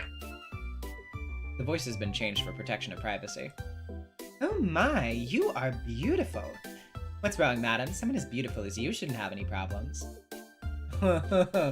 I see, I see, I see. Well, I don't really stand out. People say that I'm playing compared to the other 6 characters, that my character is poorly developed and that I'm too old. She's literally younger than me, though. What the fuck? Shut up. Oh, that's terrible. It says here that you're a fortune teller, Caster. Yes, I actually want to be a housewife and raise a loving family. I returned to work in hopes of making things easier for my husband, but I'm also being bullied at work. What should I do? I want to change. I want to become a cuter character. That's impossible.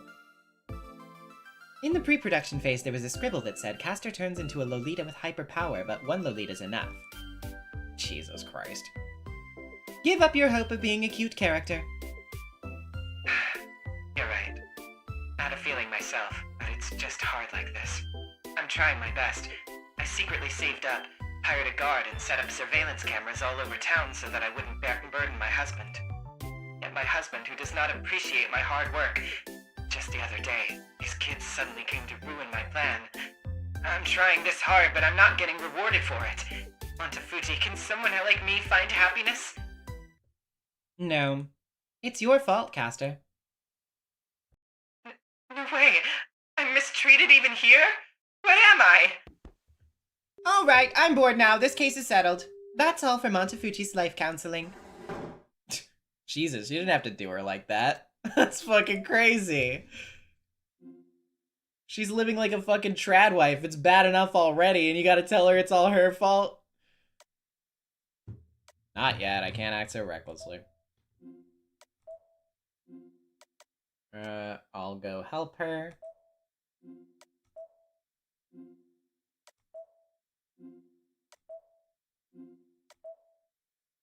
It's impossible with just the two of us.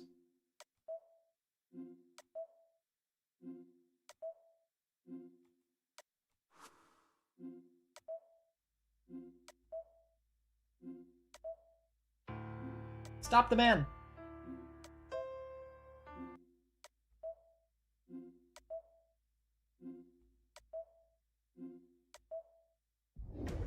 Okay, my answer is... I refuse. I refuse. I can't trust you. It's not only Lancer. I don't want to go along with the ulterior motive of Lancer's master, whose identity is still unknown, and is offering to help at this particular time. Oh, okay, so this is when Lancer's like, hey, I'll help you if you want. And you're like, no, go fuck yourself. I don't want the coolest character, Lancer, to help me. I want him to go fishing and fuck off.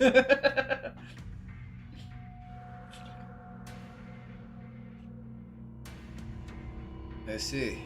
That's what your partner is saying, but what about you, young lady? You said you'd go along with his plan? My plan doesn't change. If Emiya can't trust you, then it's meaningless to cooperate with you. I see. You're right. This is really disappointing. Really were my type. Lancer turns away. His blue back doesn't look back at all and disappears like the wind. That is a really hard sentence to read.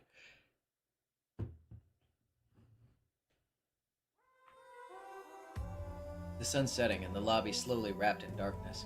We came to the castle to find an ally. The only thing remaining in the ruins of a castle after a turn of the only thing remaining is the ruins of a castle after a turn of events. So, what should we do? Think we can stay here and strengthen our defense without attacking? We have food and can stay warm here. If we fix the walls, we can manage to protect ourselves in the castle. That's the best thing to do if we want to protect ourselves. We even gained an ally to choose the path to fight because we couldn't do so. No, it'd be meaningless even if we strengthened our defense. Any defense would be broken once Caster completely controls Saber. Even if we do survive here, if the Holy Grail becomes Caster's, then... Not only us, but the people in town will suffer as well. There's only one thing left to do. We'll get Saber back before Caster fully controls her.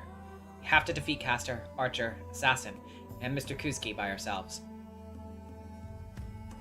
I nod silently. Since we couldn't get the help of Emiya, we have to do this by ourselves. The sun will completely set soon.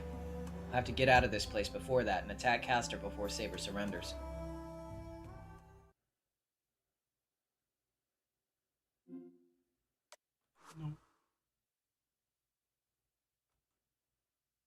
Oh, so yeah, this is going to be one of those ones where it's like, you know, it's probably going to be fairly similar up to a certain point, but then we're going to need Lancer and something bad's going to happen because we don't have him. So I'm just going to click on through for a bit.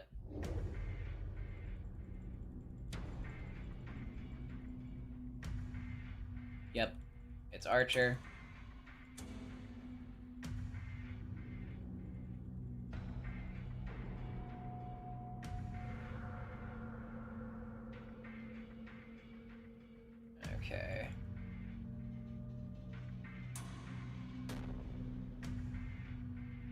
Okay. Okay. Shirou, Archer will only attack you. I won't back you up. I'll fight Caster while you get killed. As if that's a crime. Tosuka apologizes with her back, as if she was intending to use me as a sacrifice from the start. How stupid of her. She didn't have to say such a thing. Don't worry about it, idiot. I also know your personality. Tosuka, it's your principle not to do anything that you don't have a chance of winning at, right? That's why I knew. This is certainly the only way we can win. Shirou. Her back that I didn't have any hesitation shakes slightly. Oh, that's all the apology I need. Go. I'll hold Archer. Oh, wait. I'll hold Archer down. I'll hold him down, even if it's with will. At least until you get inside the church. Control my breathing and turn the gears of my engine. My condition's better than ever. I can project the same swords as him right away in this state. Thanks. Sorry, Shirou. Tosuka runs. Archer lets her go as if she was not in his sight from the start. Well done. Seems like you understand your powers even while being incompetent. He emits the intent to kill, as if to say he won't let me go this time. Trace on. I project the twin swords. The match should be made in an instant. The only things in my sight are Archer and Tosuka's back running to the church.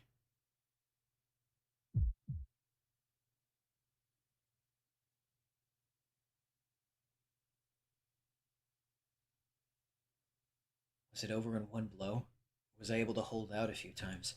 The battle ends and I look up at the sky with a limp body. A gray color covers the sky. It should start raining soon. The cloudy sky is close and the clouds block my hands like a wall. Tosuka, please be safe. My body is burning. I hear the faint sound of flames from the church. The sun's too far away from my powerlessly extended hand. That sky was as if I went back in time to 10 years ago.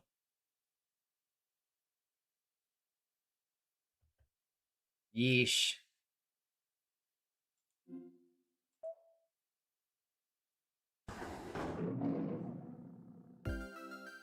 Alright, even though people have said this Tiger Dojo is meaningless, it's already the 23rd one. Well, this is sudden, but this is the last Tiger Dojo of Part 2. Master, according to the schedule, it looks like we have more practice in Part 2. Don't talk about the 24th one! I have no business with a weakling that will reach a dead end like that! Yes, ma'am. I don't really get it, but this is the last Tiger Dojo of Part 2 in reality? That's right. There was a rumor on the last Tiger Dojo in Part 1 that this corner would be powered up from Part 2, but I won't be falling for something like that this time. The dojo will stay like this, and I'll preserve the small paradise operated modestly by me and my first student. Oh man, I feel like I'm going to get betrayed. Could this devil child be scheming something again? Oh, that's a misunderstanding. I'm just thinking that I might make you feel lonely since I wasn't able to keep you company in part 3 like I have been. I won't be able to keep you company in part 3 like I have been. You can't come to the dojo? Could it be Emiya? Yes, I'll be busy taking part in the main storyline. It ended up like this in the Rin route, but part 3 is when my true worth comes out. On the other hand, it seems like you'll be appearing less in the main storyline. My condolences. This is the difference in status between a heroine candidate and the one who was not even considered to be a candidate. Well, I'll still be friends with you, even if I become a heroine, so don't worry. When I take over the main storyline, I can at least make you my servant. Hey-ya! What was that for? I was saying this out of goodwill. I don't need it. I don't need love if it's painful. Actually, you're disqualified from being my student. You'll be too bright to look at directly if you become a heroine. Get out! Get out! I'm quitting as well. Stupid Tiger. I won't forgive you even if you apologize. She's gone. Well, this is fate. If my cute student can make a comeback as a heroine, then it's also my role as her master to be hated. Fight, Emiya. Go after Sakura and take her spot as a heroine. Don't come back here. You're going to take some of my roles. But it's lonely doing the last Tiger Dojo as a part 2 by myself. It's lonely, but I'll do my best. Fight the good fight, soldier. I'll hold down the fort. Well, this dead end is a bit special. It's too reckless for Miss Tosaka and Shirou to fight by themselves. There's no way they can win. I know you may harbor a grudge, but go ahead and shake hands with the ally that appeared. And for those of you who didn't even have an ally appear, your failure is the main character. How can you not save a girl that's dying in front of you? The events at the castle are an important episode that reveals a certain cause that's been hidden until now, so you must pass through it. Miss Tosaka's route is the main character's route in a way, so go ahead and solve the problem. Well, this is it. Miss Tosaka's route's entering its climax. There'll be a series of hectic events without a dead end after this, but let me give you some good news. Miss Tosaka's route has a true end and a good end prepared. I can't say what they're about, but the condition for how they branch is how earnest you are. If it's only one or a lady on each arm, you'll get to find out after the battle. Alright everyone, I'll be waiting in part 3 of Tiger Dojo.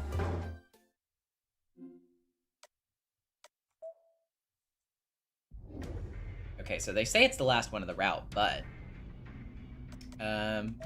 alright.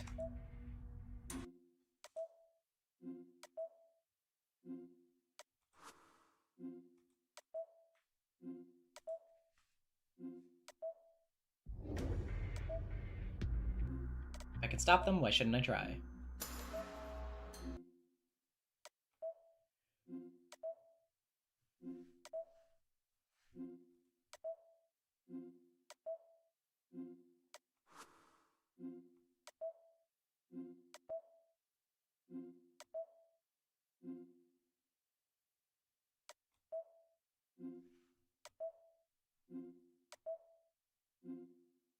Okay, strategize with Tosaka.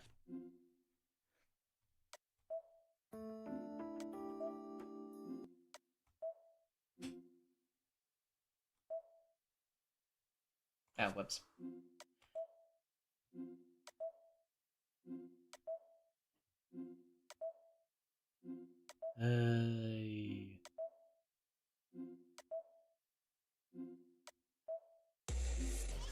Bullshit, I'm not going that easily. Oh, Gilgamesh in the darkness. It's such a funny CG every time I see it.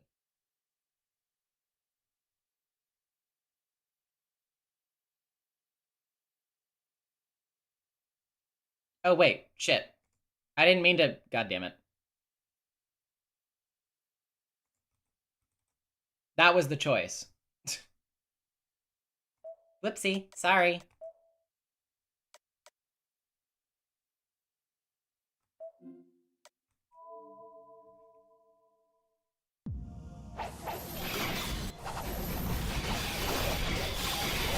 Sorry, I got so distracted by funny Gil face that I was like, no, cast him into hell where he belongs. I did it on instinct. I couldn't help myself. Okay. Then I'll take you with me. I'm going to die either way. I can't let him escape. Screw you! I wrap the chain further around my arm. And like before, I grab onto the chain so that it won't let me go. Don't ever come back into this world again! Without resisting, I throw myself into the black hole. Idiot! Are you insane?! I roll down. I fall into an endless darkness while my body's being melted. Oh shit. The black mud mercilessly eats into my body. My body's stripped off, and I fall into the deep darkness just as the soul known as Shirou Emiya. It might be because the fall is so long. After it begins to feel as if I'm going up instead of falling down. Oh boy. I'm swallowed into a black, grail-like sun.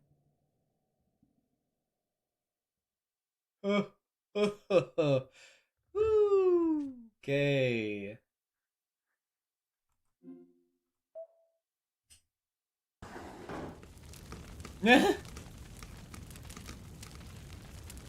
You.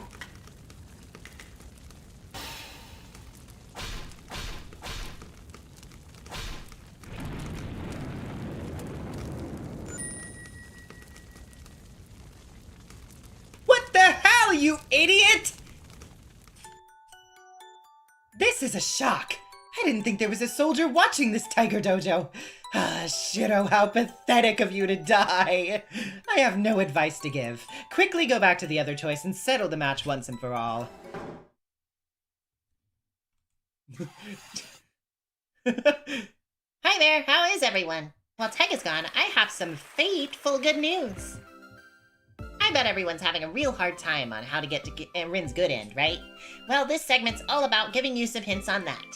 As a special guest, I've called over our senpai, Rin. Senpai, how exactly can players get to the good end? Bring her back on the 3rd night. See how she's doing on the morning of the 5th. Make her happy after school on the 8th day. Talk to her at the dojo on the 10th night. Go to the dojo on the 15th night. That's really specific, Senpai. So we have to do all that? Nope. You only have to do 4 of them, out of which 2 are unnecessary. You won't be able to get past the 12th day if you're too preoccupied with Saber. Ma'am, yes ma'am. Thank you for the advice. So there you have it. If you have the time, go ahead and go all the way back from the 3rd day.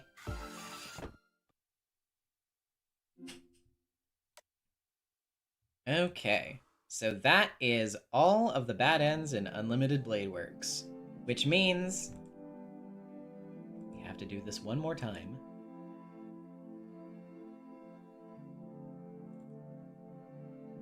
It's time for a change-up. Alrighty, well, let's get back in there and do all these bad ends.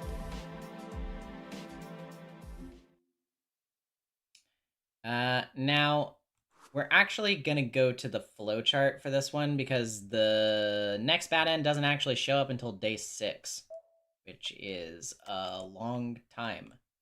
So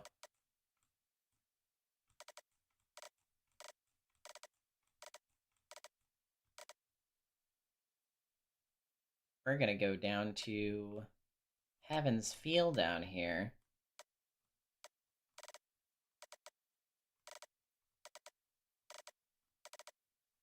Let's see, day 6. That's day 6. Yes, so let's jump to day 6.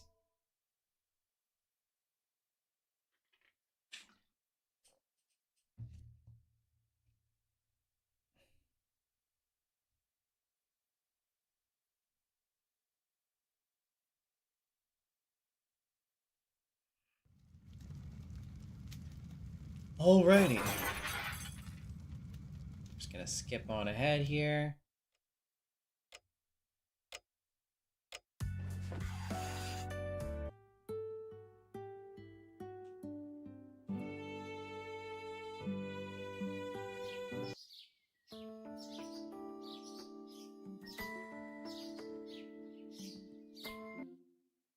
Skip.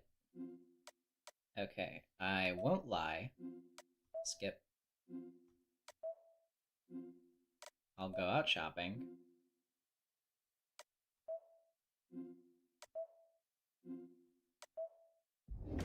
I'll punch Shinji. Okay, so the real choice here is I'm worried for Sakura, but instead I'm going to patrol Shinto. Let's patrol Shinto. Can't let our guard down, even if Caster has been defeated. I need to find the still unknown master of Lancer and determine their intent. We're going to Shinto. Come with me, Saber. Understood. Is the plan the same as yesterday? Yeah, I'll act helpless until we lure out an enemy.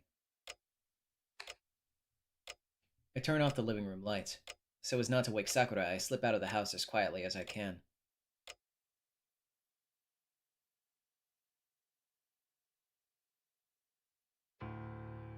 We spend about an hour patrolling the town, but fail to turn up anything of note. According to Saber, the magical energy threads the caster had throughout Shinto have largely thinned out, but I can't sense such subtle changes. Since there's no obvious traces of energy in Shinto, it looks like there isn't another master there. What's the matter, Shirou? You seem unhappy about something. Oh, no, not really. I just thought the train station feels pretty empty. It's almost like a ghost town, I almost say. It's probably just a fluke. Nothing out of the ordinary happened tonight. There are just fewer people out than usual. Let's go home, Saber. I don't think we'll learn anything else walking around aimlessly. Yes, you still aren't feeling well, so let us retire early tonight. We leave Shinto behind. The hollow echo of our footsteps is the only sound in the terminal.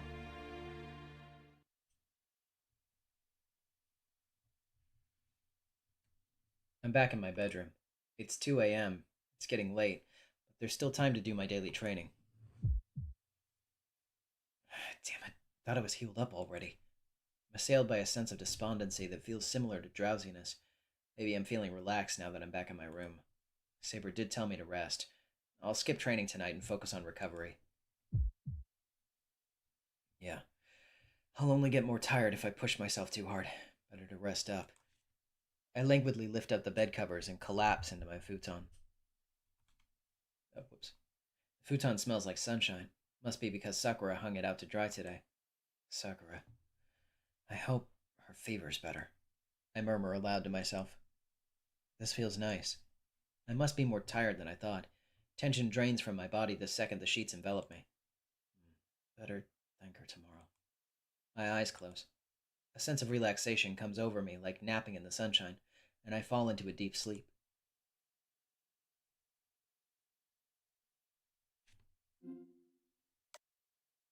Skip the scene. Skip the scene. No.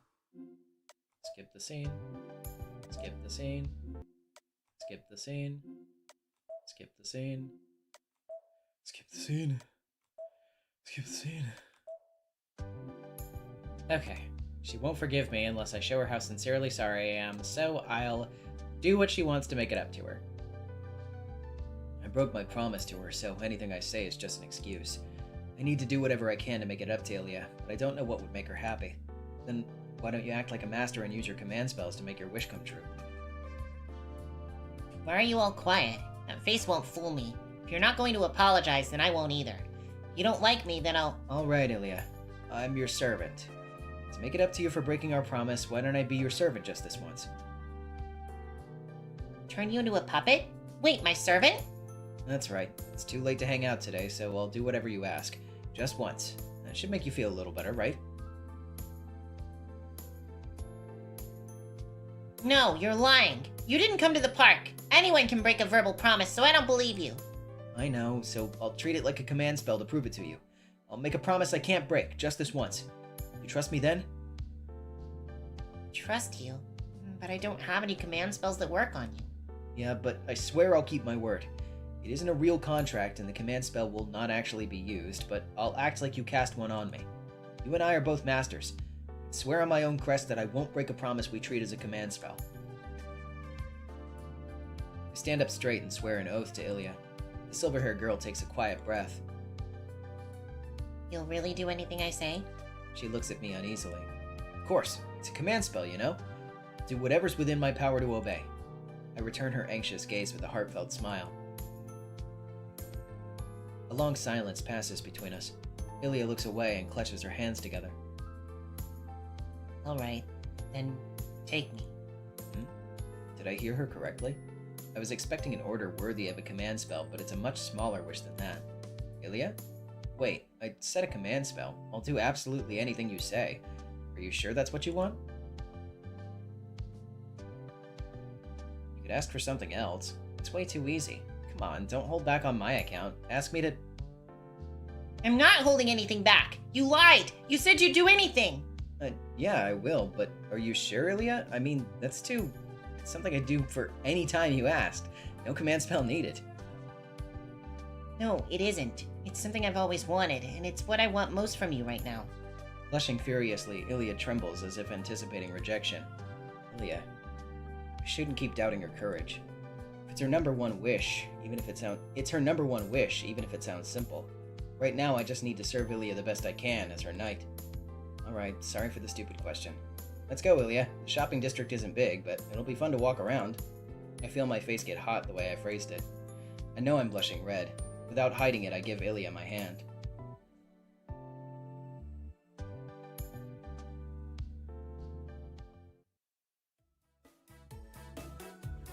Her wish is a trivial one.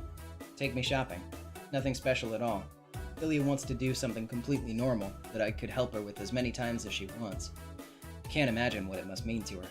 I just do as she asks and walk around the shopping district with her. Not as enemies or allies, not as masters, but as brother and sister. She stares with wonder at shops I know well and sights I'm sick of seeing. Her excitement's so infectious that I just have fun watching her. She walks through the street with a sunny, carefree smile. I wish I could make this moment last forever for her. Sadly, I start to understand. Her smile doesn't crack for a second. She dances through the street. This isn't happiness. She's smiling desperately because she's sad. Because she doesn't want to wake up from this dream. Over here, Shirou! Your coffee's gonna get cold! Emiya runs toward the park with 2 drinks she bought. Maybe she hasn't seen hot canned beverages before. I wish this day could go on. I want to tell her that she doesn't have to keep doing this, but everything must come to an end. Miyama's shopping district is small. No matter how slowly we go, we can see it all in an hour.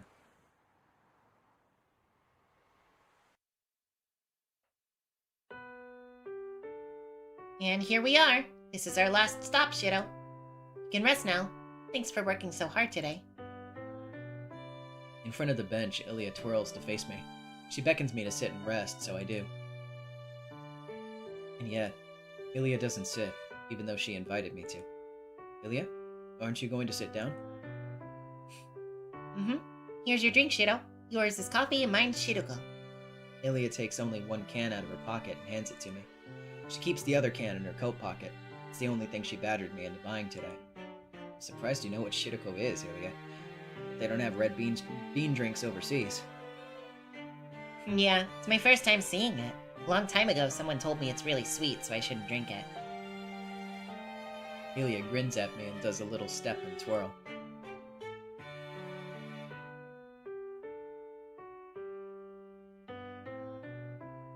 She makes her way to the center of the park, practically dancing as she goes. Emiya? The command spell's over now. Wasn't a long time, but thanks, Shirou. There isn't a hint of gloom in her voice. She gives me a smile free of any regrets, declaring an abrupt end to the dream. What are you thanking me for? Hasn't even been an hour. If you're tired of this place, we can go see the city. There's a lot more... It's okay. This is our last stop. It's been fun, but shopping's over. Once the sun sets soon, we'll be back to our old relationship. We'll both be masters. I'll try to kill you while you defend yourself. Understood that since before we met. What am I supposed to say to that determined smile? Emiya wants a normal life more than I ever would, yet she casts it aside more easily than I ever could. You see. So once we leave this park... We'll be enemies again. Next time we meet at night, we'll continue what we started last time. So if you don't want me to kill you, then you'll have to kill me first, Shirou. My breath catches in my throat and I look up at the sky. The sky is an overcast gray. Heavy clouds cover the town, bringing an end to the happy times. I wish they could last forever, but I knew this moment would come once I realized that would only be harder on Ilya. She said that this is our last stop, the end of the line. Here, where there's nowhere else to go and no way back, Ilya keeps smiling innocently. Wow, look, Shirou, snow. Her cheerful voice captures my attention. When I look back at the park, I'm greeted by a distant scene.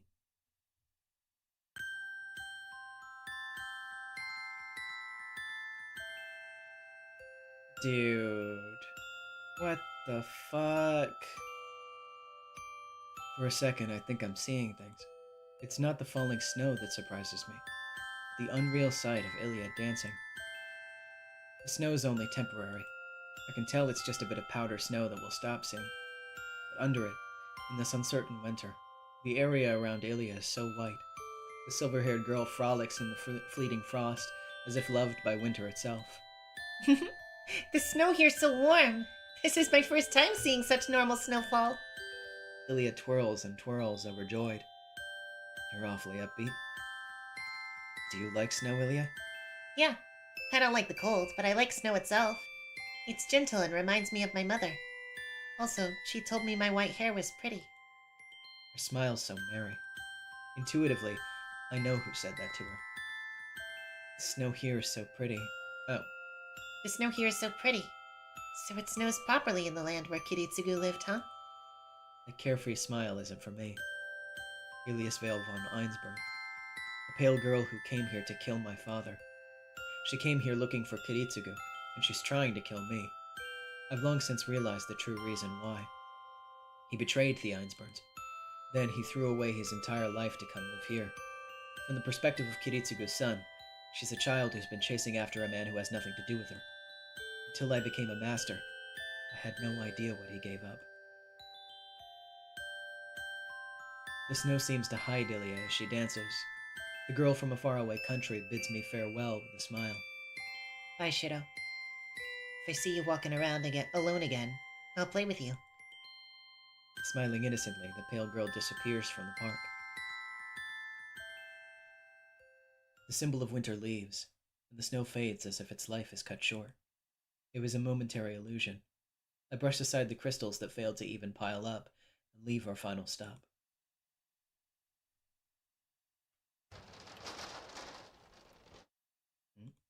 Sakura's shoes are at the entrance. Given the time, she must be back from club practice. I'm home! Oh, Sakura, you're asleep.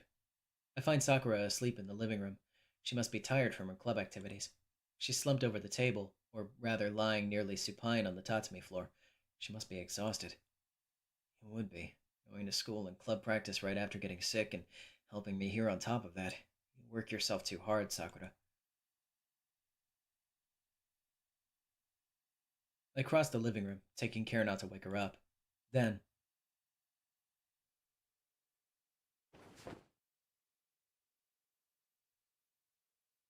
I bring a blanket from a bedroom. Here, catch another cold if you don't cover up. I gently drape it over her, so as not to disturb her. And... Senpai. Sakura looks dreamily up at me, as if she isn't quite here. Something's different about her. It's like she isn't the Sakura I know, who laughs and helps me in the kitchen while wearing an apron. So, oh yeah, it's this scene, again. This is the same, right?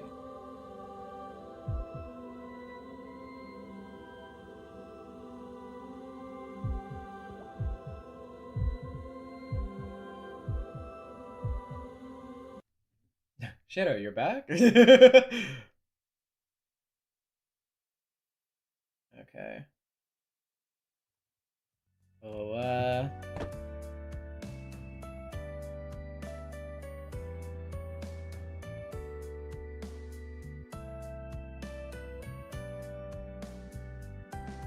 very curious as to when the bad stuff is gonna start happening.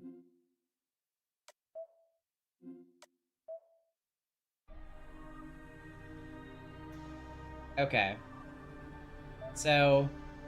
okay. I guess we'll receive context in a moment. My body melts. My mind dissolves. My soul comes apart.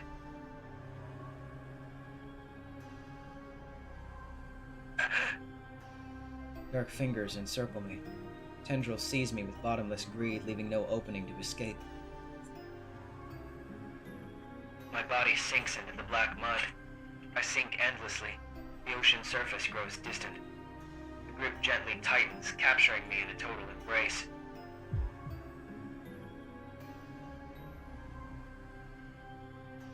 My limbs are gone.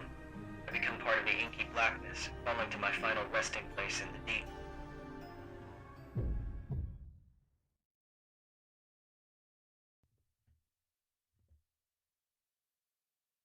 I see.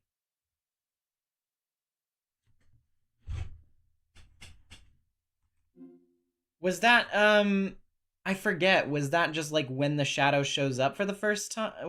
Like when the shadow shows up, or was that when she was drinking from him, or what? I can't remember the context of that scene. Hold on, I'm taking a sip of water, by the way.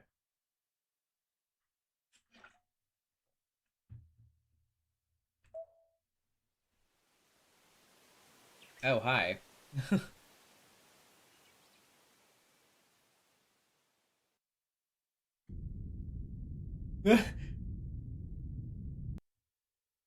Not enough love! Hey everybody, it's been a while. How's it hanging? Let's begin Tiger Dojo Part 3. Now you're dead, and this time was thanks to a decided lack of love.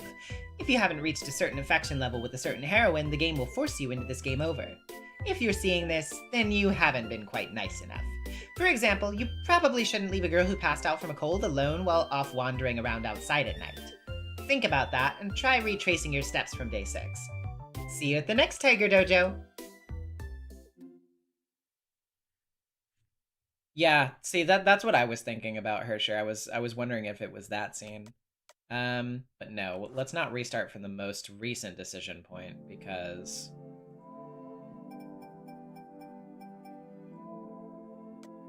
Oh, well, actually, yeah. Hold on. Let me see if I can... get it from here. Yeah, okay. So... Day 6... Or, well, actually, we can just go to... Day 7...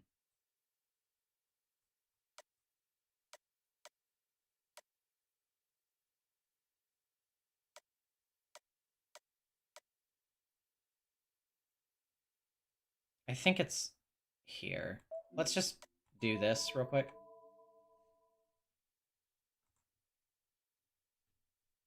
But I don't really care about the interlude. We can just skip that.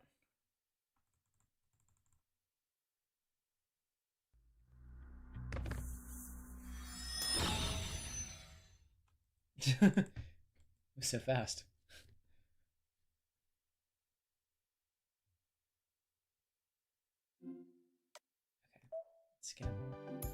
Okay. She won't forgive me unless I show how sincerely sorry I am, so I'll convince her to let it slide. I can't do anything about the fact that I forgot. I'll ask her to let it slide. Oh, sorry. I ran into somebody unexpected today, so I forgot. I'll be careful next time, so would you let this slide? I bow in apology. Oh, really? You're gonna gloss over this with a few words? I thought you were different from Kiritsugu, but you're really just the same. Emiya? Fine. It's more fun for me that way. I'll turn you into my plaything, just like I planned. I feel a terrible chill. Emiya's eyes give off the same animosity they had the night we first met. Hi then, big brother. I'll let you off for today, but you'd better be careful the next time we meet. She runs away without a second thought. What? Emiya!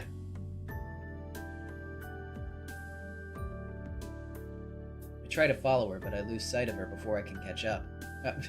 Thank you, Aniplex, for your typos, as always. I tried to follow her. I wonder if I made her mad. Oh, do you think, Shirou? That was a failure. I should have apologized to Emiya, no doubt about it. Better think of something before I see her again. I don't want things to break down between us. I'll think of a way to cheer her up and make it up to her for breaking my promise.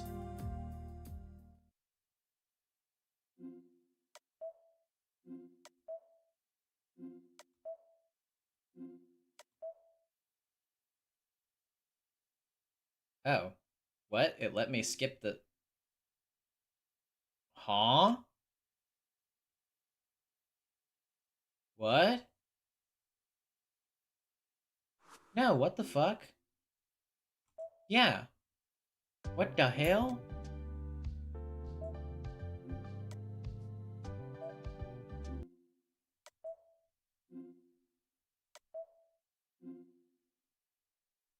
Let's just say no, I guess, and see... Why did it let me skip? Or wait, is it just the same shit again?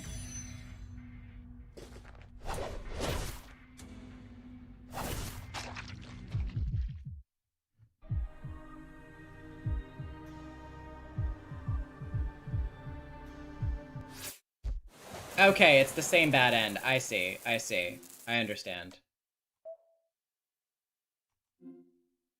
Well, that's interesting. It's the same end, but you still get a different thing for it?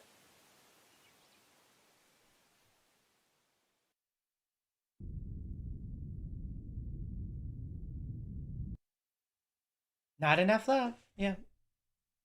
Wait, what the fuck? That's a... Why is it the same one?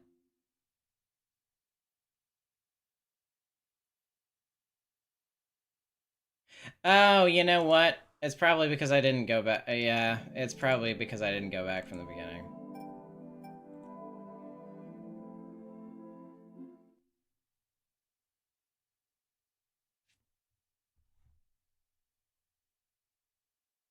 Well, that's weird. I went back on the flowchart, though. It shouldn't have kept all my shit from before. Whatever. It doesn't matter. It don't matter. It don't matter.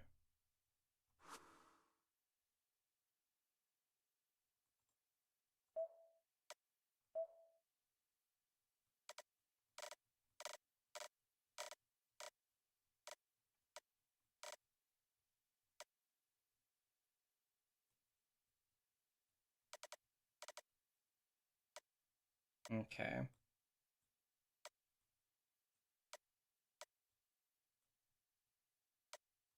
I guess we have to, like, start it from the beginning or whatever. Or at least from when you first start, like, making decisions that impact your relationship with Sakura. That's a little annoying, but fine, I guess, because it doesn't actually require me to go that far back.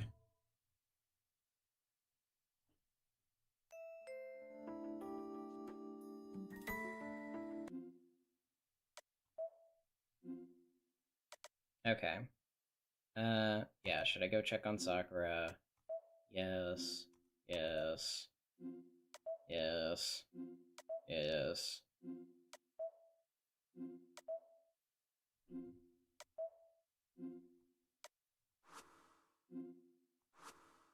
Oh, whoops. I did not mean to do that.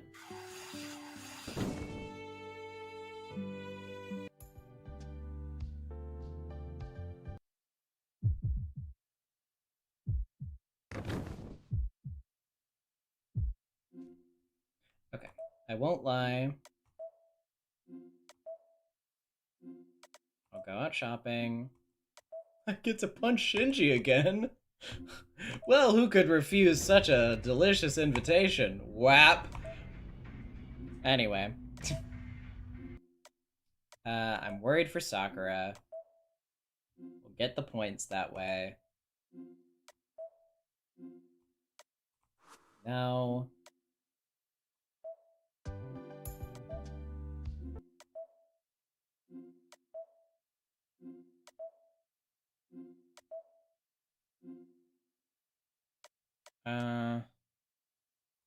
Yeah. Okay. Convince her to let it slide.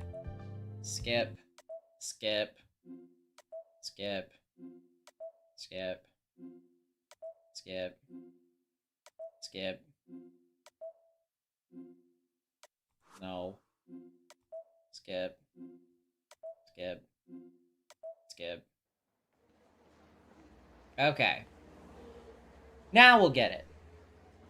When school ends, I quickly start to head home. Since all after-school club activities are suspended, students crowd around the campus gate. I take a cursory look around and I don't see anyone who might be Tosaka. Knowing her, she must have gone straight to the Mato house. Sakura's around, huh?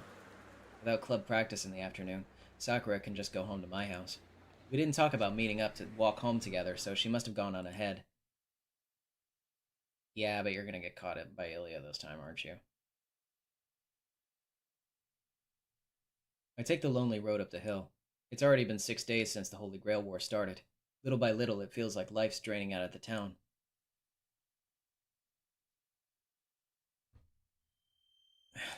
Just as I reach the top of the hill, I'm struck by a bout of dizziness. It's like a hollow chill in my head. Maybe it's some kind of anemia. I hear something resonating in my ear. What's that noise?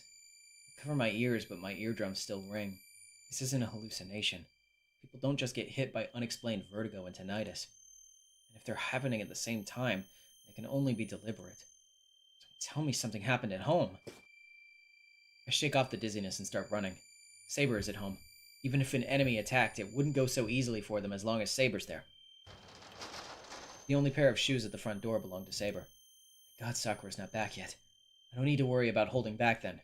If this strange situation's happening because of an enemy attack, then we can get through it somehow if only Saber and I are here. Saber, are you alright? I rush to the living room. The instant I arrive. Jesus Christ, that noise. I can't stand anymore and I tumble to the ground. What? My legs won't do what I want. The ringing in my ears robs me of my sense of balance. I'm crushed by an oppressive nausea and chill. I desperately try to prop myself up on my arms.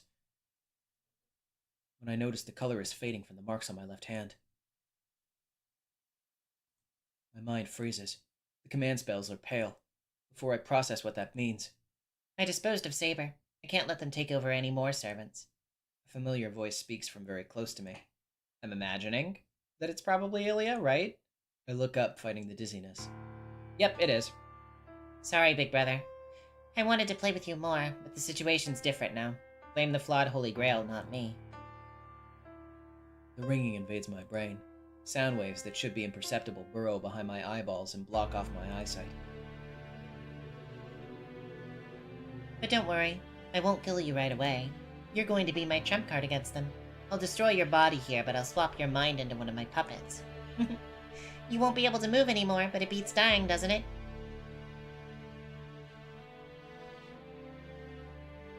Honestly, taking out Saber before Zoe can get a hold of her isn't that bad of an idea, though. Noise permeates my entire body. My mind remains as stiff as stone. In the darkness, deprived of all 5 senses, I can't even tell how badly it's over for me. I wish they would cut the shit out with that noise. Jesus Christ.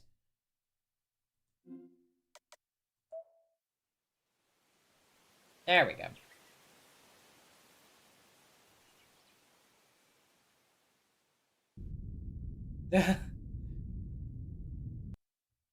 Not enough love, part 2. I thought she'd reformed herself and graduated from this dojo, but she's been reborn as a little devil. Do you think she'll be a real heroine this time, maybe? Nah, no way. There's just no way. Even now she's standing outside the dojo, shivering in her tennis shoes, hoping I'll take her back in, but knowing she can't show her face after talking a big game. Still, it's pretty cold outside, so I'm sure she'll be back bearing gifts next time. Anyway, you've reached this bad end thanks to a lack of affection. Once again, I think it's pretty obvious who you weren't nice enough to. Try being better friends with Ilya so that she won't go all out on you. The important points are whether you met her on day 7 and how you chose to apologize to her. If you still can't see her on day 7, then start over from day 5. Also, if you see Miss Tosaka at school, make sure to ask her for advice. That's all for this episode of Tiger Dojo. We hope you enjoyed the Sakura route, where you'll meet lots of mysterious new characters and get whiplash from the sudden tone shifts. Yeah, that's about right, isn't it? Okay. Well, invite her over as a guest. And then skip.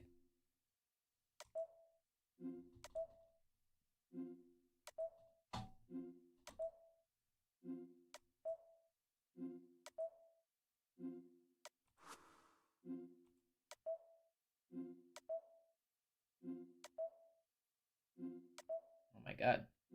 Oh my god. Okay, investigate Ryudo Temple. There's probably so much skipping because of all those goddamn interludes. Alright. Instead of trusting Saber and waiting, let's just try to kill Zoken as quickly as possible, because I'm mad. It's clear the longer I wait, the greater my disadvantage will become. That means I should escape those dire straits while I can still move. I'll charge in and cut the old mage down before the bugs surrounding me on all sides can crawl up my body. It doesn't feel like I got him. Diagonal slash slices easily through him like a tomato, and the pieces fall to the floor. Oh, I see. You're very decisive, boy. The fallen pieces of the old mage laugh at me. Kyosaku stick rots and crumbles in my hands. He got me. The old devil gave up his body to destroy my strengthened stick. You're cornered. In your passion, you lost your only weapon. The young ones are always so impatient. I run. Bugs squish and crunch under my feet as I move. I feel death closing in from behind. And in a desperate bid to avoid the buzzing wave of insects, I throw my shoulder against one of the dark walls leading outside. I got out! I roll out of the room, preserving my momentum. Bugs don't follow me. In my dazed sprint to escape the shrine, I ended up on the opposite side of the temple yard. Ow. I feel pain throughout my body. Maybe I hit something when I fell out of the building. So what? More importantly, right now, I need to find Saber as soon as possible. A feeling of dread hangs over me. The anxiety gets worse and worse. I need to see Saber's face soon, or... The water ripples. Sensing danger, I leap away from it. The moist ground lets go of my feet. But I only manage to jump back briefly. Dull pain. Something feels wrong with my heels, and I look down. What? They're all red. When I jumped, both of my feet fell off like discarded shoes. Eey! Those things back there. When I escaped the shrine room, I trampled a countless bugs. I recall how my strengthened stick rotted away when I used it to cut Zoken's body. It stands to reason that my feet, which stepped on those same bugs, would meet the same fate. On my hands and knees, I try to escape the bog on the remaining stumps of my feet. So close, boy. Your decision wasn't wrong, but you lacked the power to back it up. The insect user's voice resonates. The ground is muddy. Spiders have always lived in wet places. Now I have Saber. Such a pity. You've lost the only reason for me to keep you alive. What, his feet? More insects I've never seen flutter down. They nibble my flesh, burrow into my muscles, and inject me with venom hundreds of times, dissolving my bones. Yeesh. I'm forced to endure chilling pain worse than hell itself until my consciousness finally expires.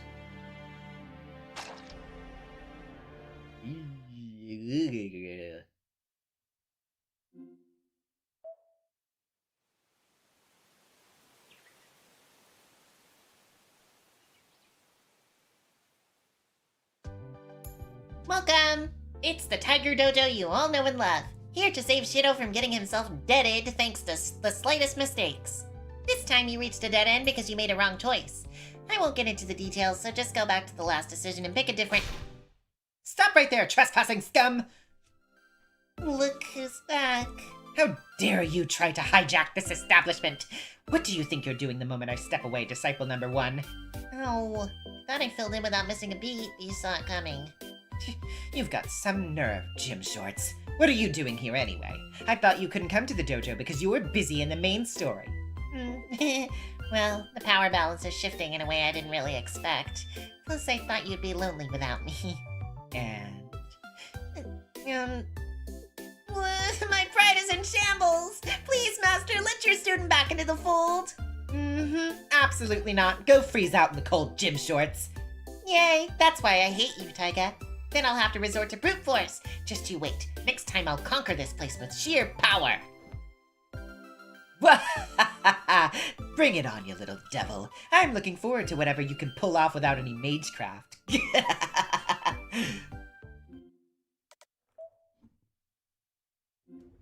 Oh boy. Okay, trust Saber and wait.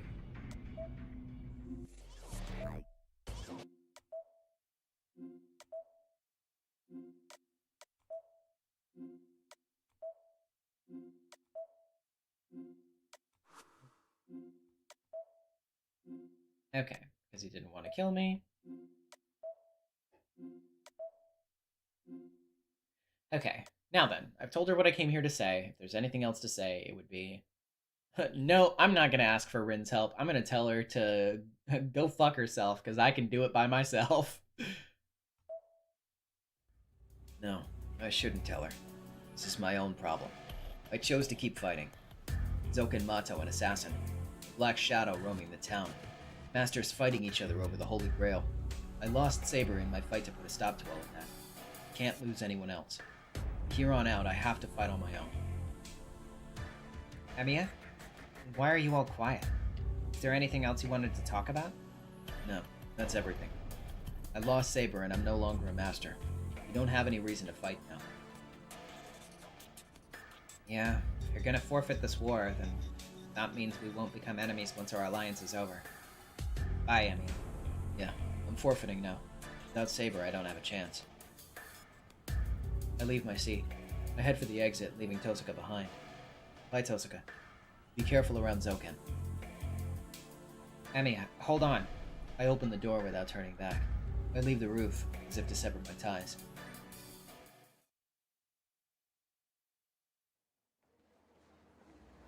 The day ends. If I'm gonna trail the Shadow and Zoken, I'll have to start tonight. My lack of fighting strength, what I need now is a weapon and reliable intelligence.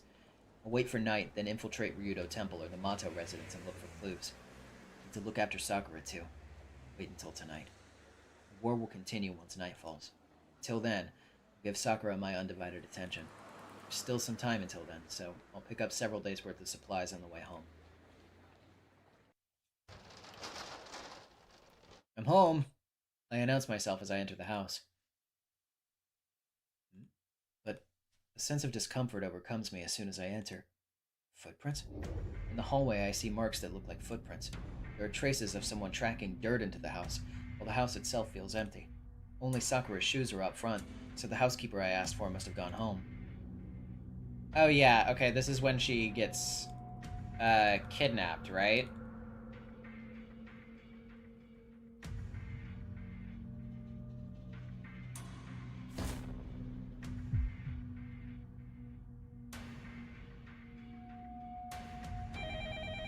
Yep, because that's Shinji on the phone, and he's gonna be like, yeah, I got my sister.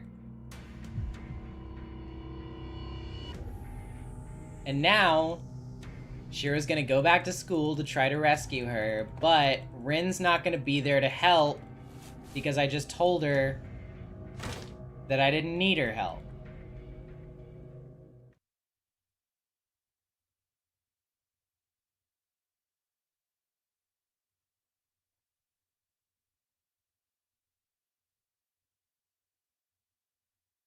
Oh, yeah, okay, no, yeah.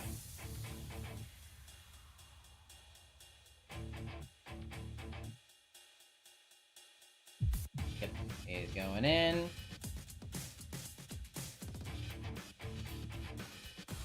Gonna get knife Shinji. What the fuck? Hold up!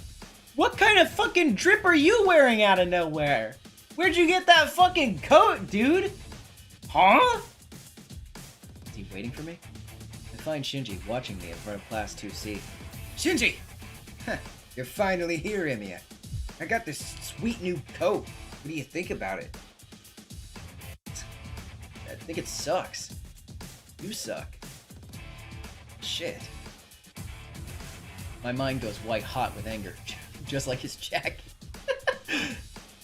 Sakura inside the classroom? Need to make sure she's safe as soon as possible. If Shinji's going to stand in my way, I'll... You're up, Ryder. This is the Master of Saber who cut you open. Pay him back for that night. The Dark Servant blocks my path. I don't care. Can't stop no matter who it is. Daggers are swung at me. I predict and evade them so quickly it surprises myself. I move past Ryder's left flank, avoiding an upward cut. Ryder doesn't catch me as I pass her. Maybe her long hair or stature makes that difficult. I've got him. 5 meters from Shinji. Close the distance in 2 seconds and target the command spell controlling Ryder. I gag. Something grabs me around the neck from behind. What the hell are you doing, Ryder? You let Emiya do whatever he wants. Call yourself a servant? Apologize. I lost focus, friend. I hear Ryder right behind me. My feet can't touch the ground. Ryder's chains are around my neck, lifting me up. I try to resist, but I can't get a foothold. Ryder's behind me. Can't see my enemy. She's wringing my neck. I can't... Your lack of calm has lost you this battle, Master of Saber. I cannot trust you with Sakura. I'd rather not do this, but you will die here. Everything grows faint. So close. It was so close. Now I hang in the air. Eat. Listening to the merciless sound of my bones being crushed.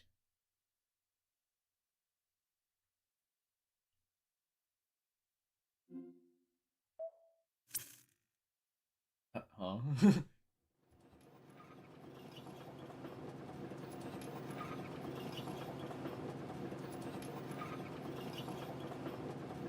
How's everyone doing? Welcome to the Tiger Dojo, where we save everyone who gets themselves dead in fruitless battles. Wait, do you feel something shaking? We're here to take over the Tiger Dojo. Surrender your weapons peacefully, Tiger. Is that former disciple number 1? What do you think you're... What the heck? No! No! She fucking brought a tank. Tiger! Behold, Tiger! Our army's secret weapon! Weapons ready? Target Tiger Dojo! Gunner? Fire!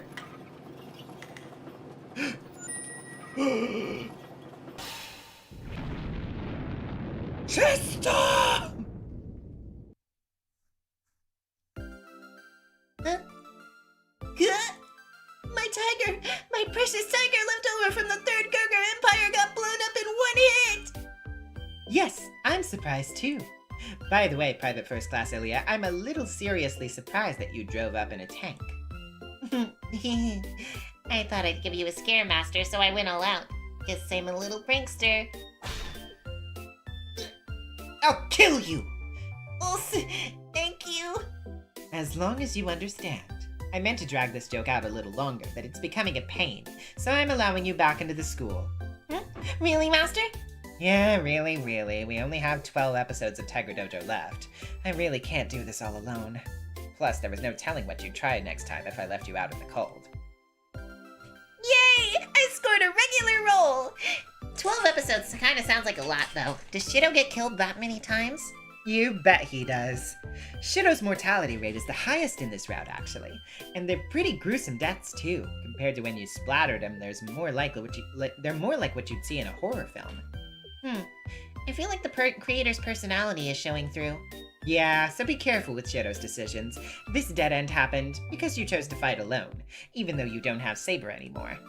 Don't do that, Shirou. You're up against a bunch of monsters, so you need to team up with a monster to protect yourself. I know you don't want to, but you should go back and ask Rin for help. Watch yourself at the next choice, though. If you just do whatever people ask you to, I think a man ought to show more backbone. Exactly, Master. When you don't like something, say something. Shirou should be decisive. That's right. Well then, see you at the next Tiger Dojo. There are 4 Tiger Dojos on day 9, so make your choices carefully. See you next time.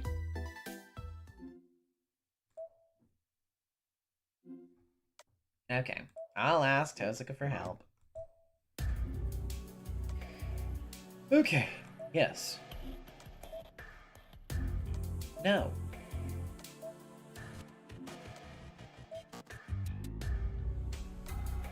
Okay. I'm just gonna save myself some trouble here and just save, because there's multiple choices you have to make on this one. Okay, I have no choice. I have a bad feeling about this, but I don't have a choice if that's your condition. I'll do what you want. I convince myself to say yes, even if it's heartbreaking. I give her my answer. Is it just me, or does Tosuka look displeased? What, Tosuka? Is that the wrong answer? No, you gave the ideal answer, even if it's a little lacking. We'll go ahead with that, since you agree. I'm gonna cast a spell on you then. It'll make your words true. Make my words true? A GEASS, a magical compulsion. It's one of the strongest curses there are, not to be used lightly. With your consent, even I can secure this agreement. Curse of compulsion? Like a servant's command spell? Yeah, but less versatile. It's more like restriction of movement, and I can't force you to give up your life. I'll make it last until the end of the Holy Grail War. You don't have a problem with that, do you? Sure, that's fine. And close your eyes and don't move for a bit. Don't activate your magic circuits either. I obey and close my eyes. Sats. Hear me. You swear upon the scales to abide by our pact. The fault lies here. Let fire overcome water. Conduct Shirou Emiya. Fire lights up in my very core. Tosuka's chant permeates not just my body, but my heart, intertwining with my nerves. I hear a sound like a bottle shaking. Next to my heart, a smaller heart comes into being.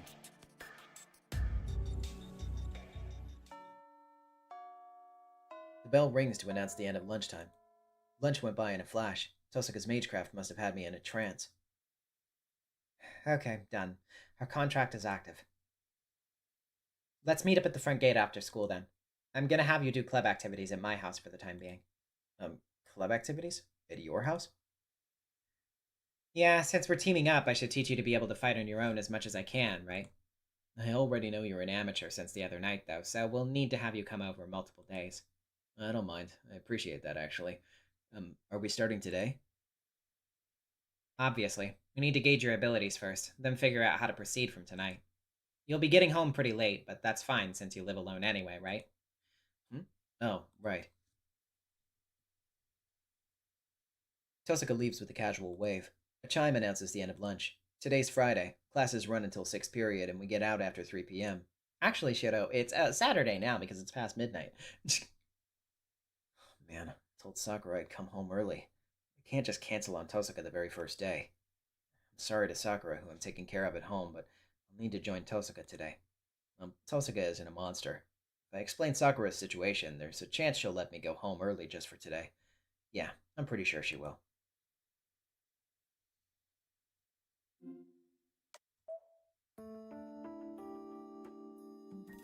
Okay.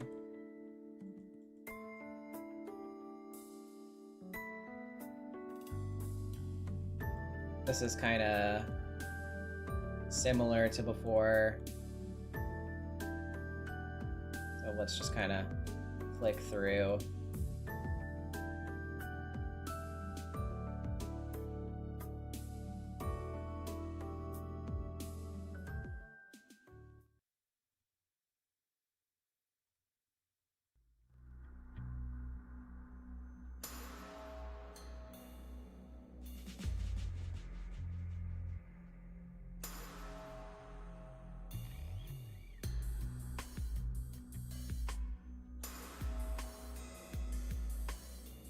Yeah, this is about the point where she's gonna be like, oh yeah, what's the matter? And usually it'd be like, you know, I got something to do or whatever.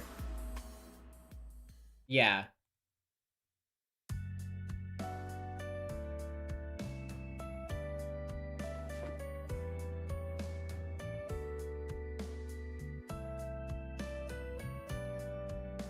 So she's leaving. I remember that.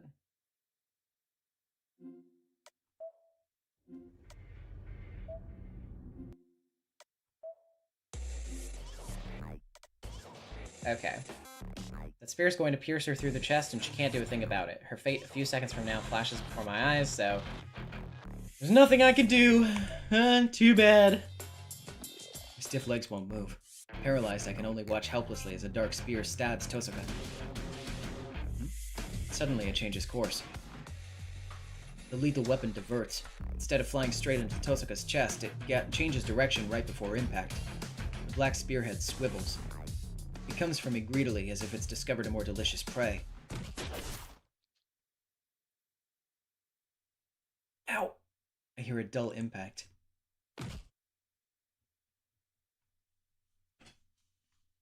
My body's hot.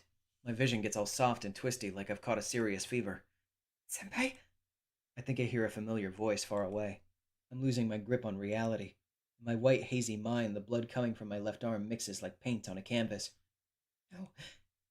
With her hands clenched at her chest, Sakura stares in shock at me on the ground. No! I see her fall like a puppet with the strings cut. Yeah, I think this also happened before. But it's about abandoning Rin. It's about being a coward.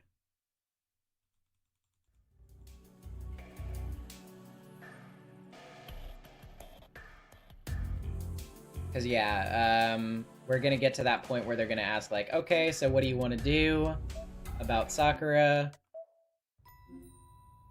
And then, yeah, we have to say, I want to be on Sakura's side again.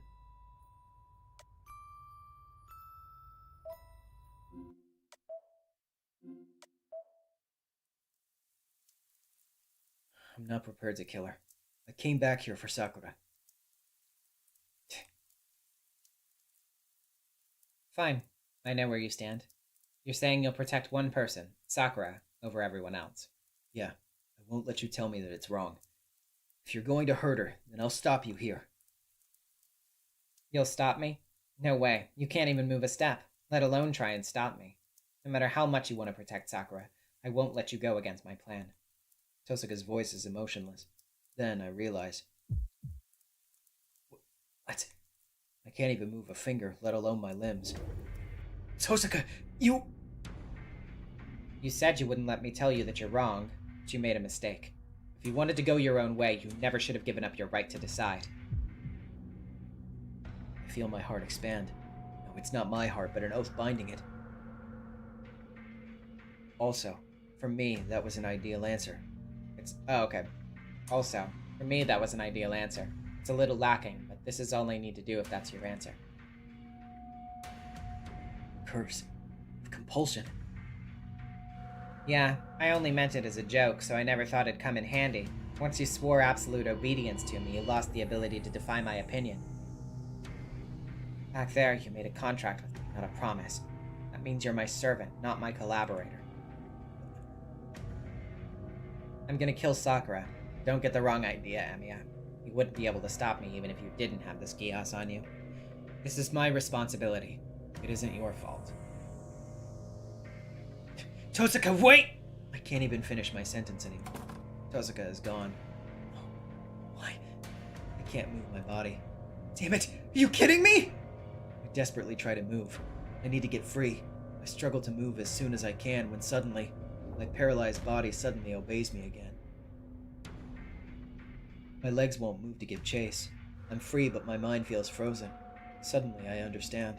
I won't be able to move my body as long as I go against Tosuka's will. Then, if I can move freely again, that must mean my reason for opposing her is gone. Sakura. I drop to my knees. With nowhere left to go, my heart breaks. Light leaves my vision, and the church is covered in darkness. Shirou Emiya is in zero gravity. I swore that I'd abandoned my past ideals to protect Sakura. It was my new, unyielding guidepost.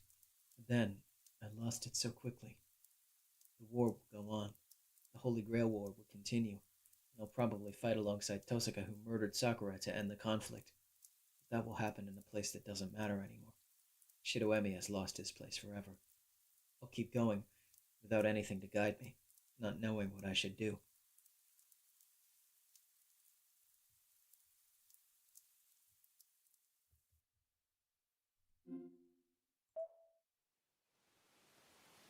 Damn.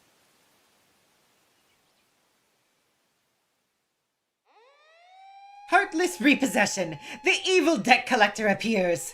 Us! People who casually sign contracts without reading them go straight to the underground empire. Yeah, contracts like that are seriously scary. They can pin you down at the worst possible time, whether you want it or not. Don't be fooled by shady sales pitches, everyone. The scariest things are closer than you think and come in the most surprising shapes. Isn't that right, Ilya? Oh, you're embarrassing me. I don't know why, but if you stare at me so passionately, I'm gonna blush. Scary, right? Okay, so you're here this time because of your contract with Miss Tosaka. She made a lot of demands, but there's one you absolutely shouldn't say yes to. Try again from the beginning of day 9. Us! I also heard a rumor that you might raise your affection level if you act all contrary during that Q&A. That's the kind of insight I'd expect from a heroine candidate who came back from the main story. You've got good intel, girl. Hey, you said you wouldn't bring that up. Alright, that's all for day 9 Tiger Dojos. From here on out, you've got plenty of hellish dead ends to look forward to. Take heart, comrades, and prepare for battle! See ya!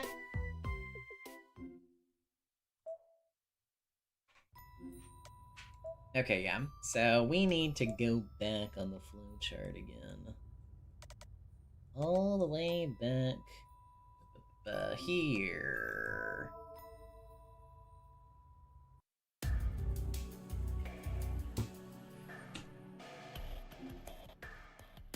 Yeah. So to continue, we choose Like Hell I Will. And skip. Skip. Skip. Can't leave Sakura alone any longer. I skip. I skip. I skip. Skip.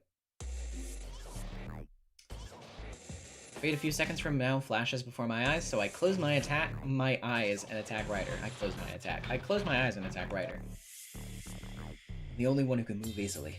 Both Archer and Tosaka have been disabled by Ryder's mystic eyes. So if we remove the common cause, I run at Ryder.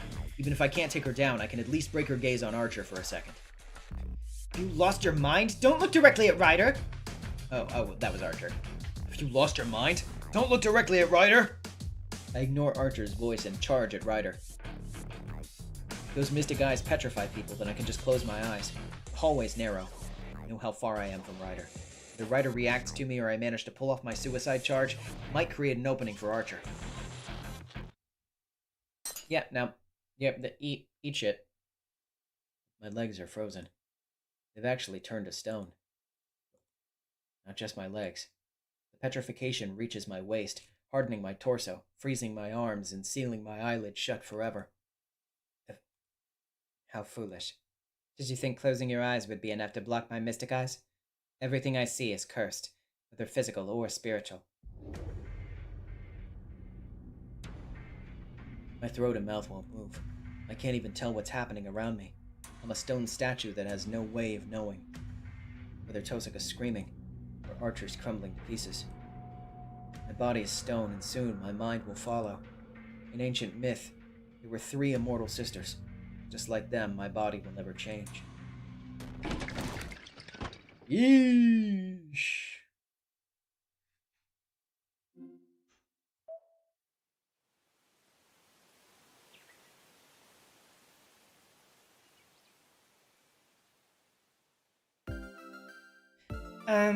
This is the Tiger Dojo, but isn't it strange? Us? Not really. It's the usual fun and peaceful Tiger Dojo.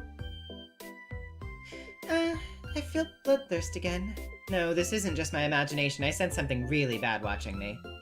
So this dead end is one of the usual abrupt deaths.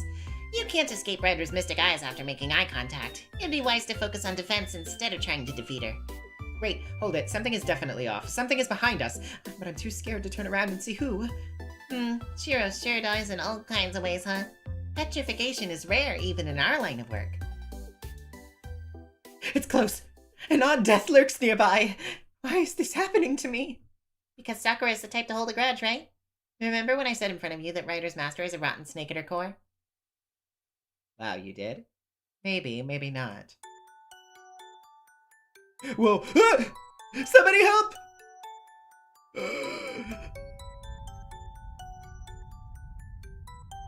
That's all for this Tiger Dojo.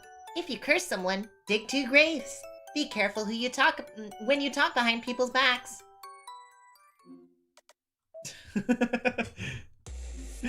Tiger, no! She got turned to snow, no! Okay. Well, I pull Tosuka back. Yes. Yes. Yes. What I've protected so far and what I want to protect, I can tell which of those is right and which one is wrong. With that in mind, I'll keep doing the right thing.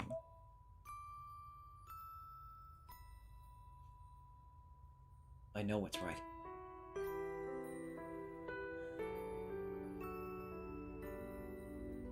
Keeps me alive. Can't turn my back on the thing that kept me alive. Sorry, Emiya.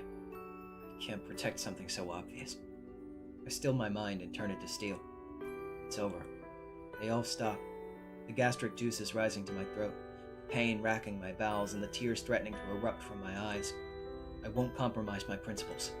For the sake of those who couldn't be saved, I won't let any more people share the same fate. Oh. In the end, you're choosing the same way as Kiritsugu. You'll abandon the people who are most important to you for someone you don't even know. He was a man who cast aside his most important people for what he believed in. I've chosen the same path. This marks the second time I've betrayed Emiya. Choosing not to side with Sakura, I've also chosen not to side with Emiya. Yeah, I'm the same as Kiritsugu. If you're going to hate someone, hate me. My heart's turning to hard iron. Neither scorn nor hatred weigh on me now. The silver-haired girl doesn't say anything. Now's her chance to take the revenge she couldn't against Kiritsugu. And yet... I feel sorry for you, Shirou. You're gonna keep deceiving yourself forever, while looking like you're about to cry. With a dwindling smile, Emiya bids me farewell. It begins to rain. There's no one left in the park. Things should be finished at the church by now.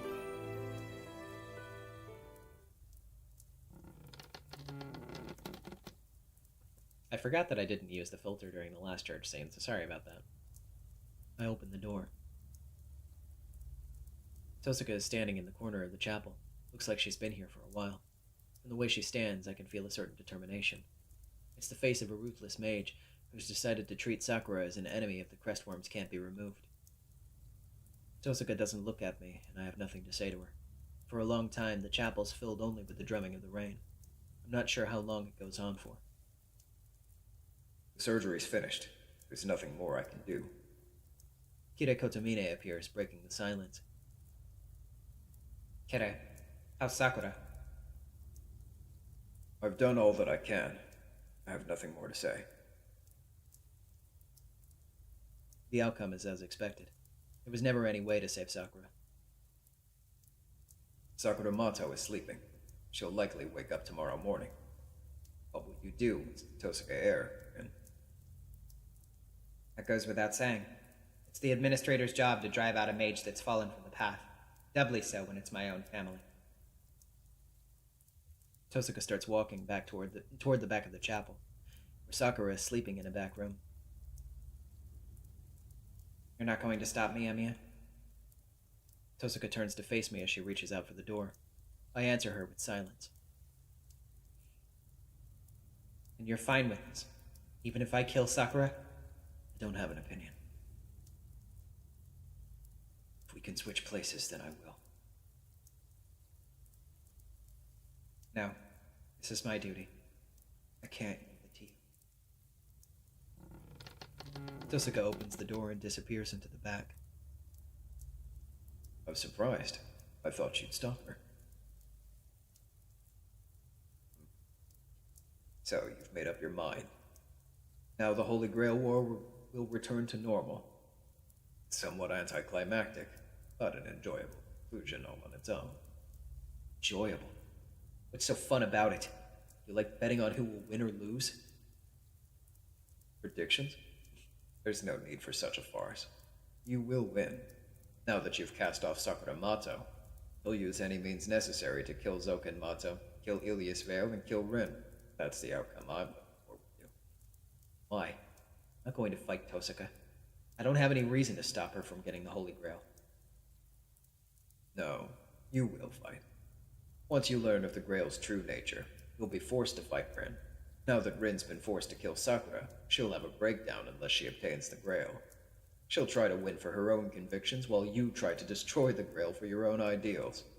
Each of you can no longer abide the other, and so the final act of this Holy Grail war will fall on your shoulders.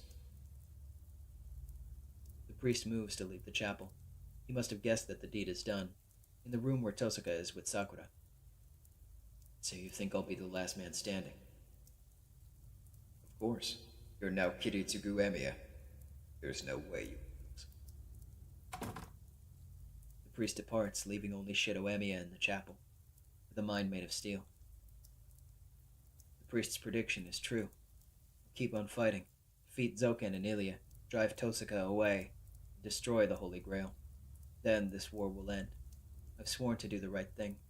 This is the first price I must pay to stay true to my ideals. The conclusion to my path is obvious and needs no further explanation. Shirou Emiya will forge his mind into a steel sword and become a champion of justice. Yeesh. That fucking sucks. But knowing about Kiritsugu's character arc and everything, it's deeply fascinating. It's such a shitty ending, but it is very fascinating.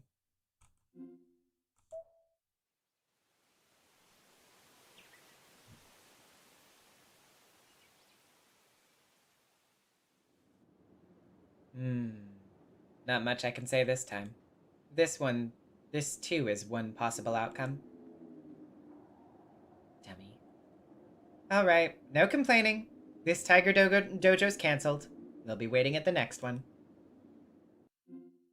Damn, even they don't have anything funny to say. They're like, nah, this one's fucked up. I want to be on Sakura's side.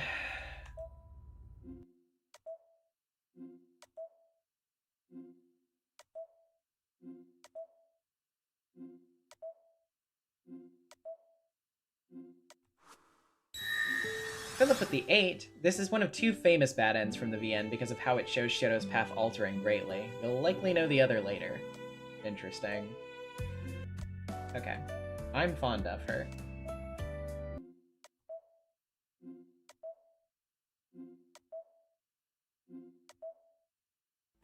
Okay. No time to think. I should stay here. It'd be dangerous for me to leave this spot without first figuring out what's going on. I'm staying. You said on going? Yeah, but you're making the right choice. I have Archer, but you're alone. Is it wrong to be cautious? Alright. Don't get careless just because Archer's here. Excuse me. Of course not. I'll be right back if it looks dangerous. Tosuka runs into the woods without looking back. The air continues rumbling. Tosuka said that Berserker's fighting. Must be up against Zoken, an assassin. Berserker won't lose in pure fighting strength. There's no tactic that Assassin or Zoken could use to overcome it. But wasn't that true for Saber, too? I have an ominous hunch that I might be making the same mistake as before. Darkness falls. It isn't the darkness that comes from an absence of light. Instead, a dark light seared into my retinas, and I've looked directly into the sun. Huh? A worsening sense of dread's accompanied by a new worry. I'm in complete darkness. Can't tell up from down or left from right. It's like an awful sudden hallucination that I've been swallowed into a world of nothingness. It can't be! Without my vision, I feel my way through the lightless forest. Thud, thump. I bump into tree trunks. Push my way forward clumsily. Blood trickles from my shoulders. Forehead slams into a hard tree trunk. Pain is intense. Still, I want the feedback. Being injured from bumping into things is more comforting than nothing at all. I'll be okay. I'll be alright. It's just temporary blindness from seeing a sudden bright light. The forest is still there, and I can feel the ground beneath my feet. Everything's just gone dark in my eyes. I'll recover with time. It should take just a little longer before my eyes work again. I don't know what that light was, and I'm worried about Tosuka, but I'd just be a burden to her if I rushed in. I need to concentrate on recovering my eyesight and escaping this darkness.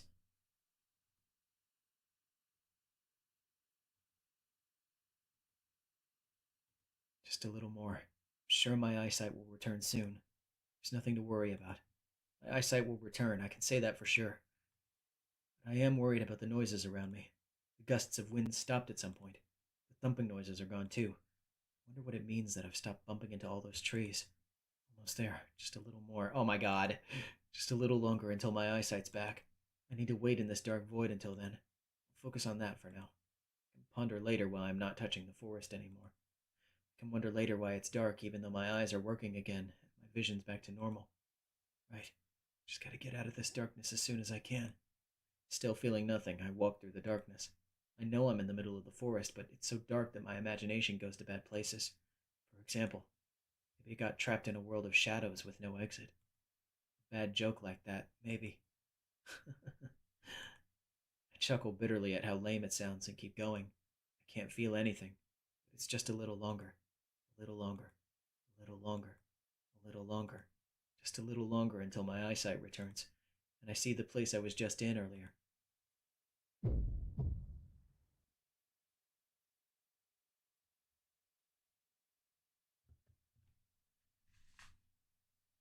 Yikes. Well, this is sudden. Due to the blackout across Fuyuki City, tonight will be a blindfolded training. It's fine, but it sure is dark. It sure is. I'm lonely. So am I. Hey, Emiya. Can I be honest with you? I don't really want to hear it, but what? Yeah, don't you feel like there's someone else in here with us? Quit it, Tiger. Even if you're just kidding, that's... That scream was really cute, Emiya. Emiya? Oh, come on, don't try to scare me. Hey, that's you crouching and wheezing over there, right? Yeah,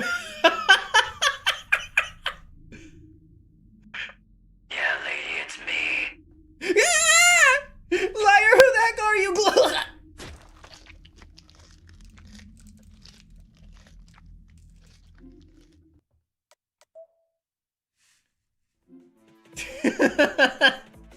I should hurry and see what's going on.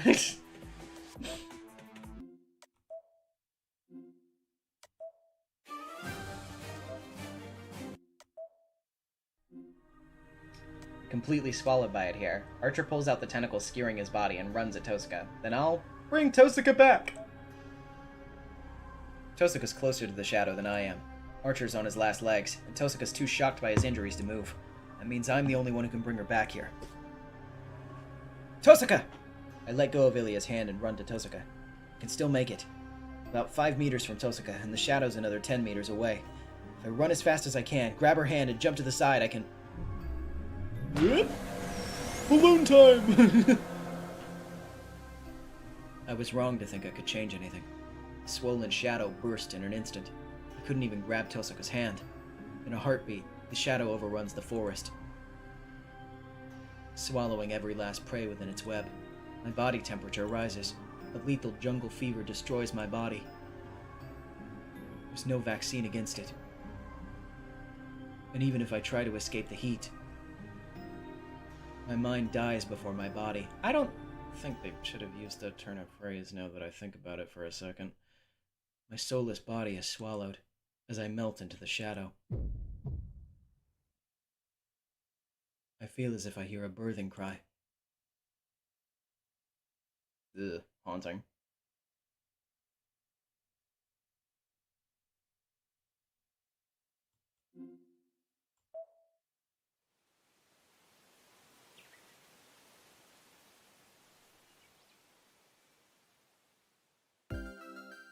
Os, let's start the Tiger Dojo, where we save dead men who beat a tactical retreat but still can't get away in time. Yep, here we go. Ugh, this sucks. Barrel of dollars. What are you sulking for, Disciple Number 1? I forbade you from bringing your main story sentiments into this dojo. Yes, ma'am. But I can't really back him up this time, you know. You've never sulked this hard before. Are you that against him picking Tosuka over you? No, I just feel sorry for Archer. That's some behind-the-scenes talk that I don't know. But hey, that wasn't so bad.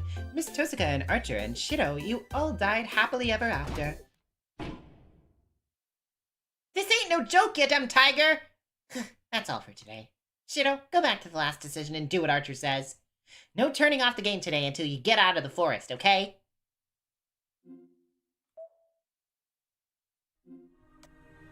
Protect Ilya.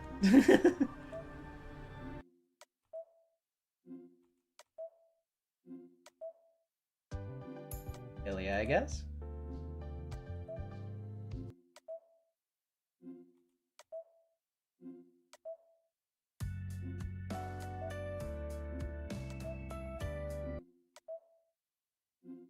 Take it off. Damn, there's not another one until day 13. Oh, I'll save.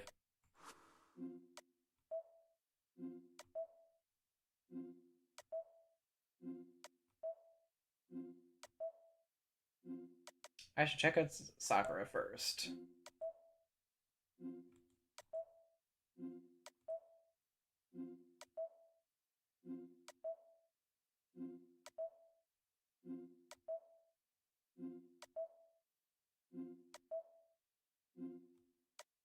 No.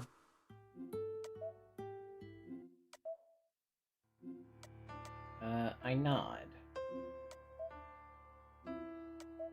Okay, the next choice will be 1.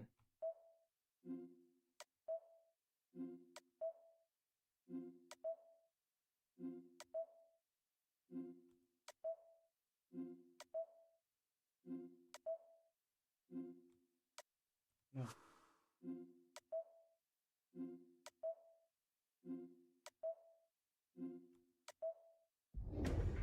Okay, the fact that it hasn't happened yet means that Zoken wants to talk. What he wants to talk about and whether it's a trap or separate issues. I don't accept. I don't want to talk to you. This is clearly a trap. Curious about what Zoken has to say, but I can't leave Sakura right now. I refuse. I don't trust you. Tell him to come here if he wants to talk. I see. Then I shall relay your message. That's all Assassin says before he disappears.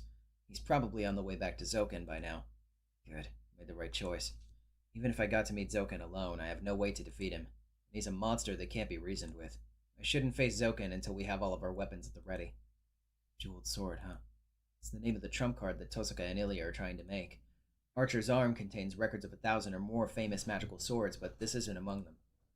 But we can win if I replicate this. I can believe in that, right, Tosuka? I rest my heavy body on the ground. I'm a little tired. I should sleep. Once I wake up, I can check on Sakura, make some food, and help Tosuka and Ilya with their work. Bro thinks he's gonna wake up. I awaken to the presence of dinner. Dinner has a presence, of course. It's the sound of a chef knife on a cutting board, the low chatter of the TV, and the smell of delicious food in the making. I find Sakura's pajamas, an empty bowl, and a wet towel in them.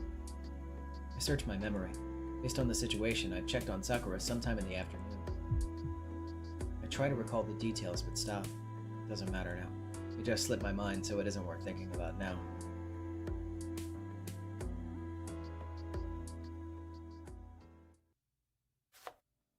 Tosuka must be making dinner.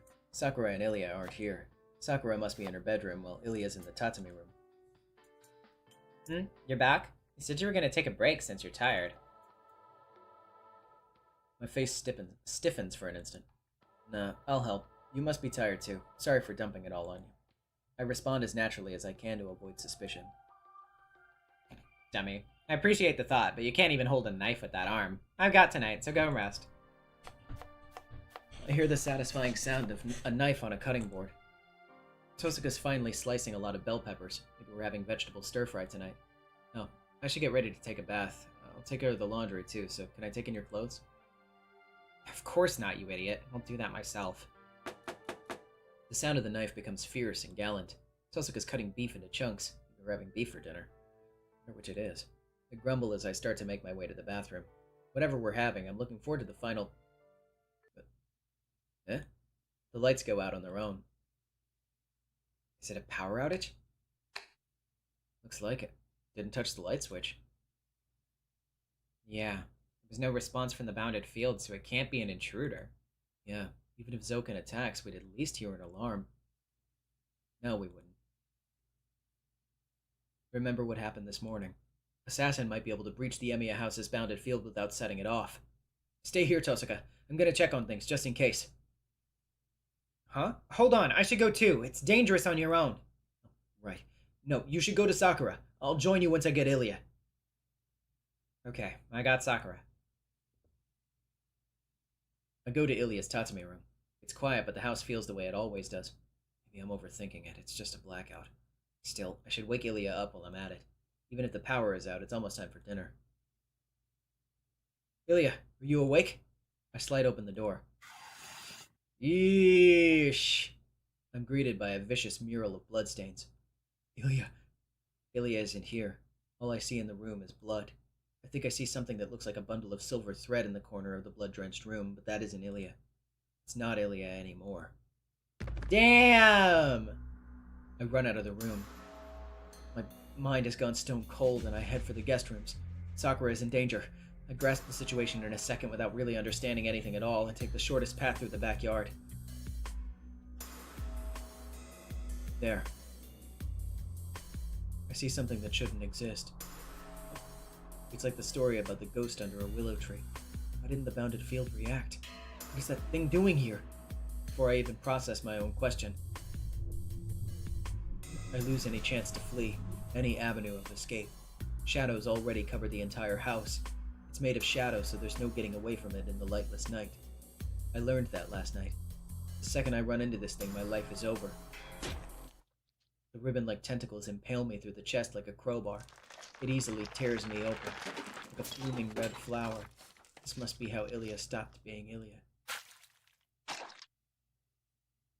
Petals gush out in a red spray. Shirou Emiya's body has no way to stop itself from being instantly torn to pieces. Jeez, that Foley is disgusting. Oh my god.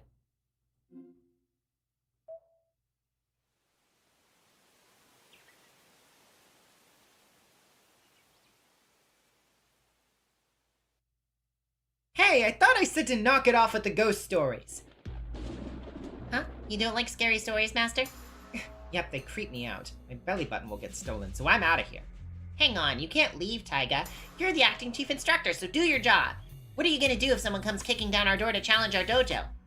That'll never happen. I've been here for 10 years, but nobody's ever been wonderful enough to do that. So I'm going home.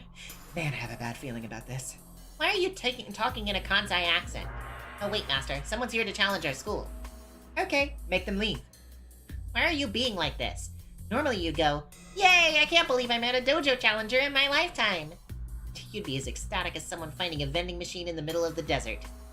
Like I said, this is giving me the heebie-jeebies. You know, the title of this bad end's like really creepy. No, it's happened again. Sacrifice.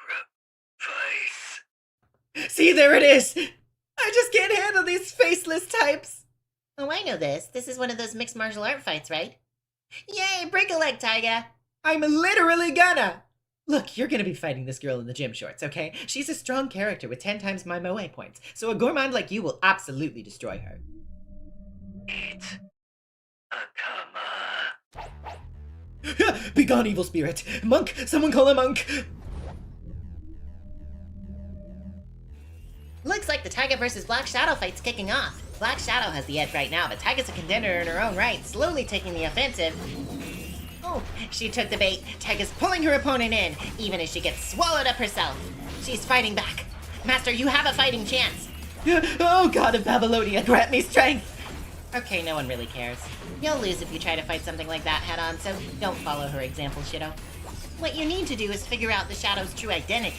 You can't capture a tiger cub without venturing into the tiger's den. Go back to your last choice and accept Assassin's offer. I can't do this! Tap! Hey, referee, I'm tapping out. See ya! I'll be the new acting instructor on the next Tiger Dojo. Did that just have a fucking, like, character in the font that I didn't have? What? Why did it do that? Why didn't it install the proper font if that... Okay, whatever. Anyway, yes, I accept.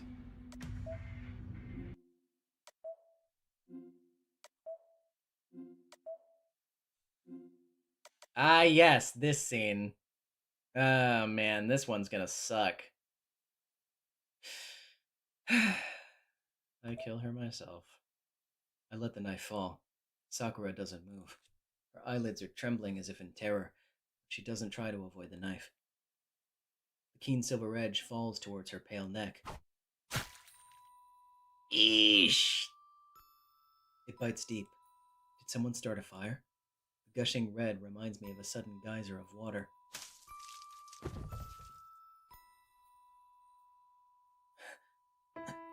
I fall to my knees. I hear a wheezing sound. It's a wet noise coming from my throat, not Sakura's. Oh yeah, Ryder's gonna kill you. I see. Even if Sakura accepts her death, she won't allow it. I try to stab Sakura in her helpless state, but she directs the knife toward me, who's even more defenseless. It doesn't hurt. In fact, it feels liberating. But I'm left with one final regret. After I'm gone, I will atone for Sakura's sins.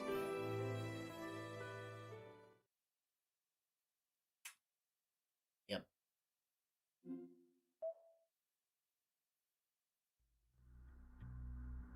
He's dead. It's impossible. I'm sure the darkened door was locked from the inside when Miss Fujimura entered the room. Miss Fujimura, Lady Ilya, and I are the only ones in the room. But how? There isn't anyone else in here. There are two possibilities. One is an accident due to an insufficient affection level. The victim, who unfortunately failed to raise Sakura's affection enough in time, mistook the guillotine that Sakura decorated her room with for a bed and slept in it. This is a reference to a different VN. Oh shit, I can't remember the fucking name of this game. Oh my god, it's a really famous one. Fuck. VN with the blue silhouettes. I don't know if that'll bring anything up if I search for it. No, it doesn't bring anything up. Fuck, I know I've seen this game before. I know I've seen the game that they're referencing.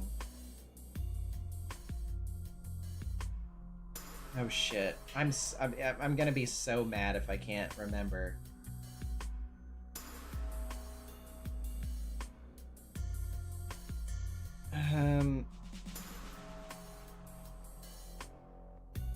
Fuck, hold on.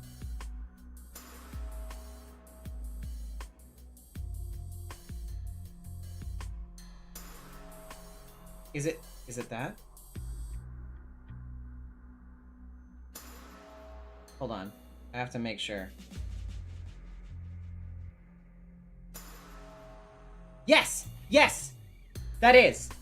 This is a classic 1994 visual novel that was developed by Chunsoft. If you're familiar with Spike Chunsoft, that was the merger between Spike and Chunsoft. They were originally two different companies. They formed and they made Danganronpa later. But, well, I guess Spike solo published Danganronpa 1 when it first came out. But regardless, if you're familiar with Danganronpa, yeah. Chunsoft, in 1994, released a game for the Super Famicom, and that was called Banshee's Last Cry, or Kamitachi no Yoru. It is a very famous visual novel of the time. It's one of the earlier types of, like, murder mystery visual novel, I believe. And it featured primarily sprites like this. They're like blue silhouetted sprites instead of like fully detailed sprites for all the characters. God, sorry. Thank you for indulging me searching for that. I see. That doesn't sound very likely, but it's certainly possible. Sakura does have tastes like that. I see. Sakura-chan has some troublesome tastes. I never would have expected the bed to suddenly turn into a guillotine as soon as I lied down in it. Yeah, the solution would be to start over from day 9 and raise Sakura's affection level. The other way it could have happened is via external intervention. Victims can be aggressors too. He tried to kill Sakura, but he triggered the knife-launching crime deterrent in the walls and got smoked. The Mississippi system. Sakura actually thought that far ahead. How fearsome. They come up with a heated deduction. But then I realized there's another MO they failed to think of. It's like this. Let us rewind to the morning of the previous day. What if my death was set in stone from the moment I answered no to Tosuka's question? Anyway, case closed. Let us be off, Madame Ilias Vale. The police can handle the rest. We should leave this cursed mansion. Yes, this case left a rather bad taste in my mouth. The actors depart. Only my corpse remains on the stage. I know it's supposed to be Shirou, but I just think it's funny if the idea is like fucking, or well, is it supposed to be Shirou? Either way, I just think it's funny to imagine Taiga dramatically reading the script. Thus I conclude. Let this be the last time we use this tortured gag in the utterly absurd Tiger Dojo, where nothing ever gets solved with logic. Okay, yeah, don't kill Sakura. Oh shit, I got scrolled up. God damn it. Hold on. Give me just a second.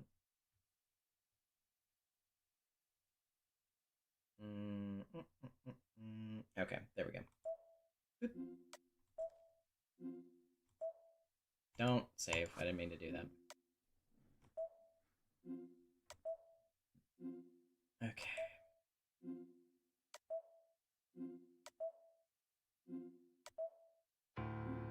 Rush home.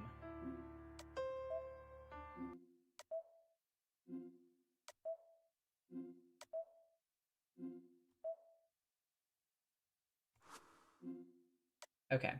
This is the final choice. Will you? I'll save Sakura. I'll take Emiya back. No, we lose. I give up. I don't wanna. I can't see any meaning or purpose in standing back up. I close my eyes as if to fall asleep.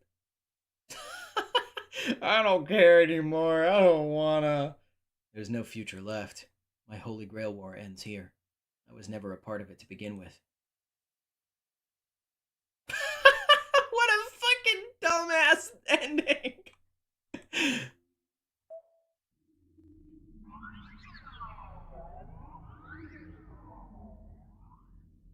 You.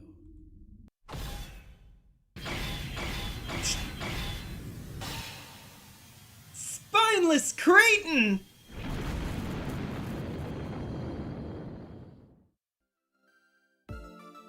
Rejected! Go back to the last choice right now and do it over! I don't remember raising you to be such a wimp, Shirou. Yeah. Go save me right now. Exactly. We're reaching the endgame and a non-stopped roller coaster is waiting for you. There are 4 Tiger Dojos left. You've gotten this far, so make a straight charge for the ending without getting killed. Us, you tell him, Master. I'll be a little lonely, but you need to man up if you're gonna make it to the end. Well said, Disciple number 1. Good hunting, my friends.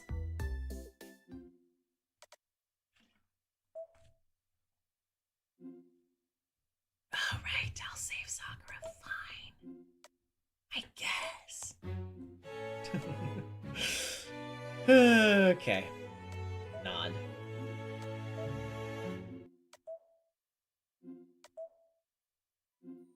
God. Bring Emiya home, bring Emiya home, bring Emiya home.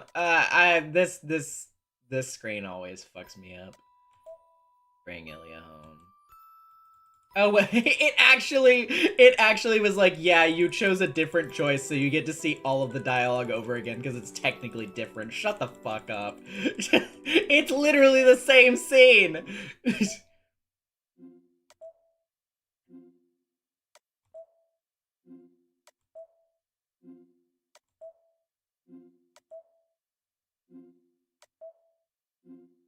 Okay, tell her the answer she's waited for.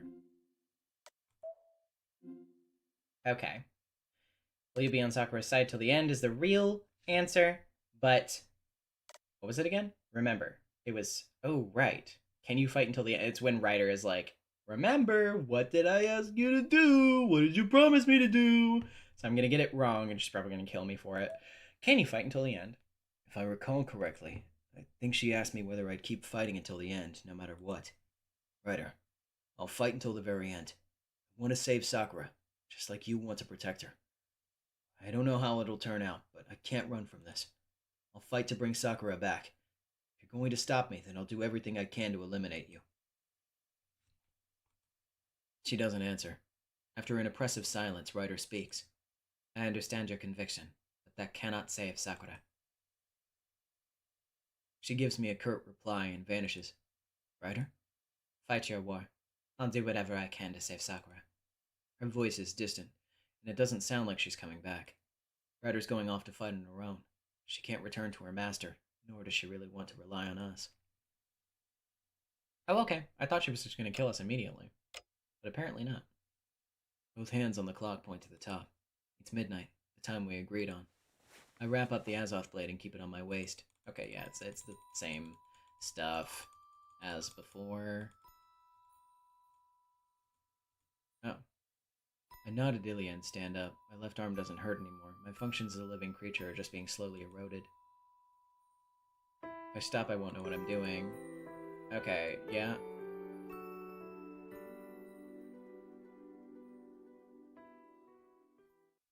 Okay. Yep. Yep. Mm-hmm.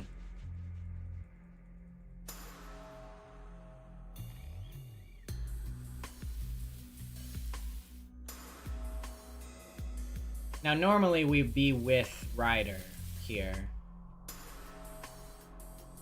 But it don't matter.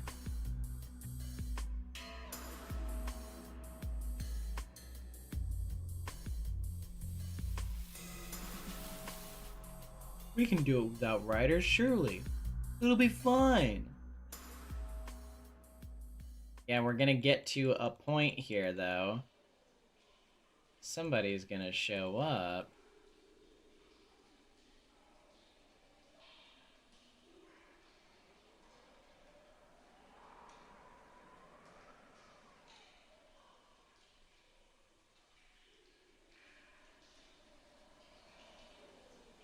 If I remember correctly.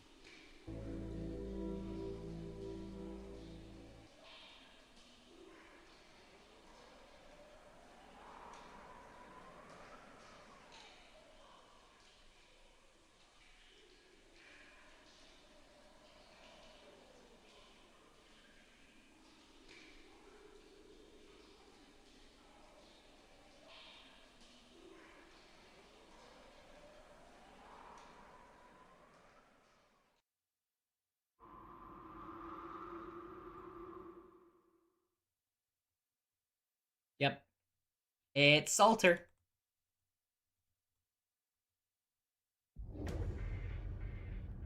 Saber. She wouldn't have anything to say to me. Of course not. Saber's only job is to eliminate intruders. She's the gatekeeper and executioner here. She's the strongest servant protecting Sakura. She could take us both alone. Doesn't look like we'll be able to talk our way through. Tosaka arms herself with the jeweled sword she kept behind her waist, keeping her stance low. She intends to attack from the front. I don't know what powers that sword has, but she seems to think it'll work in a clash against Saber. It won't go well. I know Saber, so there are ways to deal with her. We shouldn't reveal our only secret weapon while Zoka and an assassin can still be waiting. Tosaka, wait! Saber is... Ren, I have no reason to fight you. Take care not to point that sword at me. I would be violating Sakura's orders if I killed you here now. Saber's quiet voice is the same as ever. It stops Rin in her tracks. Tosaka and I both know what that means. What do you mean? Aren't you the gatekeeper here, Saber? Yes, I will eliminate any who attempt to pass. That was Sakura's orders, but... I'm an exception. She wants to see me? Saber nods wordlessly. Okay, Sakura is serious then. She murmurs briefly. After a big sigh, Tosaka walks toward Saber. Tosaka. Sorry, that's how it is. I'm going on ahead. Tosaka boldly walks past Saber, just before she blends into the dark. Shirou, I don't know what will happen to you, but I trust you. I'm sure you live up to that. Hold on. I'm not sure what I'm supposed to do with that vague statement. Not that my brain's working very well right now. I'm saying I don't want you to complain when you show up after everything is over. Want to save Sakura, then don't take too long. Tosaka's long hair whips through the air and she disappears into the depths of the cave without looking back. Thanks, Tosaka. That boosted my spirits. It'll be a shame that you'll die in like 2 seconds. In other words, telling me to come before she settles the score with Sakura was her roundabout way of cheering me on. That is impossible. You will die here, Shirou. Saber's bloodlust swells. Tosuka's gone, leaving only me. I suppose that in this situation, Saber doesn't need to hide her hostility anymore. Thought you'd said you'd only attack people who tried to get past you. I haven't moved a single step. It's only a matter of time. You're not going to leave. Saber is right. There's no retreat. I'm gonna keep going even if I have to fight Saber. Yeah, you know me well. Never listened and always made trouble for you. Still remember how stupid I was. I move my dry tongue. I'm nearly scared witless. When we sparred in the dojo, Saber used less than 1/10 of her strength against me, and I never managed to land a single blow. In other words, there's no way I can win. The instant we cross swords, my head will fly. So I need to find any vulnerability I can. If there isn't one, I'll make one. I might be able to use small talk or sentiment to at least distract her a little bit. This battle isn't a contest of sword skills at all. First, I need to do everything within my power to find a way to win. You talk too much, Shirou. Do you want me to kill you sooner? Damn, Saber, that's scary. You're keeping yourself in check pretty well. You say you'll kill me, so why haven't you? Because I decided so. I will give you time to approach me. But it will end there. I will not let you go back to Sakura. I don't need to move. You will run out of patience and attack me. Well, that was an utter failure. Saber doesn't have any weaknesses to exploit. She's waiting for me to approach, and she isn't going to move from her position. Crap. I have to challenge her head-on? I force air out of my lungs. I only have one way left. Archer's arm.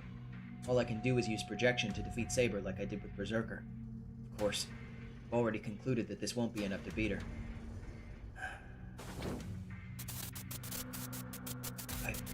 My mind. I severed legs, sensation, pulling my thoughts to protect myself. This headwind. Trace. On.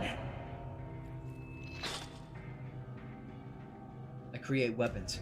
With the master-crafted swords that burden my projection the least. Forged to be a husband-wife pair, they symbolize Archer's life. A husband-wife pair? Why can't they be a husband-husband pair, Shirou? Are you sword homophobic? Okay. Anyway. Yin sword, Bakuya. Yang sword, Kansho. They don't boast any outstanding abilities. Their sturdiness as swords is assured. These I can clash blades with Saber. They won't shatter in 1 or 2 blows. Archer's swords. So you aren't going to copy my sword, Shirou?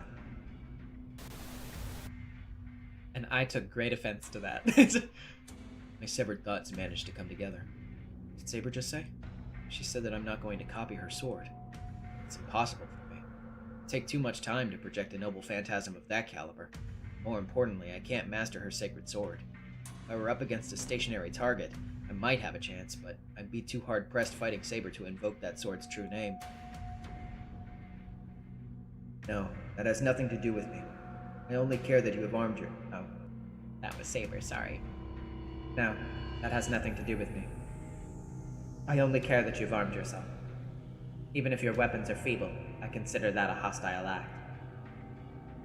Saber's body sways. Soundlessly, she grips the hilt of her black sacred sword. Come, your body won't even last minutes. On the verge of collapse, I'm invited to a duel. I move in.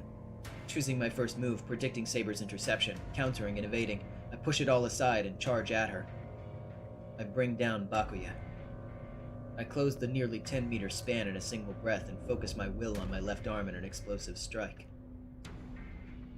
Yeah, I know just a person. I was just making a joke. My downward slash is parried. I pay it no mind, cleaving the target with Kansho. That doesn't work either. Saber's sword completely turns my dual blades and thrusts at my throat before I can even see it.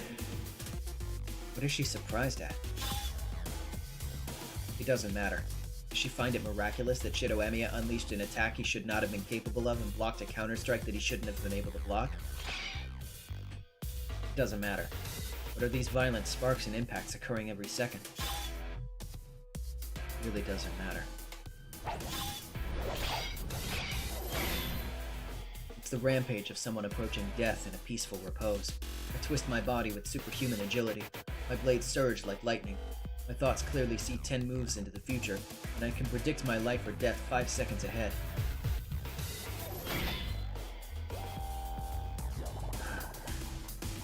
I have her on the defense. I only allowed her to attack during the first exchange, and now Saber can only defend against my assault. I've already defended against 30 strikes sharp enough to kill me instantly. Damn, this is going better than I expected.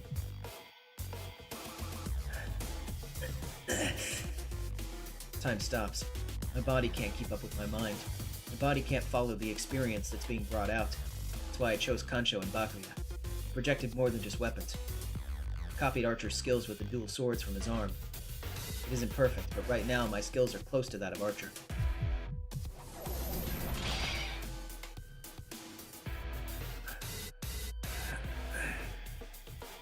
That's why I can hold on. Each blow, each withdrawal erodes my eyesight, but I can take this much.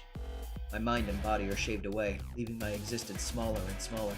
My body screams in response to each of Saber's attacks. I'm approaching my death 30 moves from now. I don't feel fear. All I feel is...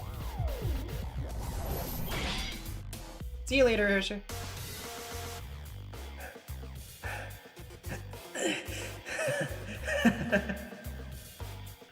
Joy that I can keep up with her. I can fight. I'm fighting. I don't care that it's with borrowed knowledge and skills. I'm having an actual duel against Saber. I might have a chance at winning. Saber won't use her sacred sword. It's because the ceiling will cave in if she uses her sword. Maybe it's some other reason, but for now, Saber's fighting me with her swordsmanship only. I can hold out against that. As long as she doesn't use her sacred sword, I'm sure I'll find an opening.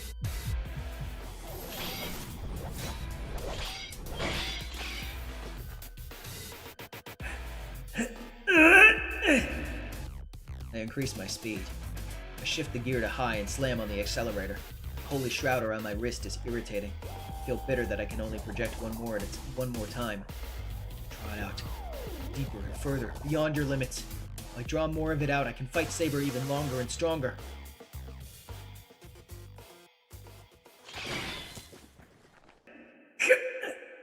I pull back. Saber's attack hurls me backward, and I have to plant my feet behind me to regain my footing.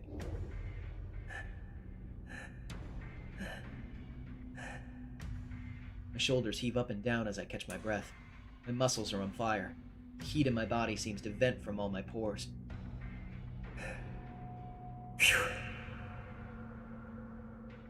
Gripping Kancho and Bakuya, I watch Saber. We're now 10 meters apart. Even Saber would need a couple steps to close the distance. I have a little time to collect myself from here. I finally steady my breath. I look down at my body once. It doesn't matter. I don't care what wounds I take, as long as they don't kill me instantly. It'd be a problem if my mobility dropped, but thankfully I don't feel any pain. I should be able to take five more of Saber's attacks. I can't predict the fight beyond that. The next 5 moves, I need to find an opening and exploit it with all my might. Not possible. You won't be able to hurt me using that method, much less defeat me. And yet, Saber cuts through my thoughts with a sentence. Why not? I can fight you. You'd still howl with that body. No. You attempt such reckless ploys because of that very body. You may not bleed. Your innards may be made of swords. But your body's at its limit. If you continue this, my next strike will destroy you, swords and all. I know that. Even I know that. There's no other way. I only have one projection left. I have to use that one last sword allowed to me to defeat Saber. I won't know until I try. I'm going to come at you even harder now. I can surpass you in the next 5 moves. Shirou, why do you reserve your strength? Her words contain a profound message. They show a concern for me that renders my warped, ruined thoughts crystal clear. What am I holding my strength back for? She's right. I'm going to die unless I defeat Saber. But I still haven't used my trump card. I was saving one last projection to save Sakura. Yet, it won't mean anything if I can't even reach her. I'll lose my ability to save Sakura in exchange for defeating Saber. I can't do that. It'll all be for nothing if I die here. But it'll also be pointless if I can't project anything once I reach Sakura. Shirou, as I slay you, I will return to Sakura's side. You understand what I'm saying? Rin will have to face us both. That's impossible. Even Tosuka can't take on Sakura and Saber at the same time. Sakura is alone. Tosuka will definitely. Exactly. She will assuredly save Sakura if I am not there. There's meaning to this fight. By not fleeing, I kept Saber tied up here. Sakura has to face Tosuka without her strongest protector. But it's only temporary. Sakura could call Saber back at any moment. She'll probably do it if Tosuka backs her into a corner. Once that happens, Tosuka will fail. Which means that what I need to do now is make absolutely sure that Saber can't rejoin Sakura. Saber, did you... Is that all you take me for, Shirou? My heart stops. No, it's been stopped for several seconds. My body's already falling apart. My fate was sealed as soon as I removed the holy shroud in the Einsberg forest. My senseless body and this mind that's no longer mine doesn't feel death. I don't even know what fear is anymore. I survived this far in order to save Sakura. I don't care how it happens as long as it happens. Guess I'm not dying for nothing after all. I've made up my mind. Unless I defeat Saber, Tosuka will have to face Zoken, Sakura, and Saber. It's worth taking one of them out. I may not live to see it. If this helps Tosuka, it will save Sakura in the end. Trace on! I close my eyes and begin my third projection. I can only read these twin swords. I still haven't fully grasped their potential. From Archer's arm, I draw out Kansho and Bakuya's properties, and his skills with them. As soon as I connect my consciousness to the arm, the remaining 40% of my mind drops to 20. I forget my name. I forget what so many things are called. My name goes with it. Deeper. Search, search, search. It has to be there. There has to be some method, some technique he's mastered that I haven't thought of. These were his favorite weapons. There's no way he hasn't come up with a way to absolutely kill his enemies with them, after taking them into so many battles.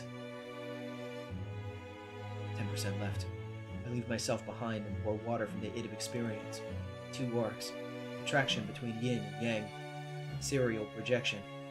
Maintain swordsmanship fundamentals. Namely, crane wings, ever intact. Climb Taishan with spirit and skill. Cross the Yellow River with spirit and skill. Dedicate a name to heaven. Let 2 great men share a life. I reach it. I reach the true meaning of Kansho and Bakuya, and Archer's ultimate technique using them. I'm about to push myself to my very limits. I have 3 moves left, no more. The enemy shifts slightly, as if sensing my resolve. Ah, man. What's that again? Everyone's names have been shattered, but I still remember my enemies. There's no time to recall it now, while I can still move my body. Spirit and technique must be flawless and firm, crane wings ever intact. I must overcome my enemy with this offense and defense.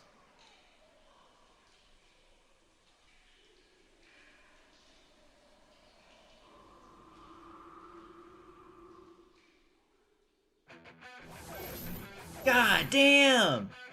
I throw. I put as much magical energy as I can into simultaneous throws to the left and right. I target the enemy's neck. The blades draw 2 arcs through the air, intersecting above the enemy. Crane wings form a beautiful cross. Even the greatest swordsman can't escape being flanked on both sides by steel-shattering noble phantasms. But the enemy casually blocks them. She intercepts Kansho and Bakuya's arcs with ease. First assault's repelled. My dual swords were thrown so that they'd come back to me even if blocked. Thrown off by the enemy, they now fly at her back. I'm unarmed now. I close in on the enemy, having thrown my only weapons. I bodily charge her. Freeze out!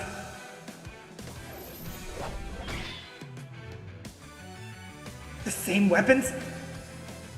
Twin swords receive the enemy's sword. My projection's already done. I create another Kancho Bakuya pair that I prepared in advance. Futile! That noble phantasm cannot reach me! She readies a lethal blow. Just before she can attack, strength moves mountains. She's ambushed from impossible angles. Ooh. With instincts bordering on foresight, the enemy evades Kancho's attack from behind. I exploit the perfect opening and swing Bakuya. It shatters against the enemy's sword. She's a monster. She just blocked ambushes from behind and a full power frontal attack, all at the same time. On top of that, she completely destroyed the Bakuya I used to attack from the front. What else is she if not a monster? Yet. Swords cut water. I wouldn't have gone to this much trouble if she wasn't a monster. Another one? Again, Bakuya swoops in from behind. It goes without saying that this is part of the first pair I threw and she blocked. Kancho and Bakuya are mated swords. Thanks to that trait, they're drawn to each other like magnets. In other words, as long as I'm holding Kancho, Bakuya will automatically return to my hand. My enemy evades the surprise attack with godlike reflexes. I use Kancho to strike her exposed chest. But the enemy breaks my final attack too. Time freezes over. It'll take less than a second to confirm our positions. This is the limit of my offense. She just defended against two pairs of Kancho and Bakuya, 4 swords attacking from front and back at the same time. Don't have anything else after she destroyed all my weapons. The enemy's at her limit too. She was forced to expose herself to destroy one of my attacks. I have nothing else. We're at a stalemate after that exchange of offense and defense. She recovers from her moment of complete defenselessness one second later. However, I still have more plans up my sleeve. The enemy's expression stiffens. The last 10% of me's crumbling. Life approaches the Imperial Villa. With the third projection, I overcome my limits and go beyond. A pair of swords appears in my empty hands once again. Saber! Neither of us will embrace heaven. I swing my swords at her defenseless body from left and right.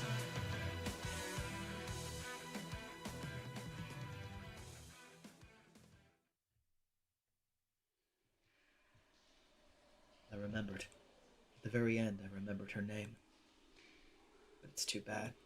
I don't know if I should be proud that I remember it, or regret it. In any case, I defeated the enemy. The last strike felt perfect. Now I can rest.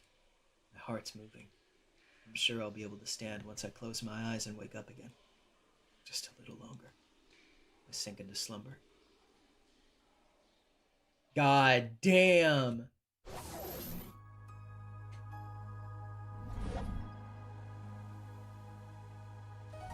Saber! I'm not gonna do it again. 2 swords come in from the left and right. She foresaw the attack, but she can't defend against it. Her body can't keep up with her mind. She was unable to freely move for one brief second after thwarting the enemy's second surprise attack. She falls on her back. She's taken a mortal blow. Kancho and Bakuya pierced her armor and rent her torso, the shock of it all the way into her spine.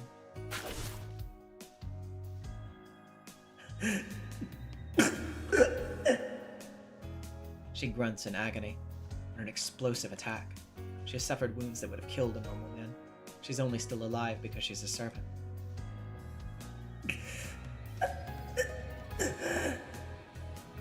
Furthermore, she has an innate ability to heal herself, a powerful regeneration ability and functionally infinite magical energy. The only way to defeat her in her current state is to destroy her heart or her head once and for all. Failing that, she'll recover in less than 10 minutes. Conversely, she's vulnerable to a coup de grace for the next 10 minutes.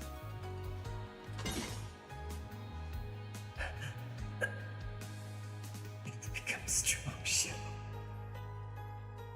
She speaks to the boy collapsed next to her. His wounds are deep and life-threatening, but he can still move well compared to her. It'd be easy for him to stand up and drive a sword into her heart while she's helpless. No, it's not quite true. I'm always strong. She murmurs with labored breaths. The duel is over. She accepts that she'll disappear in a few more seconds and calls out to him in a nostalgic tone. You've finished me. I will regenerate unless you hurry. He doesn't answer. Shirou. She looks confused. She turns to the boy lying next to her. Nobody's there anymore. His heart's moving and he's breathing. His eyes are open, staring up at the ceiling. That is all there is. The moment he cast the third projection, the boy's mind shattered. He reached his limits and stepped beyond them. The consequences of that now lies next to her. And I win, Shirou. Her whisper contains no emotion. She's used to it. She's encountered enemies who threw their lives away but still failed to reach her many times. That is what it means to be strong. Heroes kill enemies who attempt every means and make every sacrifice to challenge them as easily as breathing. 7 more minutes. Can you free Sakura in that time? Lying on her back, she looks up at the subterranean sky. No tears flow. The heroic spirit of the sword quietly waits for this war to end. She feels distinct vibration in the distance. She doesn't care which way the scales will tip. The only emotion she might still have now is a hint of pity. Rin Tosuka and Sakuramato. No matter who survives, there was no one left in the world to bring them joy.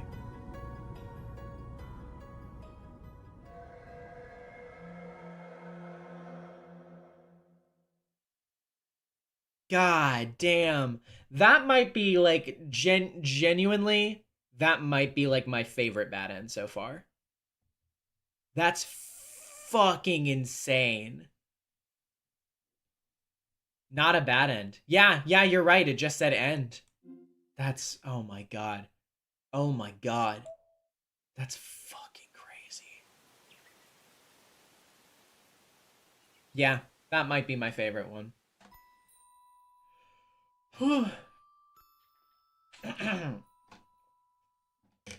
And here's another ending. Well thought, youngin'. Huh, Master? Why aren't you mad at him for being a coward like always? Because this conclusion is, in its own way, a peaceful death. You could say that this is Saber's ending in Heaven's Feel. Well, Shirou did beat Saber one-on-one, so we got something out of it. Yep. Still, we're going to train like we always do. Disciple number 1, tell us why we got this ending.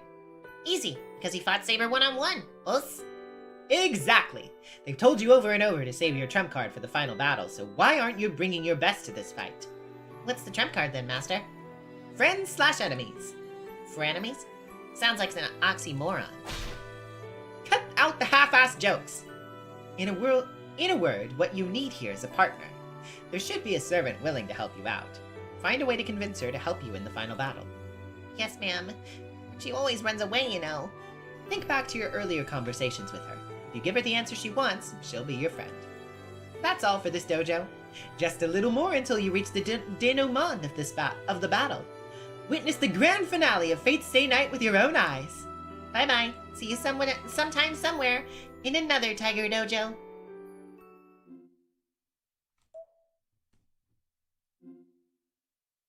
Damn. Okay. Will you be on Sakura's side until the end? Yes. Skip the scene. Skip the scene. Skip the scene. No. Skip. Skip. Skip. Skip. Alright. So. Saber sword streaks through the air. Ryder's gonna die. I clash with Saber. I can't abandon Ryder. I ignore the pain in my left arm and my eroding memories. Draw the Azoth blade and dash at the Black Swordsman. My decision and movement are swift. My feet hurl me forward like a bomb blast, and my body flies through the air like a bullet. My blood flows backwards, my senses flow backward, poison flows backward. My left arm and my body are one. The novice Shirou Emiya transforms into a Superman. 1 second feels like 10. I can take her. Right now I can fight against Saber if I pay the broken Shirou Emiya as a price. Run, Ryder! Oh wait, whatever. I slash from the side as the two clashing dark figures. Shirou! Ryder kneels on the ground. Saber reacts to me only with her eyes. I got her. I bring the Azoth blade down on Saber's defenseless left arm. What? It shatters. The dagger should have pierced her body, but it completely shattered as soon as it touched her. A light-speed attack slashes me in response. I'm sliced open. Just as I intended, an arm goes tumbling to the ground. Ryder jumps back while Saber stands calmly. I kneel, trying desperately to stop the blood fountaining from my left shoulder. I writhe in agony. I did not fail to react. I simply did not need to, Shirou. The Black Swordsman declares in a stone-cold voice. I hear footsteps approaching. I'm helpless. She's behind me. She's behind me, isn't she? I've plucked out your fangs. Sakura does not say it. She wants you to live. She'd prefer that I render you harmless and bring you to her. But a sword bites into my back. The cold weight of death pushes in only a few centimeters, stopping just short of my heart. Choose. You can die here to my sword, or I can deliver you to Sakura, where you'll meet a fate worse than death. The choice is yours, Shirou.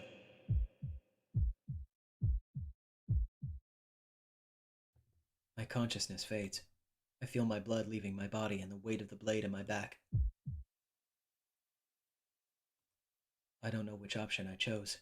All I know is one thing. There's nothing I can do to save Sakura anymore. Yeah, that one was a lot shorter.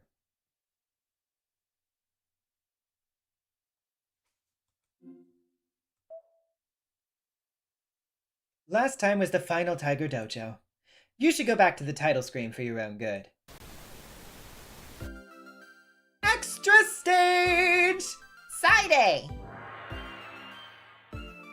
How's everyone doing? Did you hit a ruthless dead end? Welcome to Tiger Dojo Remixed, where we save you from your bad decisions in a lighthearted tone. Oos! Our battle's just begun! Hey, don't say that. Lines like that go straight to the ending, so stop. Anyway, you're right before the climax of Sakura's route, which is no time to be dying right while Miss Tosaka's in a pinch. Yeah, you can't beat Saber no matter what, Shirou, so trust Ryder and focus on your own job. Mm-hmm. Your job's rear line support. Watch the duel from far away and steal the glory when the time is right. But man, things have gotten pretty out of hand. The stage is underground and Sakura got a hyper power-up. Whatever happened to fate? Yeah, Master, I thought this route would be my turn, but my rival was Sakura, you know? I couldn't compete with her at all, so I had to come back to the dojo. Ah, so tragic. So it's true that bullied kids really do come back the strongest. Those Tosaka sisters are something to be feared. I didn't think both of them would turn out to be so devilish. Honestly, they all like to play so innocent. Saber's merciless once she goes dark, and Rin's pretty cold-hearted when it comes down to it. I feel bad for Shirou. I'm the only heroine who isn't two-faced. Well, it's true that you don't have a hidden side. And now it's time for a little tease. As tradition goes, Sakura's route, Heaven's Feel, has two endings. One of them's the grand finale, and the true ending to Fate's Day Night. True and normal, right? I think normal's pretty easy to get, but true depends on what you've accomplished so far. To be blunt, if my affection level's below 4, or you use too many projections, you can't reach the true ending. Testo! No spoilers! Oh, come on, we're almost at the end anyway. I said no! This is Fate's last bastion. But yes, if you restart from day 14, you should be able to fix Ilya's affection level. Hey, how come you get to say it? This is a Q&A, you know. We only exist to give the player hints. Uh-huh. Okay. I don't know how that's different from a spoiler, but your house, your rules, master. And I finally realize now that we're at the 39th episode. We're almost at the climax. The next Tiger Dojo will be the last. Our long story will finally come to an end. I heard that they went all out for the last bad end in a sickly sweet, lovey-dovey side story. Everyone look forward to it and crush your indecision.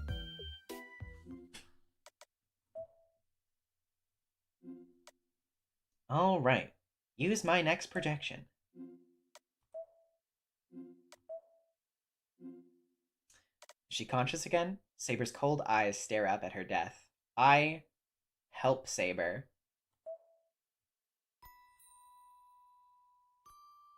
I can't bring it down. My hands holding the dagger keep trembling, and I can't stab Saber in the chest. She just keeps staring at me. She's gazing at me without any particular emotion, like someone watching firelight on the opposite shore. Oof. It was only a few days. Less than 8 days have passed since the night I lost her. Oh, I guess it's already been that long. It's been that long since I lost her vivid golden hair, gentle green eyes. It is the last one, but it's not the last thing we're doing. We have a couple more things to get to after this, but the beauty of her whirling swordsmanship and silver armor is still fresh in my mind. She accepted an ignorant boy as her master and served as my sword until the end. No matter how many times she was hurt or faced death, conviction never dulled for a moment. I won't forget her. Can't possibly forget the miracle of that night. Her golden hair drenched in the moonlight. That was an eternal sight that will never be lost, no matter how much she changes. Then, I understand. I can't kill Saber. Even though she's a shadow of her former self, covered in sinister magical energy, she's still the Saber who protected me. How could I possibly kill her?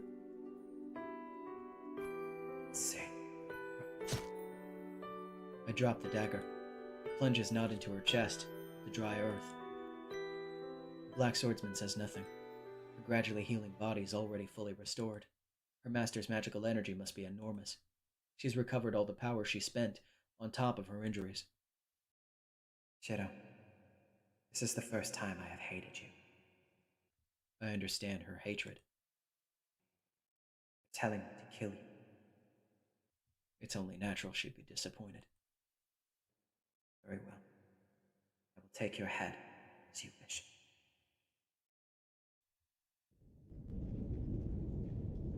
The cave rumbles. What's happening on the other side of the darkness? A vibration that feels like death throes comes from the depths where Tosaka went. They remind me of someone wailing. Is whoever's making these vibrations desperately calling for help?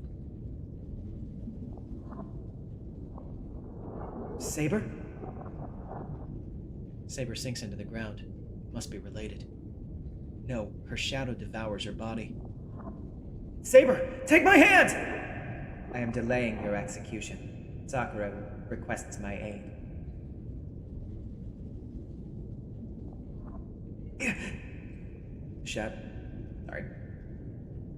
The shadow fades away.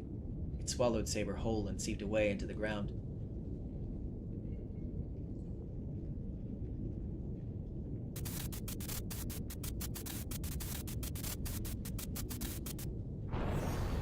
I suddenly wake up. I was sleeping on my knees in a place I don't recognize. No, something's wrong. Something is wrong, but I can't remember what, no matter how hard I try. I stand up. I shake my head to clear it. Right. I need to head inside. I seem to recall giving up something important to eliminate something else that was important to me. Dagger.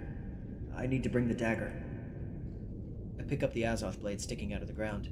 It's strange. I was just holding it, so why is it in the ground now?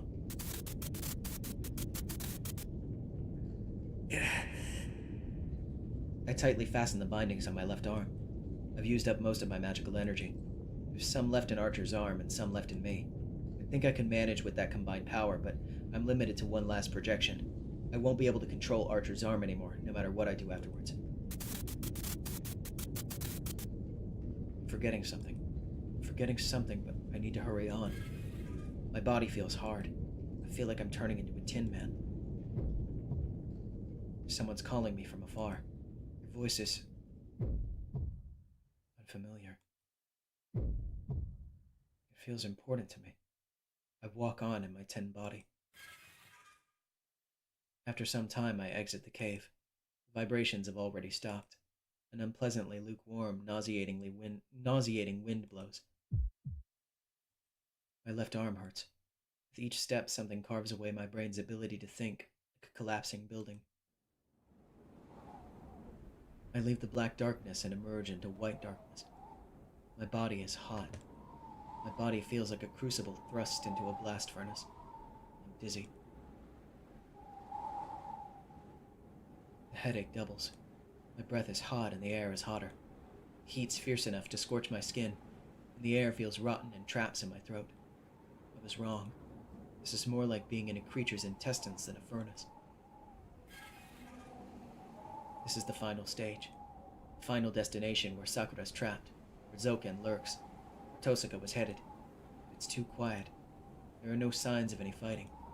White smoke prevents me from seeing Zoken's laughter, Tosaka's trail, Sakura's gloomy face.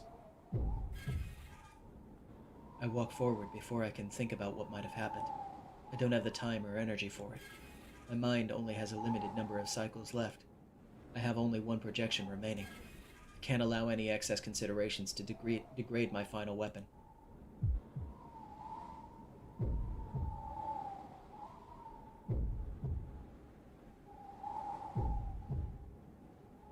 I go up the cliff. I single-mindedly climb the rocks, trying not to think of anything else.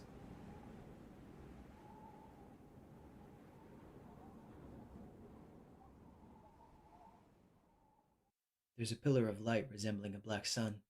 There is the dark, transformed Sakura. Sakura. Sakura looks at me in wonder, in truly genuine amazement. Her red eyes lack any emotion. Their coldness is like a knife in the chest, and I can't even form words. This was too foolish. I've made the same mistake by being here as I did that other time. Oh, you came for me, Senpai. Took such a long time, I wondered if you ran away. I'm sorry. I'll call myself back right now, okay? I thought I'd give you a surprise by putting them all at the entrance. My mistake. She giggles. Instantly, my spine freezes. Sakura's smile so unlike herself that I forget what I was going to say or what I needed to project. Sakura. Where's Tosaka? I ask a stupid question. I forget what I needed to say to bring Sakura back and ask an unnecessary question that I already know the answer to. You mean Nei-san? She looks confused, but not at my question. It's as if she's disappointed that I don't know. Yeah, Tosaka came here ahead of me. Where did she go? The air's hot. I imagine the wind melting my body. From the cliff, I look out over the cave. I don't see Tosaka below. The only signs of life are on top of this cliff. At Sakura's feet. There's something that looks like a black ribbon on the darkened ground around her feet. I don't feel Tosaka's presence. I don't see her body. I don't even see her bloodstains. Sakura. It's just like you think, Senpai. Nei-san isn't in this world anymore. I mean, I just swallowed her up earlier.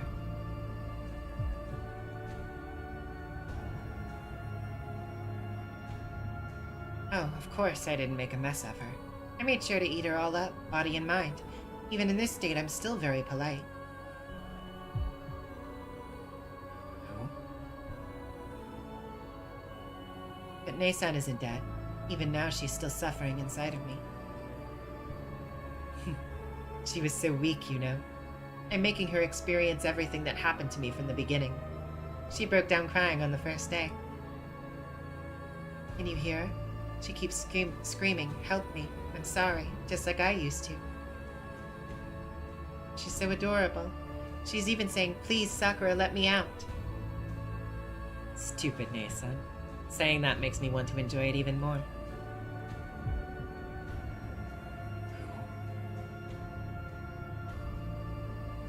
She's so delicious, I forgot myself. Thank you for the meal, Senpai.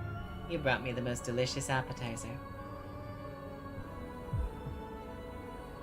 What the hell is this? My remaining thoughts go haywire. My intellect bursts and scatters, and I don't know what I'm supposed to do or whom I'm even looking at. Sakura, you've gone too far for me to ever take you back. Stop it. Don't look at me like that. You've been very naughty too, you know. Nason couldn't kill me because you tried to save Saber. If you hadn't done that, I would have been the one who died. But I'm so happy. You saved Saber, saved me, and killed Nason for me. So... No, I'm going to swallow you up too. Come on, Senpai. Nason's waiting for you. Silly Nason. She started begging for your help. I'll put you right next to her, where you can even hold hands. Shadows fall. The light from the pillars cut off as if by some great wall. Black shadows seethe out of the ground. I don't know where they came from. The giants surround me like a cage. There's no escape. The giants meld together and swallow me like a tsunami. Instantly, I lose all sensation in my body. I'm in an endless, bottomless darkness. While falling into Sakura's shadow, I think I hear someone sobbing. God damn. That's a pretty fucked up one for the final one.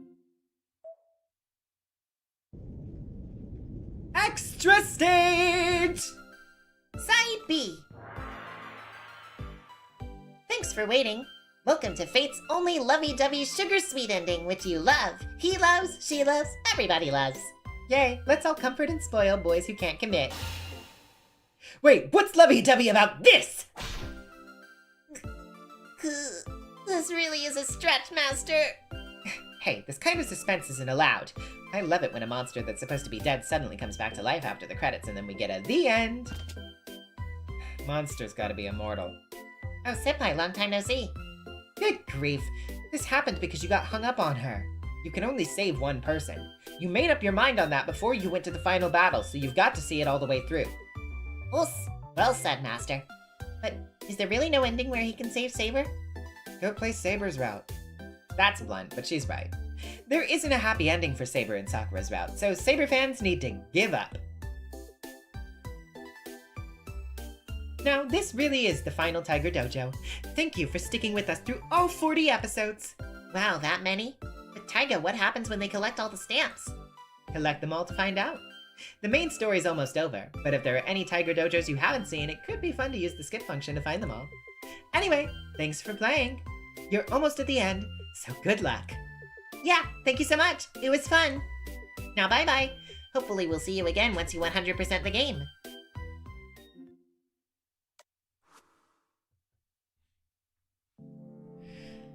Alrighty, well now that we've done all of the bad endings, we can find 3 additional Tiger Dojo endings in the gallery area. Go to ending list. Wait. What? Why is 37 not there? Why is 37 not there?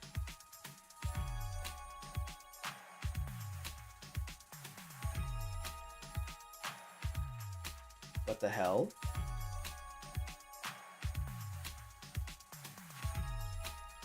What? We missed one?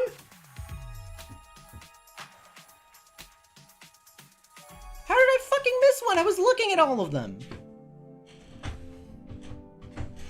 Did my eyes just scan over it?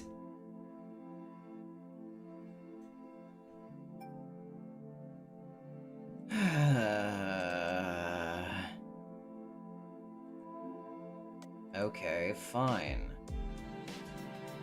I did them all in order and everything too. God damn it.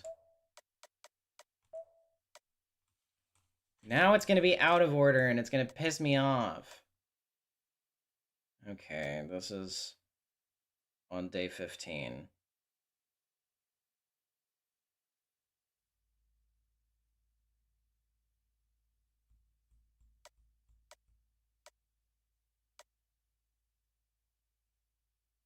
This is before that choice, right? Yeah.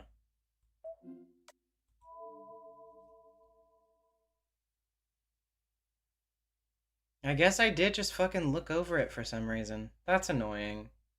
I'm sad that I did that. Because now it's gonna be out of order and it's gonna piss me off. Whatever.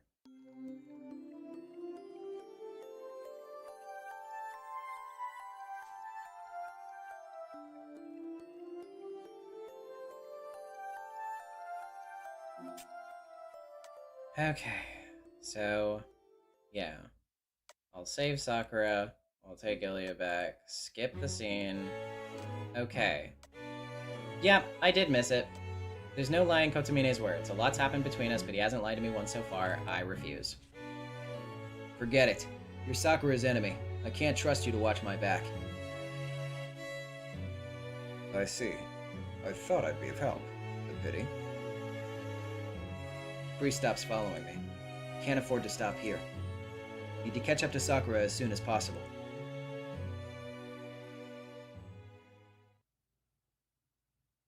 Yeah. It's dawn by the time the taxi arrives at the forest. If you think it's sketchy for a high schooler to be taking a taxi at 3 a.m., imagine him asking you to drop him off in the woods outside of town. After hailing no less than 12 cabs, I finally find a driver willing to take me. The sun's starting to rise by the time I arrive at the forest entrance.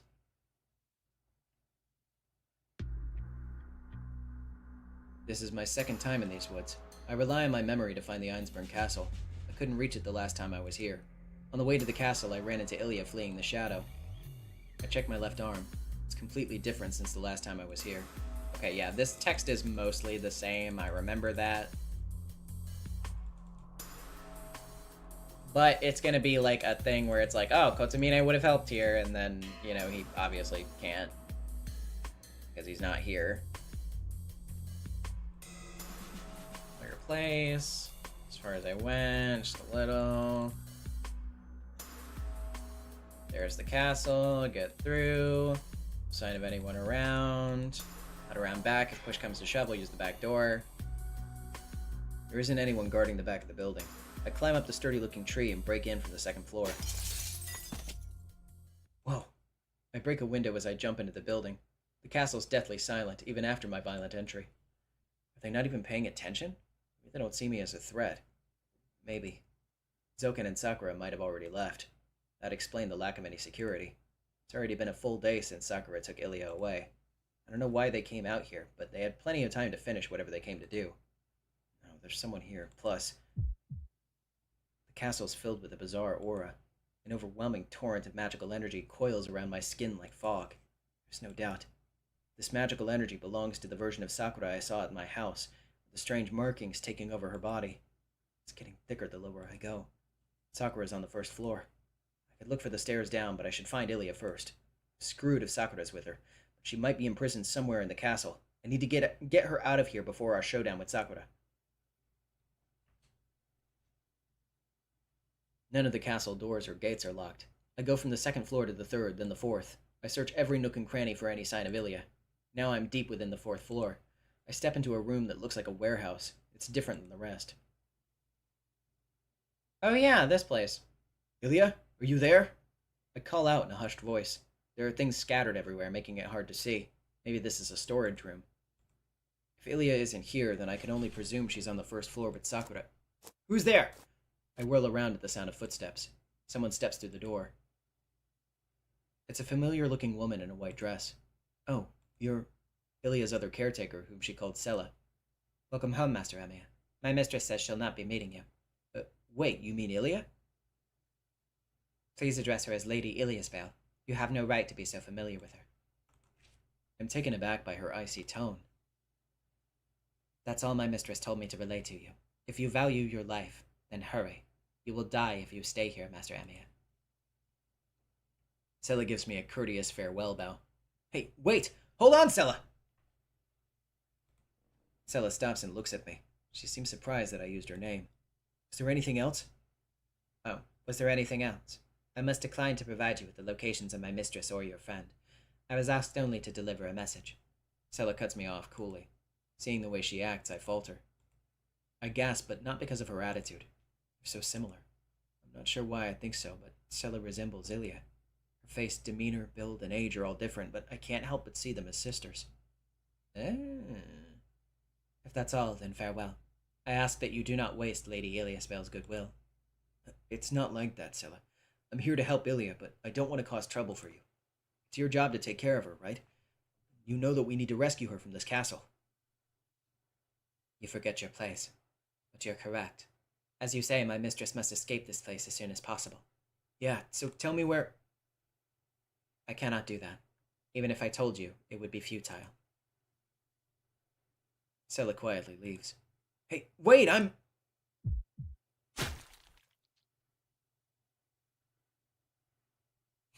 Kills you for being impolite. It happens in an instant. A pitch-black dagger flies at me from where Sela was just standing. I stagger. Blinded by the pain, I retreat to the window. In front of me. Oh, it's you. Floats a white skull mask. I feel for the window with my hand. But what will I do if I find it? This is the 4th floor and there's a knife deep in my chest. I'm losing so much blood that I probably won't even last another minute. You actually came alone, you despicable fool. I'm not like my Lord Mage. I will put you out of your misery quickly. Get! I wrench myself towards the windowsill. I don't care that I'm on the 4th floor. I try to run for the Reaper closing in on me. Run from the Reaper closing in on me. But as soon as I reach for the window, a blade slides into my neck. The skull goes blurry. Sleep now. It may not save you from your sorry state, but it is still far better than being eaten by that monster. My vision grows dim. On the cusp of death, I feel regret. Even if I was in a race against time, it was still too reckless to come alone. Yep.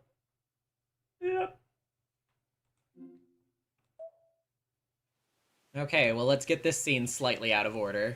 A bit awkward, but whoopsie. You're dead. Os, death by sanguination plus falling. The prognosis is grim. I think this is obvious, but you died this time because you went to fight on your own. If you have an opportunity to team up with someone, you should aggressively pursue it for the best results. So we should have teamed up with, like, Castor or Shinji? You gotta have some standards. They didn't have any dialogue choices anyway. Lazy writer. I wanted to see routes where Shirou teams up with Shinji or Castor. Stop talking about deleted routes! We don't have an unlimited budget or schedule. Chef knows how to put the maximum effort into making the most delicious parts. Sure, okay, we'll leave it at that. So he needs to team up with Kotamine. I guess so. I understand why you might not want to work with the priest, but now's the time to set aside personal grudges for a common struggle. Hey, actually, it is a little bit fitting that something that's saved for the end was related to Kotamine. In a way. Us, roger that! Yesterday's enemy's today's friend. I read that in my shonen mangas, master. Good! All of humanity is brothers. That's a good saying, use it. Yeah, just get rid of all your allies once they outlive their usefulness. Whoa now, that's a little too real. Okay, no, we're good. Now we can go to the gallery, to the ending list. See? We've done it! So let's go to the first. Scroll down. Mini theater.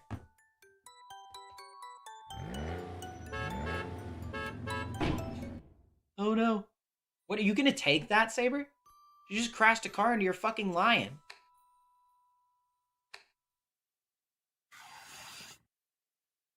Unbelievable. No, Sakura, get out of there! Get out of there! Why? No, why would you do that to her? That's so fucked up!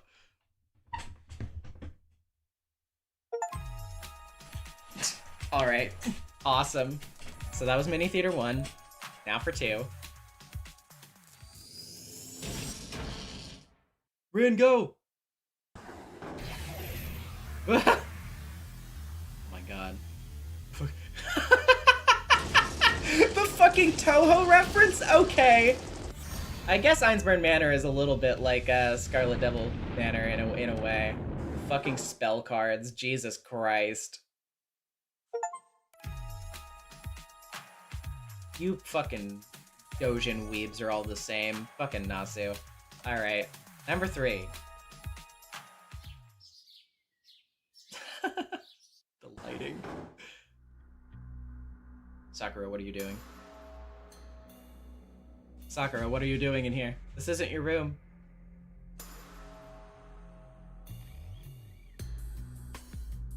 The shimmy.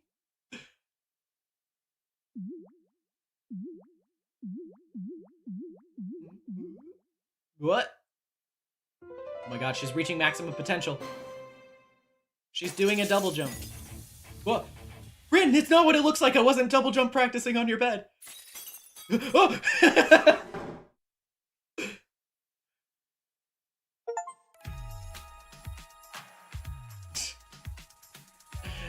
Okay.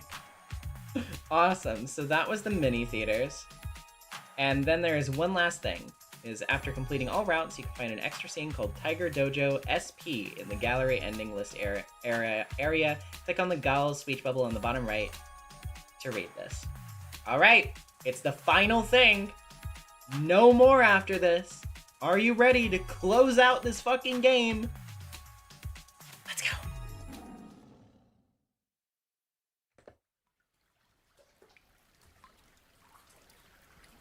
Okay, good work. Congratulations for fully completing the main story and completely filling the Tiger stamp sheet. Congratulations! Welcome to Tiger Dojo SP, a special place for those who've completed the really long main story and fully conquered the Tiger stamps. You've pretty much played through the entire game, so I really have nothing more to say. Yep, now you can go wherever you want, sir. Yep, you can now say goodbye to button mashing hell. Anyway, we're at a retreat on the Einsburn secluded hot spring resort, Vanilla Hot Springs. What do you think, Tiger? How's the water temperature? So good, so relaxing. I feel like if I let myself relax too much, I'll head straight to heaven. Right? The benefits of this hot spring include relieving fatigue and sending souls off to the other side. If you let your guard down, there's no coming back. I think I just saw a beautiful field of flowers. Oh, that was a close one. You shouldn't fall asleep in the bath. Anyway, the Tiger Dojo's reached its grand finale. To wrap up the story of fate, we're gonna hold a post-mortem meeting to reflect on what we've done. Aw, I really don't want to get lectured at the very end. We're at a hot spring, so let's just stick to reminiscing. Huh? Is the little girl admonishing me? But you're right. The hot spring feels real nice, and it's the lion's job to hold a post-mortem meeting. Yep, I'm reflecting on my own actions. I'm not gonna bother thinking anymore, so let's just look back at what we did. So, what was your favorite part of the main story, Ilya? Me? I'd say the part where I was killed in the Rin route. There originally wasn't a cutscene there, but they added one in later on. Oh, you mean the part where your heart got ripped out? Yeah, that made my heart skip a beat. Why don't you just hurry off to heaven? So yeah, I actually did know, sort of like that this was a thing beforehand. Like I had it mentioned to me that there was an afterward thing where it was basically like they talk about the development of the game and like certain things about it in a sort of like funny manner or whatever. Can't say I'm a huge fan of the CG, obviously, but like I am kind of interested in that, and that's already an interesting fun fact. So I'm interested to see what else they have to say about that. I was talking about the cutscene with Berserker and me. By the way, the scene Taiga's talking about is the cutscene that was mysteriously made out of the blue, even though it was at the top of the list to cut out. Oh, is that so? I don't get it. So the developers kept the cutscene that was in poor taste, but the scene where I was transformed through the power of the Babylonian god and went toe-to-toe with Anlamanyu was cut? That doesn't make sense. Hey, Taiga, this may not really matter, but the hero that transforms using the god of Babylonia's power is a jaguar, not a tiger. Huh? You're kidding! But the tiger cape had cute whiskers. If having whiskers makes you a tiger, then even certain mobile-suited warriors can be tigers. What? This is as shocking as when I found out that sweet potatoes and yams are completely different foods. I've been wondering, why are you so infatuated with tigers? You hate when people call you Tiger, but you wear tiger-striped clothes. Do you hate or love tigers? I both deeply hate and deeply love them at once. Well, whatever. Everyone has their own unique tastes, so I'm not gonna delve deeper into that. Well, so what about you? What was your favorite part of the main story, Taiga? Let's see. I like the opening movie, especially the parts where Taiga Fujimura shows up. I was a fool for asking. We're not making any progress like this. Let's just go in order. Okay, let's take a look at part 1, the Saber route. It's the route that represents the game Fate. I have no complaints about this route, since I played a big part in the story and Taiga comes out at the end too. Yeah, I was still acting like one of the main heroines in that route. Time sure has been cruel to me. I should kill the guy who wrote the story. Okay, don't get so salty. The idea of the Saber routes to tell the story of the Holy Grail War, focusing on Saber. It's the classic story intended for beginner masters. You were sort of a mid-boss too, Emiya. Shirou had to say goodbye to Saber, but that should have made him grow into a more resilient man. Wait a minute. Does that mean Shirou's at risk of becoming Archer on this route? Is that the big risk there? That'll depend on how Shirou wants to live his life. Well, I don't think it's likely there. Besides, he has me by his side. I see. With a little devil like you by his side, Shirou's on the path of evil. Hey, wait a minute. Emiya, would you be able to live that long? That's a secret. Besides, humans eventually die, so don't worry too much about that. Next up's the Rin route, Unlimited Blade Works. The story's more of an ensemble story, and it's more focused on the servants. And if I'm being really honest here, we hardly play a part in that story. Emiya dropped out midway, and I was treated real poorly. Your very existence is poor. The truth hurts. But Tosuka hardly made a mark, considering she was the main heroine. Seems like Archer stole all her thunder. That can't be helped. As the title Unlimited Blade Works suggests, Rin's route's also about Shirou. Fate and Unlimited Blade Works are two sides of the same coin. Shirou's the protagonist of this game, so the main story has to focus on him. He's a pretty complicated guy. I see. Which means the backbone of the game's theme's covered in Tosuka's route. Exactly. So those two parts are the front story for Fate. It's the story in which you get to do everything you can as a master. Next up, Sakura's route, the backside of the Fate story. It's a battle to the death from the beginning of the Holy Grail War to the very end. A battle to the death, huh? Yeah, Sakura's route really did have the most deaths. This route was supposed to be the shortest, but it ended up being the longest. That's no joke. If only that route had been shorter, Emiya and I could have had our routes. Your route wasn't even a thought during the brainstorming session. Anyway, Sakura's route was full of twists and turns. What do you think of it, Emiya? Can we call this the grand finale? Of course you can. Something as crazy as the Greater Holy Grail was destroyed and everyone lived except me and Saber. If you ask for any more than that, the gods would punish you. I heard there was a crazy idea of having an ending where Sakura, Tosuka, Ryder, and Saber were all alive. Heaven? More like hell if you ask me. Well, life's interesting since not everything goes your way. It's at its best when some people are missing in your life. Your words are so profound. What else should we expect from a character who's both a younger sister and an older sister at the same time? By the way, is Shirou your younger or older brother? That's a secret. I have both attributes, and so does Shirou.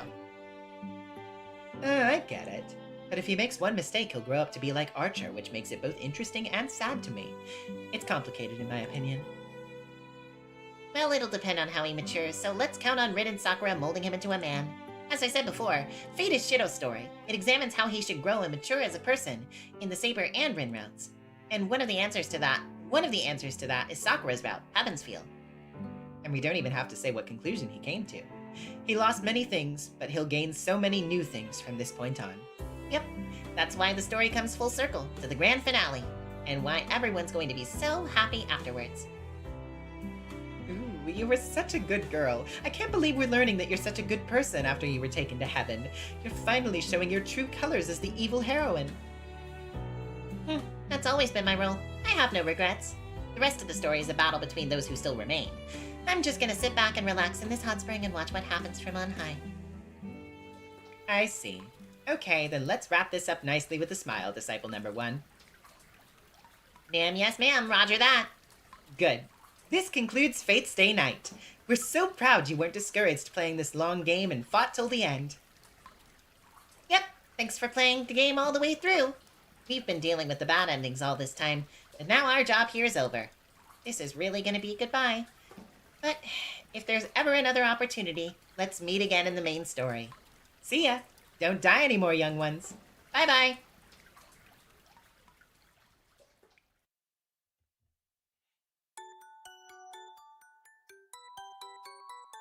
Well, well, well. And that really is Fate's Day night. That was some interesting commentary. I enjoy that. I like to see kind of the behind the scenes with how the authors think about stuff. That's why I love the staff rooms in Higurashi so much. Oh? Hey, by the way, Emiya, did you say you can watch what's happening from up here? I did. I said we can watch over the world from here. What? Don't tell me. This hot spring is... Heaven? This is not an elegant way of ending things! Oh yeah, I guess that means you are dead too, Fujine. You should have thought of that before you agreed to go to the fucking hot spring, huh? Well, that was fun. Well, that really is our Fate's Day night. Man, oh man, oh man. What a fucking game. I said all I really wanted to say about it last time, so I don't really have to go back over all of that stuff this time. But before I go to look at fan art, I will go ahead and tell you what the plans for the future will be. Because, obviously, it's probably on everybody's minds. So, unfortunately, I'm gonna have to take some time off of the Friday, storytime slot. Not because I want to, necessarily. I did want to take a small break anyway, but unfortunately, this is kind of a outside of my control sort of thing. I have to move very soon. I mentioned that on the Deltarune stream as well, but I'm moving at the end of April / early May. It might be midway through May. It depends. There's a lot that I have to do to prepare for that in time, but basically, that being said, the Friday storytime slot will not be back until either mid-May or early June. I know that's a while to wait. I'm really sorry about that. I wouldn't want to ideally wait that long either, but that's just kind of how the cookie crumbles. So that being said, I'm not going to be gone. I might be a little bit more spotty. I don't know if I'm going to drop out on some weeks or just what's going to happen. It's complicated, but here's the thing. From here on out, until Storytime comes back, the plan is, starting next week, Great Ace Attorney will be moved to Fridays. I'll just be doing Ace Attorney every week instead of bi-weekly, and it'll be on the Friday slot instead of the usual Tuesday slot. That means the Tuesday slot will literally just be whatever the fuck I want until then. So that's gonna be the plan. Tuesday's free day, Friday's Ace Attorney, and then when Storytime does come back, once I finish moving, get settled in, get everything together, then I'll move Ace Attorney back to its bi-weekly Tuesday slot, and I promise, I know it sucks to wait, but once Storytime slot comes back, we will be starting Fate Hollow Ataraxia. So I hope you look forward to that. But before we roll out of here, let's go ahead and look at some art. Go to the chatting room and close the game, because we don't need to open it anymore. But we can play our music that I have loaded up on the side.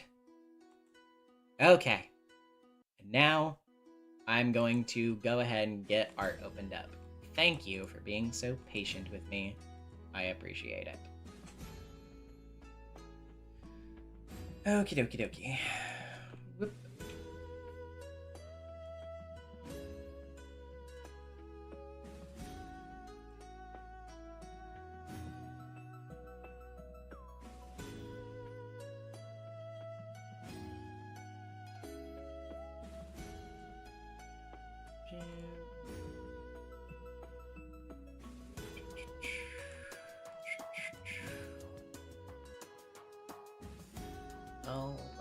Alrighty. Got that. This.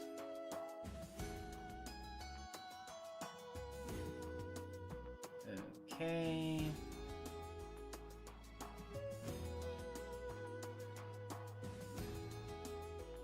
This.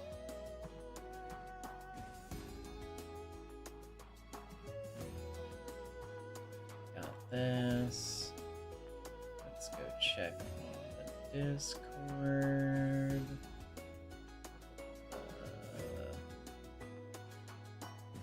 If you're my final time on Steam for the game. Well, you have to take into account that I did play the Fate route before starting the stream series. So there is my initial playtime of the Fate route blind that I did off stream before I started doing that. But altogether, I played Fate Stay Night on Steam for 140 hours. So it'd probably be closer to like 100 or, yeah, like 120 or something. I don't know.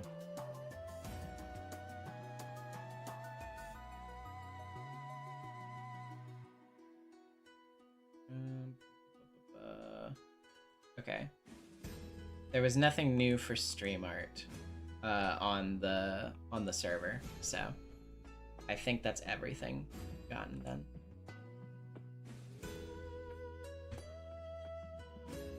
As for the total stream length of all the streams, I'll be able to check that in the playlist afterwards, so that'll be interesting. I'll probably post about it on the server or something. But anywho, let's bring up the fan art window. Oop. Okay, so starting off with something a little bit interesting here from Annie at Almighty Rose and Idiot on Blue Sky. I have no idea when the FSN Bad End Bonanza bonus stream will be, but I'll post it here now in case I forget. I lacked the means to make my vision come true in a visual medium, so I tried something a little different instead. So we got some text here. Blinking my eyes, I'd come to, finding myself standing in front of the pews inside Fuyuki Church, as if my consciousness has made me jump from one body to another. I concentrate my focus using the sound of my footsteps in front of me.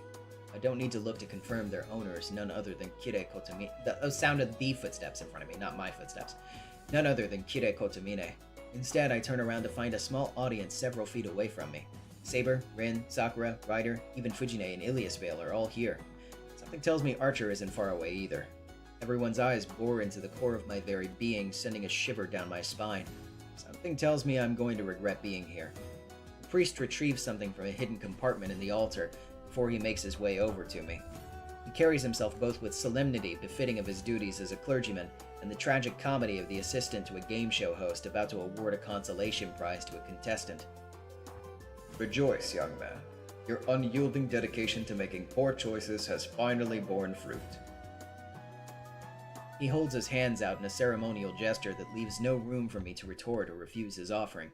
My eyes dart between the unreadable expression on his face and the thin metallic object he's cradled in his hands. Damn bastard. I don't know if it's my imagination, but I swear the corner of his lips curl up as I move to take it into my own hands. It's a plaque of some kind. About 30 centimeters long and 10 centimeters wide, made of steel if I had to guess. What kind of metal was used without using my projection magecraft to confirm it. Its rounded edges make it fit softly between my thumb and index fingers as I try to read the text debossed into it. Congrats, buddy, that's the worst anybody's ever done it! Yep, that fucking priest's humor is as rotten to the core as his personality, yet I can't deny him or the words written on this plaque. The small part of me that's in denial makes me to look back up, as the audience that is gathered behind me. If I'd known that I was going to receive something so embarrassing, I'd have begged them not to come, but it's not like it'll do me any good now, though. I dragged each of them into these bad endings, so they have every right to be here too. I look beseechingly at each of them as they look back at me. Their expressions run the gamut from disappointment to embarrassment, from enragement at my idiocy to sheepishly wondering if they can get out of the door without anyone realizing they've left. Your decisions were oh wait, they're in the church, right? Your decisions were tactically unsound. It was as if you saw the correct course of action in each scenario and deliberately refused to take it. Saber says, her voice carrying the same kingly demeanor, as if asked for critique by one of her subjects during a courtly meeting. Rin sneers, tilting her head as if to look down at me from upon high. Yeah, I'm almost amazed at your ability to pick a dead end every time you see one. Perhaps you should rename your future Noble Phantasm Unlimited Failworks instead. Almost amazed, she says. Given what she and the others endured in some of those bad endings, I can't say I blame her. I've long since overdrawn the amount of goodwill that I've borrowed from everyone, and Rin is acting as a loan shark on their behalf, waiting for just the right moment to collect my debt on everyone's behalf. Someone tells me I should watch my back for the next week or two. I wince a little when I turn to look Sakura in the eye. Her anger isn't as overt as her sister's, which is somehow even scarier. She furrows her eyebrows and makes a pout that'd be adorable in any other circumstance. You should have a long, good think about what you've done, senpai. Ryder stands behind her, remaining her ever-stalwart guardian. Even with the blindfold covering her eyes, I can feel her judgmental stare piercing through me. Part of me wishes her mystic eyes would turn me to stone once again so I can escape the shame. Perhaps if she caught me off guard at just the right moment, I'd be petrified with a comical expression on my face and provide some much-needed levity to the situation. I turn back to Rin, well, more specifically Archer lounged out on one of the pews behind her, as if this somehow doesn't concern him. Archer. I ask my future self. Holding the plaque up to him. You still have this thing somewhere? Archer raises an eyebrow with a look of wry annoyance before replying. No, I melted it down for scrap metal. Not that it did me any good. Right, of course. What good is an award that tells the world you're a complete dumbass anyway? Is trying to melt down the award in itself another decision a dumbass would make? I don't feel like starting a fight, so I keep my mouth shut. Something occurs to me as I whip back around to see Ilya and Fujine standing near Sakura. Wait a minute, shouldn't you two be the ones giving me this award? The pair look at each other for a second before returning their eyes to me. Ilya's Bale shrugs as she begins to explain. Well, it was getting pretty tiring doing all of those Tiger Dojos, not to mention the budget. Like clockwork, Fujine's hand comes down in a karate chop onto Ilya's Bale's head, lacking her usual kendo sword. Ilias Vale, it's uncouth to bring up the topic of money when leaning on the fourth wall like this. Even though this VN went from being a doujinshi to a professional work? All the more so because it became a professional work. This might be a fan-made extension of the VN, but the author did their best to pay tribute to the blood, sweat, and tears working around grueling work schedules that went into making the original VN. My teacher turns her attention back to me. Anyway, Shirou, remember that life doesn't always telegraph its dead ends so clearly. Let this plaque be a constant reminder to think before you leap. And don't melt it down for scrap metal like the fool in red said he did. Yeah, I have to agree with Cross here, who said this is actually really close to Nasu's prose, very well written. Like, this is very in character, and honestly, like, yeah, I can see everybody saying all of this. You did a fantastic job with this. Very, very good. Thank you for submitting this. I had a lot of fun reading that. All right. Next up, we have a couple of images from Kariya Hiyori on Blue Sky. Still catching up, but I got two things this time around. First one is what the character's fate, no pun intended, in Final Destination would be. And second one, trigger warning for blood, is this stream in a nutshell. Shirou just can't catch a fucking break, can he? I blame Tengen. So yeah, this is the Final Destination deaths. Taiga and Ilya and literally death herself. Survivors, Berserker, the two maids, Caster. Interesting. Okay. Rin and Sakura for dies right at the end. Yeah, that seems about right to me. A really brutal death, a la Hunt from FD4 or Eric from FD6/Bloodlines. Yeah, it's a... Oh god, why am I blanking on his fucking name? It is...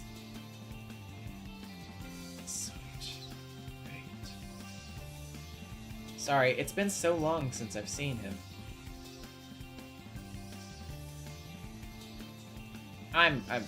Don't worry about it.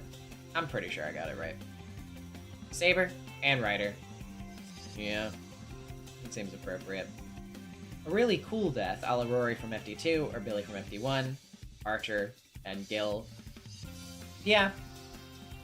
Dies, but in a really funny way, similar to Brian from FD2, Shirou, and Kotomine. Yep. I can see that. I don't even think Kotomine would mind that much. Death by some dumb mistake, like Evan's death from FD2. Fucking Sasaki. And oh god, why am I blanking on your name? Why am I blanking on your name? Fuck. Oh, Mitsuzuri.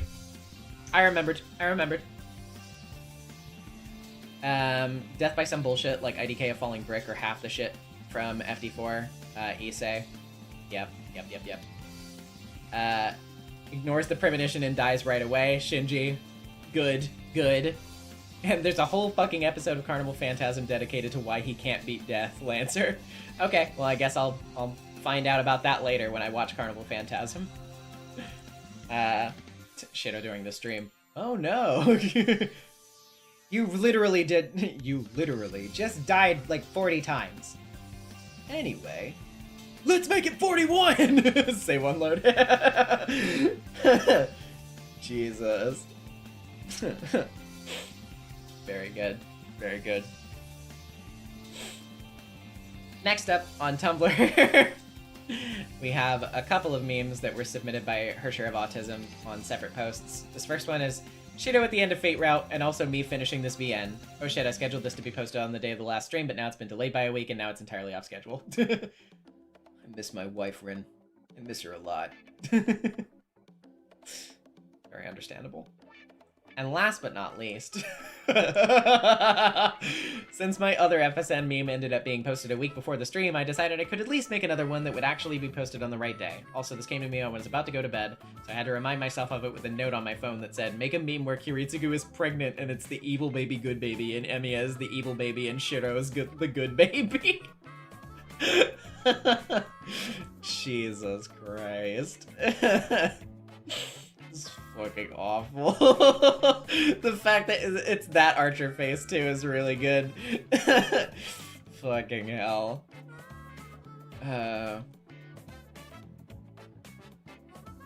Beautiful.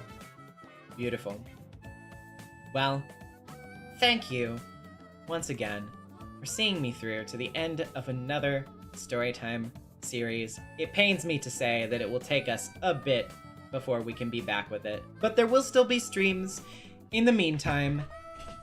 So I hope you enjoyed. Thank you for joining me, and I'll continue seeing you in the near future. Twice a week, I'm here. And I'll see you for Fate Hollow Ataraxia in probably May or June. So, thank you for watching this very, very long stream, and I'll see ya whenever I see ya. Bye-bye!